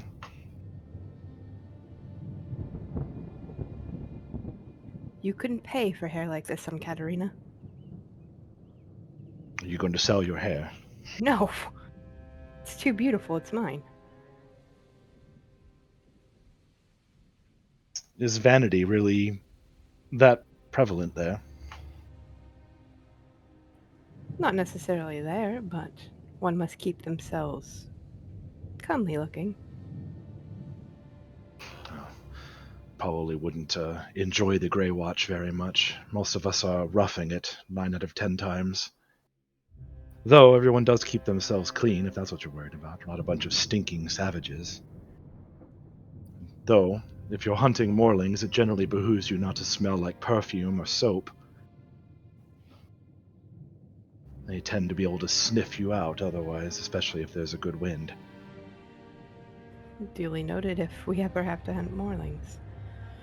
Well, in this area, with a party the size of ours, most of you, no offense, not very skilled in the wilderness, it's more likely they would be hunting us. Oh, that is so comforting, Kellen. I choose to try to be realistic about these things. It's rather you know up front, right? True. True. I'd rather you not have to be surprised by it, like me waking you up and telling you to start running. At least you know that there's a possibility of that threat. But I've been doing this for some time, and I'm fairly certain we can probably avoid them if we run across any, or perhaps ambush them and destroy them if necessary. I know that if we get to a city, I want to send word not only to my order, but to my brother that I'm okay. I don't know if me getting arrested was on the agenda for the job that I was sent for.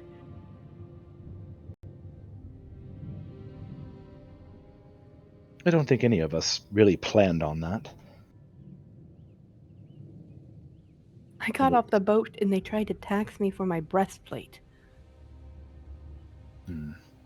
I came to Ettermore with 2 companions from my order to investigate. We started asking questions and were roundly ratted out. and we had the gods on us. And in order to let my companions escape, I led the gods on a merry chase through the streets. I was trying to get away, but that didn't work out so well. Although throwing a chicken at somebody's face does tend to make them a little cross with you. That's okay. I ended up punching one of mine in the face.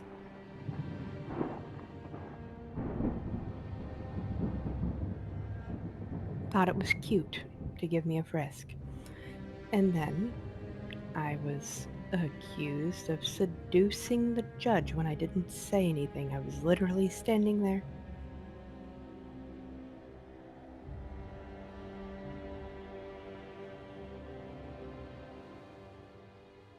Well, a big question is what happens when we get to a city? Would you stay, or would you be taking your leave at that point?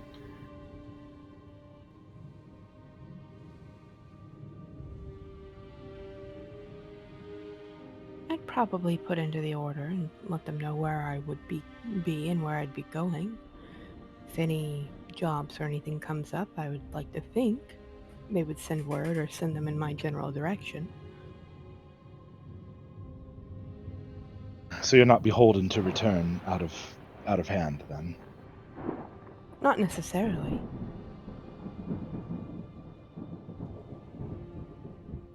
Most choose to.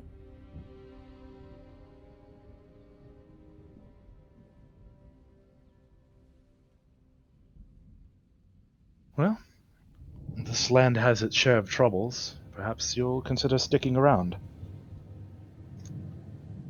I think I might. If nothing else, I'm sure I can contact the Grey Watch at some point and find us any number of trouble to get into. You might even like them. They're pretty fun. I do like fun.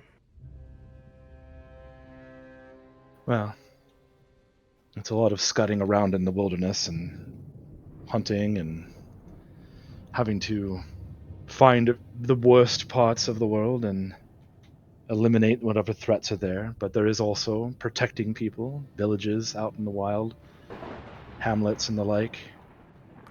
What age do you typically join the Grey Watch out of curiosity?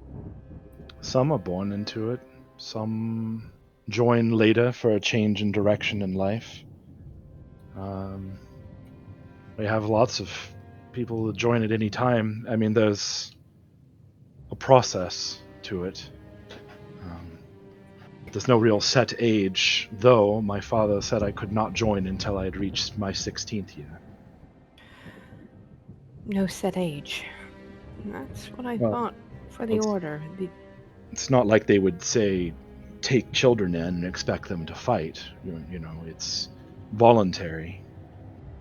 So Typically, the order is voluntary, but in my case, it was a wee bit different.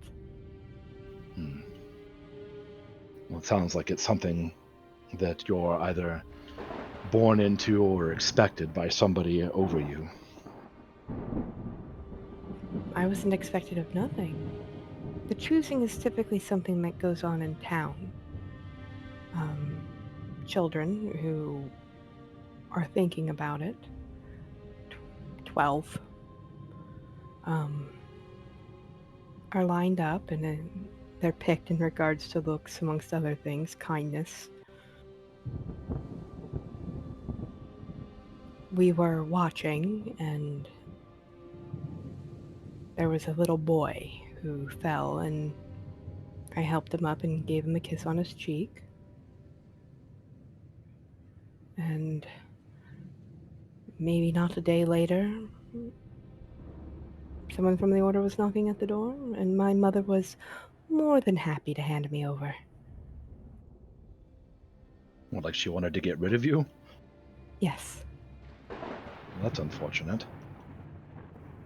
Unfortunately, when my brother and I are together, we're typically, well, we used to be, I don't know so much anymore, I haven't seen him for years, of the same mind. And I guess getting my brother to do what she wanted, to guide him in the way that she wanted, it was easier to have me out of the picture.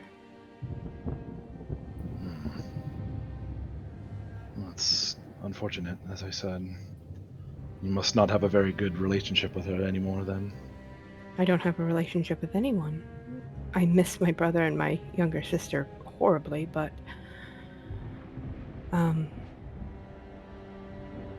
I was angry and upset, and frankly, I tried to run away a couple times, but something happened and I made my decision to stay. And I think I'm better for it. Well, as long as you're at peace with your decision and you're happy for it, then there's no problem. That's how I see it currently.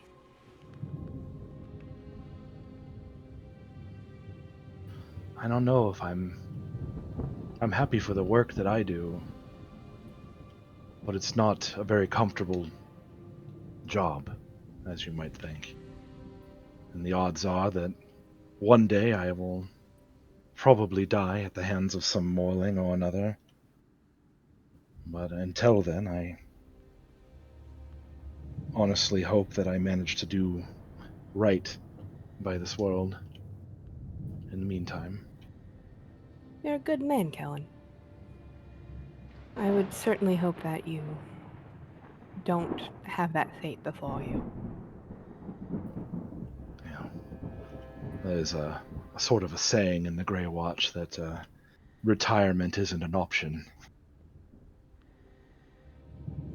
Though, strangely enough, we have had a couple of elders that have not so much retired, but gone to training and such, but they're not as common as you might think.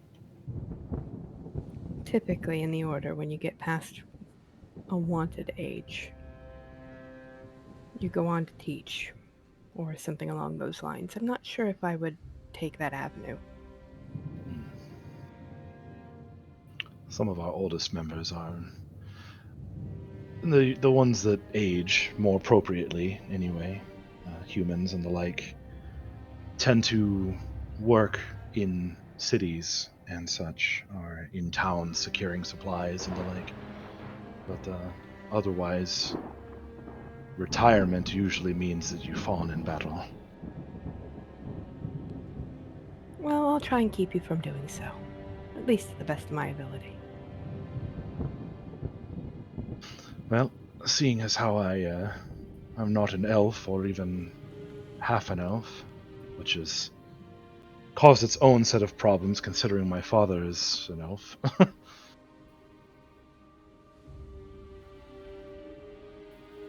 But apparently I missed that particular inheritance. So luckily for you, you won't have to keep watch on me for long. At some point I'll get too old to do what I'm doing and have to do something else.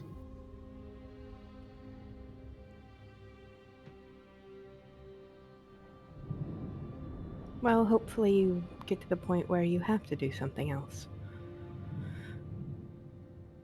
I never did get a chance to thank you for what you did back in the keep. I really appreciate you trying to lessen. You mean before the Bastille? Yeah. I confess that it was out of concern that you may not be able to handle it. I don't mean to imply that you're weak, it was just that you gave off the impression that you wouldn't handle that kind of torture very well. I was relieved to see that I was wrong. You did well. We're trained to deal with a variety of uncomfortable things.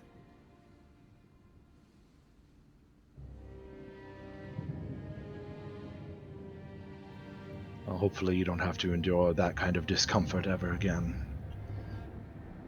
It's not like we're trained to be tortured, but we are trained to resist interrogation, and that can be arduous enough. I wasn't even sure I would have made it past the second day. It was something else. For the sake of brevity. wrap it up, please. The conversation would come to a close. Yeah, it's pretty much over anyway, I think. Next. Sildaril, you are finally awoken. The last 4 hours of the watch are yours. Do you wake Yeah. anybody else up with you? Nope. Just by yourself? Pretty much. Do you have proficiency in perception? I do. Roll me that perception check, please.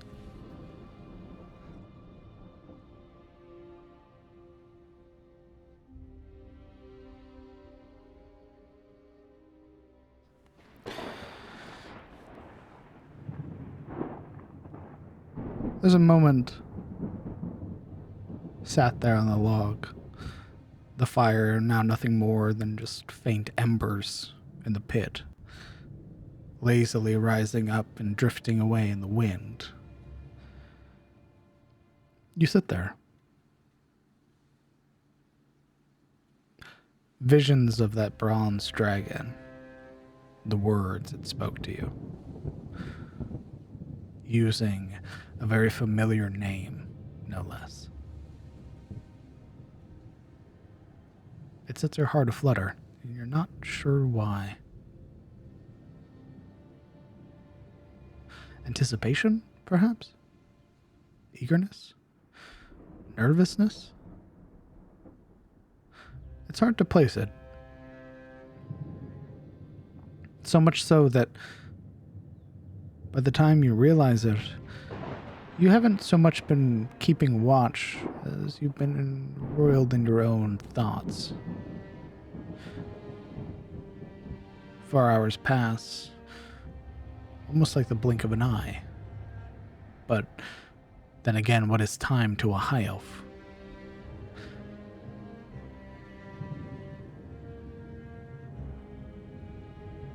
You see it faintly as some light begins to shine through the dark clouds, sort of lightening them to a soft gray. The clouds do not break. The storm does not surrender. And your first night in the wilderness goes by with no issue.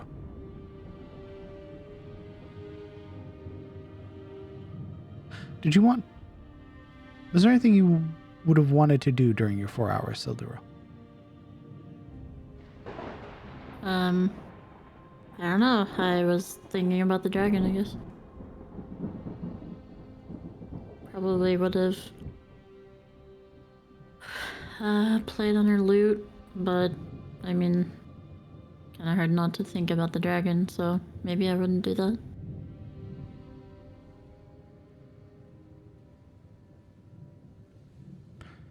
And do you eventually wake people up, or do you let them wake up?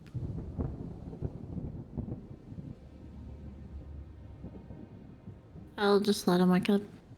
Okay. Eventually, those of you that have rested begin to stir. Yuria, your full rest, uninterrupted. The others, you having found some modicum of comfort, though not really. Whose first time is it camping and sleeping outside? Probably Urias.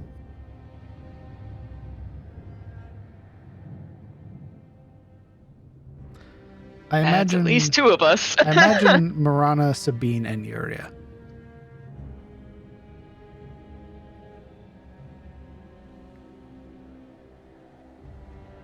I will not contest that.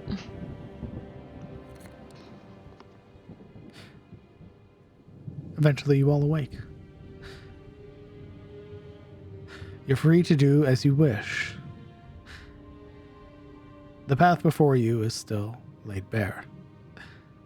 I just need to know if Kellen is continuing to lead as you all pack up and put out your campsite.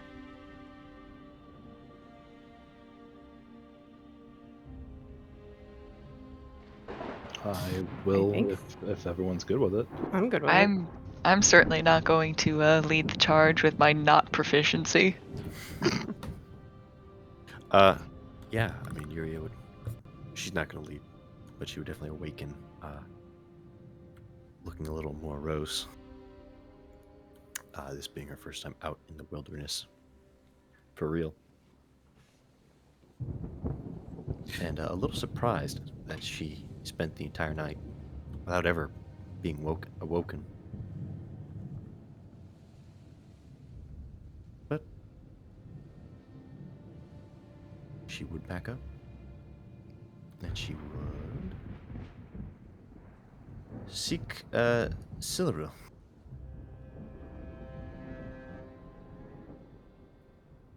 Did anything happen? Any reports? I was asleep. I only watched for half the night. You should ask someone else. As for mine, it was as quiet as you would assume.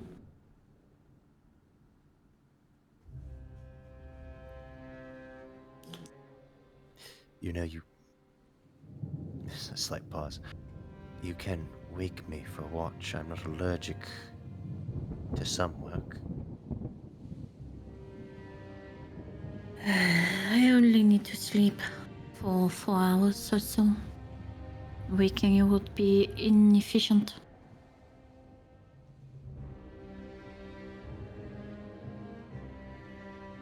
She shrugs. If you say so, then. She does not pursue any of the others, as apparently if there wasn't anything to report. To Silveril, she just assumes that nothing obviously important happened enough to for anyone else to be worried about it. Especially Julia if asked a question openly in camp, right? All of us would have heard her asking. Yeah, I mean, it wasn't quiet. Well, as Alaric is sliding on his second boot, he offhandedly says, "There was something."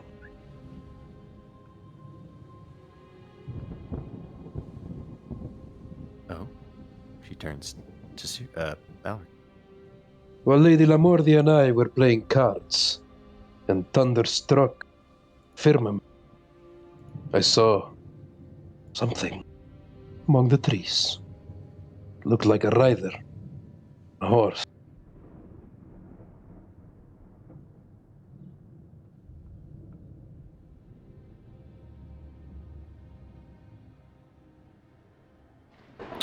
I didn't see it myself. Marana says, kind of rolling up her things. And there was nothing there by the time we finished our watch. Well, you have to understand, she was very busy getting destroyed, that goldfish. But I saw the rider. I saw them. I know that I did. Something was there, all right? Could you discern any colors? Oh, it was dark.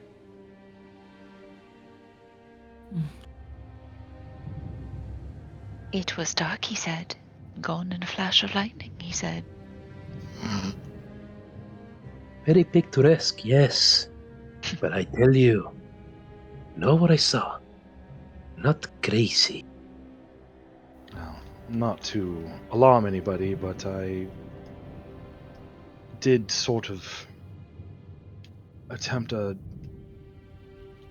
don't know how to explain it really, but I kind of expanded my awareness of the surrounding area, and I did sense something strange, but I don't know really See? what it was. It was the best thing I could probably say. It just felt otherworldly. I tell you, But we should go out there and look for tracks. But it could Look be for it could be anywhere within a mile of here, to be honest. Well, when I saw it, it wasn't that far. Like a 2-minute walk at most. Well, where did you see it? I'll go look for tracks. Otherworldly. See, before Alaric can tell Kellen where he saw it, he must go back to his sit.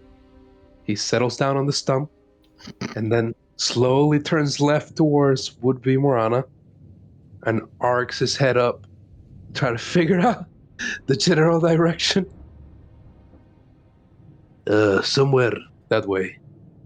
And he points off towards the trees. Kellen, following his finger, will trudge over that way and see if there is any kind of footprints or hoof prints or anything like that. Roll me a survival check. Alaric helps. Nope. You have advantage. Oh, Alaric helps. At least like more. Better. Nothing.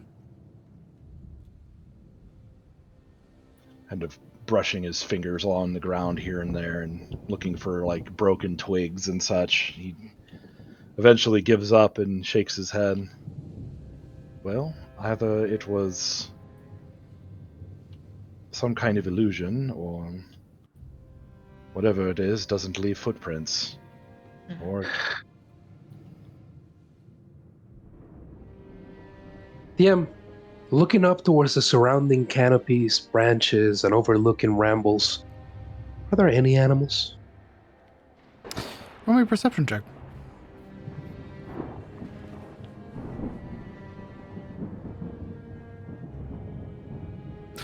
Yeah.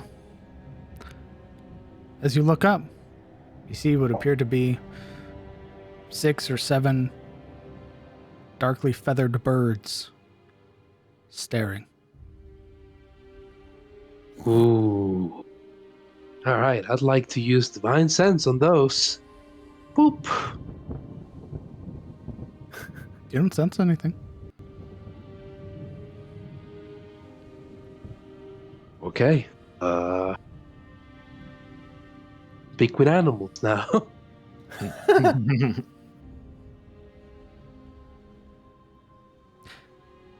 They are eerily quiet. No talking. Hello, my birdie little friends. Like what you see? You see some of them turn their head, peering at you. You see one of them sort of outstretch their wings and then pull it back in, sort of ruffling their own feathers, but they are quiet. They acknowledge you, but they don't talk to you. How far away? Is Alaric far away from camp, or is he like within eyesight? He's about like 80 or 90 feet away from camp. Oh, okay. Kellen, do you have any hardtack, bread, crumbs, something? What kind of birds are these? They appear to be corvids of some type. Breaks into one of the prepared meat rations from the deer and hands it over. Well, the crows or ravens, perhaps. I don't know. Are they too big to be crow or ravens, or too small to be ravens? They appear to be like crows. Yeah. They appear to be crows of some sort, which probably means they will eat just about anything, but try this. Oh, they will? Oh, good. All right. Alaric accepts it. Takes 2 steps away from Kellen. Holds it up luringly in the air, the stripe of prepared meat. Take off one of my rations. There we go. Okay. I just need to ask if you've seen a particular rider come this way. You get to eat. I know you black, elegant little birds are very, very smart. So you must have seen some. One of them, the others remaining almost statue still. One of them sort of flutters down, perching itself onto your outstretched arm. Its eyes looking at you, these jet black beads, as you hear a singular word. Doom. That's where we're going to call today's session. No! Ooh. Doom, huh? Roll initiative, bird. I told you them crows weren't fucking trustworthy. Damn birds, always lying. Goddamn burbs, man. Alec becoming the birds are government property conspiracy. Yep. God. Thank you guys for playing. We'll be picking this up next week on the 25th, where the players will continue their exploration and delve deeper into the southern territory of the Etenmoor, dealing with the revelation of doom. What a great game. Woo!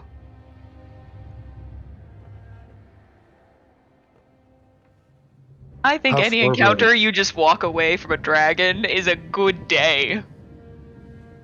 Good Read. sesh, everyone. Wrap it up. Yeah. and then we get Doom at the end as the cliffhanger. You know. Any doomers in the chat? There is now. If chat has any questions they'd like to ask myself or the players, feel free to use your channel points to highlight your questions. And for as long as the players are willing to stay, they'll be answered. I have a question. Yes. How are these orcs sailors in this kind of fucking ocean where they're meeting harpies and then giants and then dragons back to back? Holy fuck! Yo, that ocean's popping off. The Morning Sea it's Holy located. fuck. It ties into the Islands of Glass.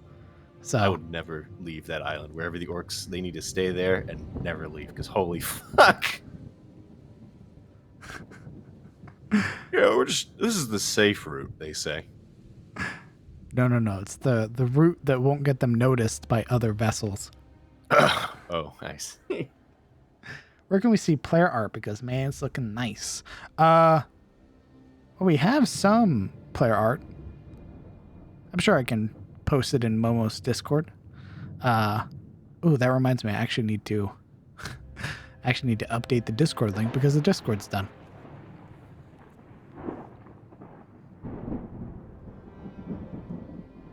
Hey, So once I get that set up, you'll be able to see it in my Discord. those Italian rabbits were great. Good. I didn't know what fucking voice to give them. Oh, that was Hey, great. yo, I'm Peter Rabbit. This is Louis. So yeah, Hey. now you can expect Alaric to want to find communion with just about every animal, if it makes sense. I was about ready to ask you, are you ready to voice every woodland creature? Not every woodland creature, that'd be mean. Oh, just all rabbits sound the same. Wow. Yeah, we talked about that's Peter. Peter's my brother. And all Can't the eat Peter. deer are racist. Are they racist? Yes. Yes. When did we All establish deer this? are racist. That's a long-standing It's a rule. long established rule. All deer are racist. When did we establish this? It has been established for years. True. What happens when you turn into an elk? Are you racist? No, Oh, because I retain the brain of me. I don't Why know. are I they think you get racist? racism as a class feature. Mm-hmm. But all deer who are born deer are racist. Why? Dear. Yeah. They just are. Where's this coming from? Trust me. They're racist, huh? I mean, Yes. I don't particularly like deer. I think they're good for eating. That's about Yes. it. Kill But them they and eat are, them. but they're destructive and noisy and obnoxious And and racist. and greatly They hate the dislike drow. them. They are racist. Deer and drow is a long-standing rivalry. Yes, they hate each other. All because of the deer. Jesus. It's true. It's true. I hate this. It's true. You I hate can't. this timeline. You can make it. Deer, guardians of the light. Drow, guardians of the dark. It's just they're naturally opposed. I'm just imagining Alaric casting Speak with Animals, and all he hears is like the herd of deer walking past, and they're just like, knifey, fucking keep walking, knifey. Yeah, that's exactly Pretty the much. problem. They spit at him. That's why they're so edible. We don't feel bad.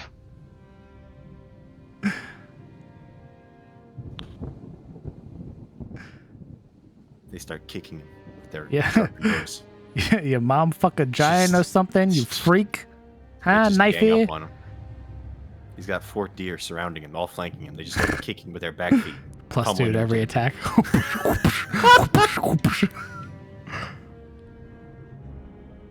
You coming to our forest? You lummox? You some druid? No? No? Fuck you doing here? All the animals are Italian. Very bad, Hey, get the fuck stereotypical outta Italian, no here. less. A herd of deer appears around Alaric and surrounds him. Oh, you lost, boy? Pretty sure you're gonna have a bad day.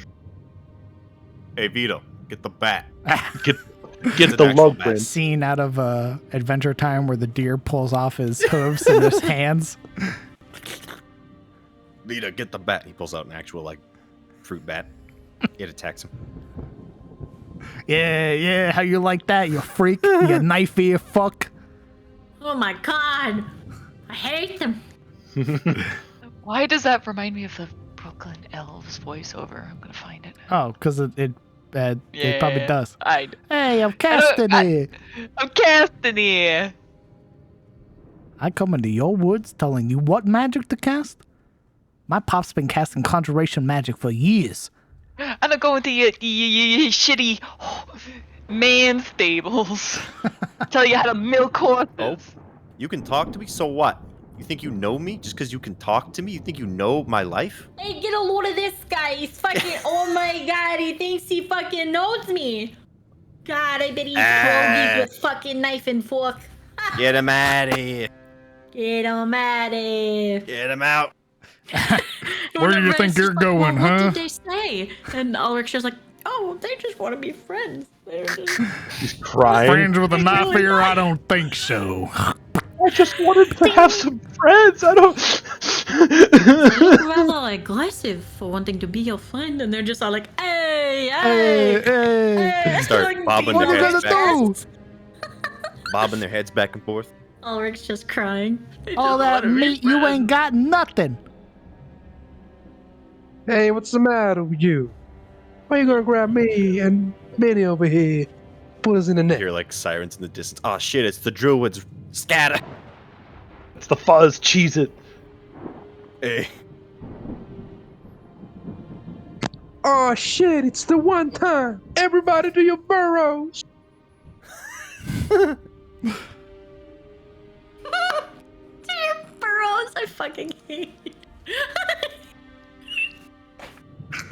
Nah, sorry. See, I like this brother. If it was any other brother, I'd give him up. Totally fine. But this one, I like this one. So, Well, no can do. Well, then go get your other brother and bring him back. Hey. this one I can't replace. Replaceable. Nah, and I can When go you get came another to brother me- neither, because I need him too. When you came to me, you were nothing. I offer you a chance to become Dan Blood. Damn blood. Brothers Ah! The rabbit hustling to stay alive. Yeah. When you one with the forest, you do what I say. Nah. See, I got connections and everything. I'm a made rabbit. See, I got connections. Whatever you need. Drugs, guns, swords, armor, whatever. I got it. He Just, pulls up his Wait, burrow. what were those and first there's a two? fucking arsenal. What were the first two again? This we what There's we a call an cigar. acorn. Between his lips when he looks back. So what you need? Hey, this here is Alphonse. He's gonna help you out. Whatever you need. Hey, watch the acorns. He pulls That like, rabbit is going back to the burrow fucking legend, by the way. Dude, he fucking No talked one's us out gonna of getting eaten, bro. no one's gonna believe him. He's gonna be that crazy coot coming back with like Bigfoot stories, and everyone's like, "Hey, you Josh." Yo, I got But the grabbed by other an one, the other ape. one will tell. Oh, AA killer in there. You dare come to me to make a request on the day of my daughter's wedding? It's like the fucking the god rabbit. You come to me during mating season with this trash. These big apes shook me down, Dad. Be a man. Look how they massacred my boy. what they did to my boy. I need you to use all your strength and all your powers. This is like the Italian Watership Down. I'm just telling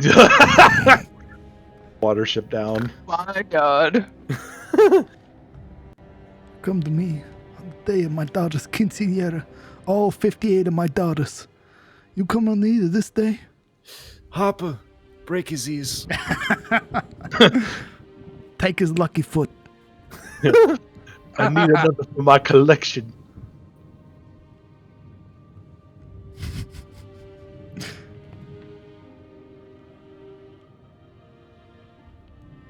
Goddamn.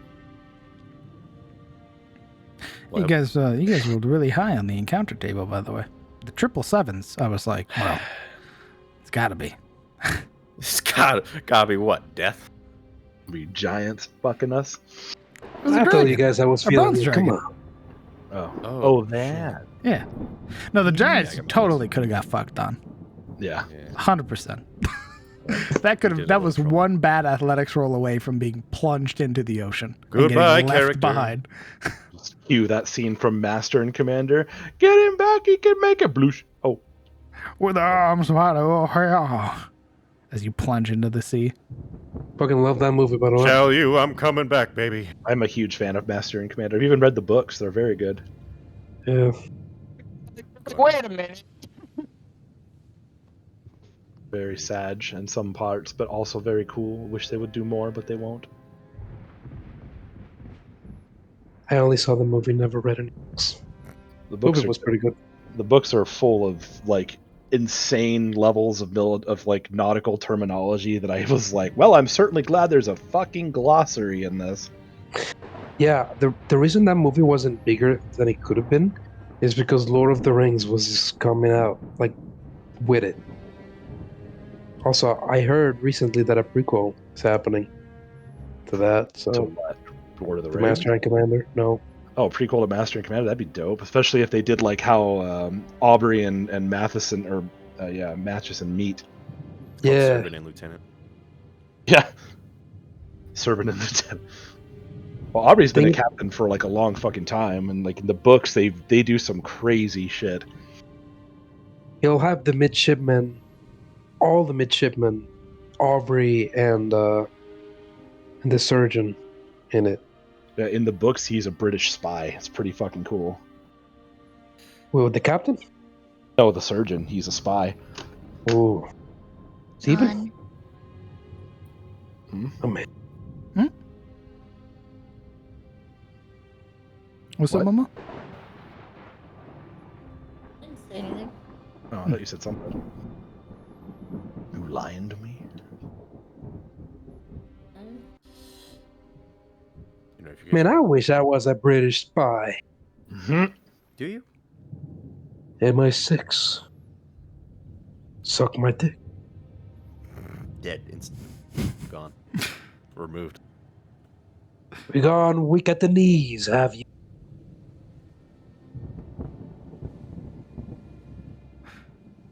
Well, if that's it, I think we can call it here. Thank you guys for playing. We will pick this up next week. If you want, go ahead and say goodbye to chat. Doom. Goodbye and good night, chat. The Good end. night, chat. Ciao, chat. I hope you had fun today. I did. Night. I'll be back.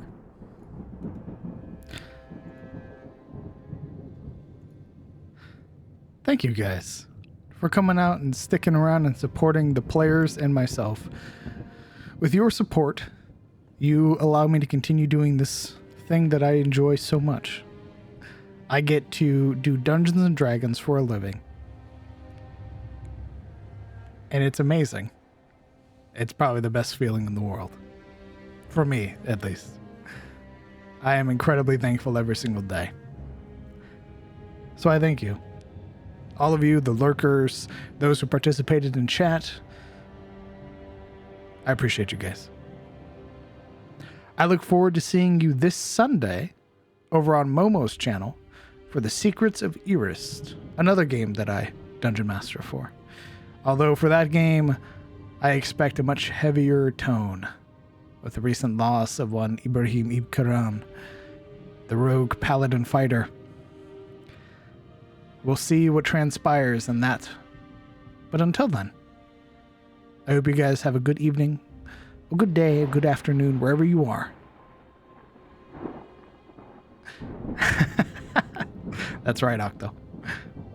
But have you ever Dungeon Mastered before? All right, everybody. Take care. I look forward to seeing you next time. And rest well.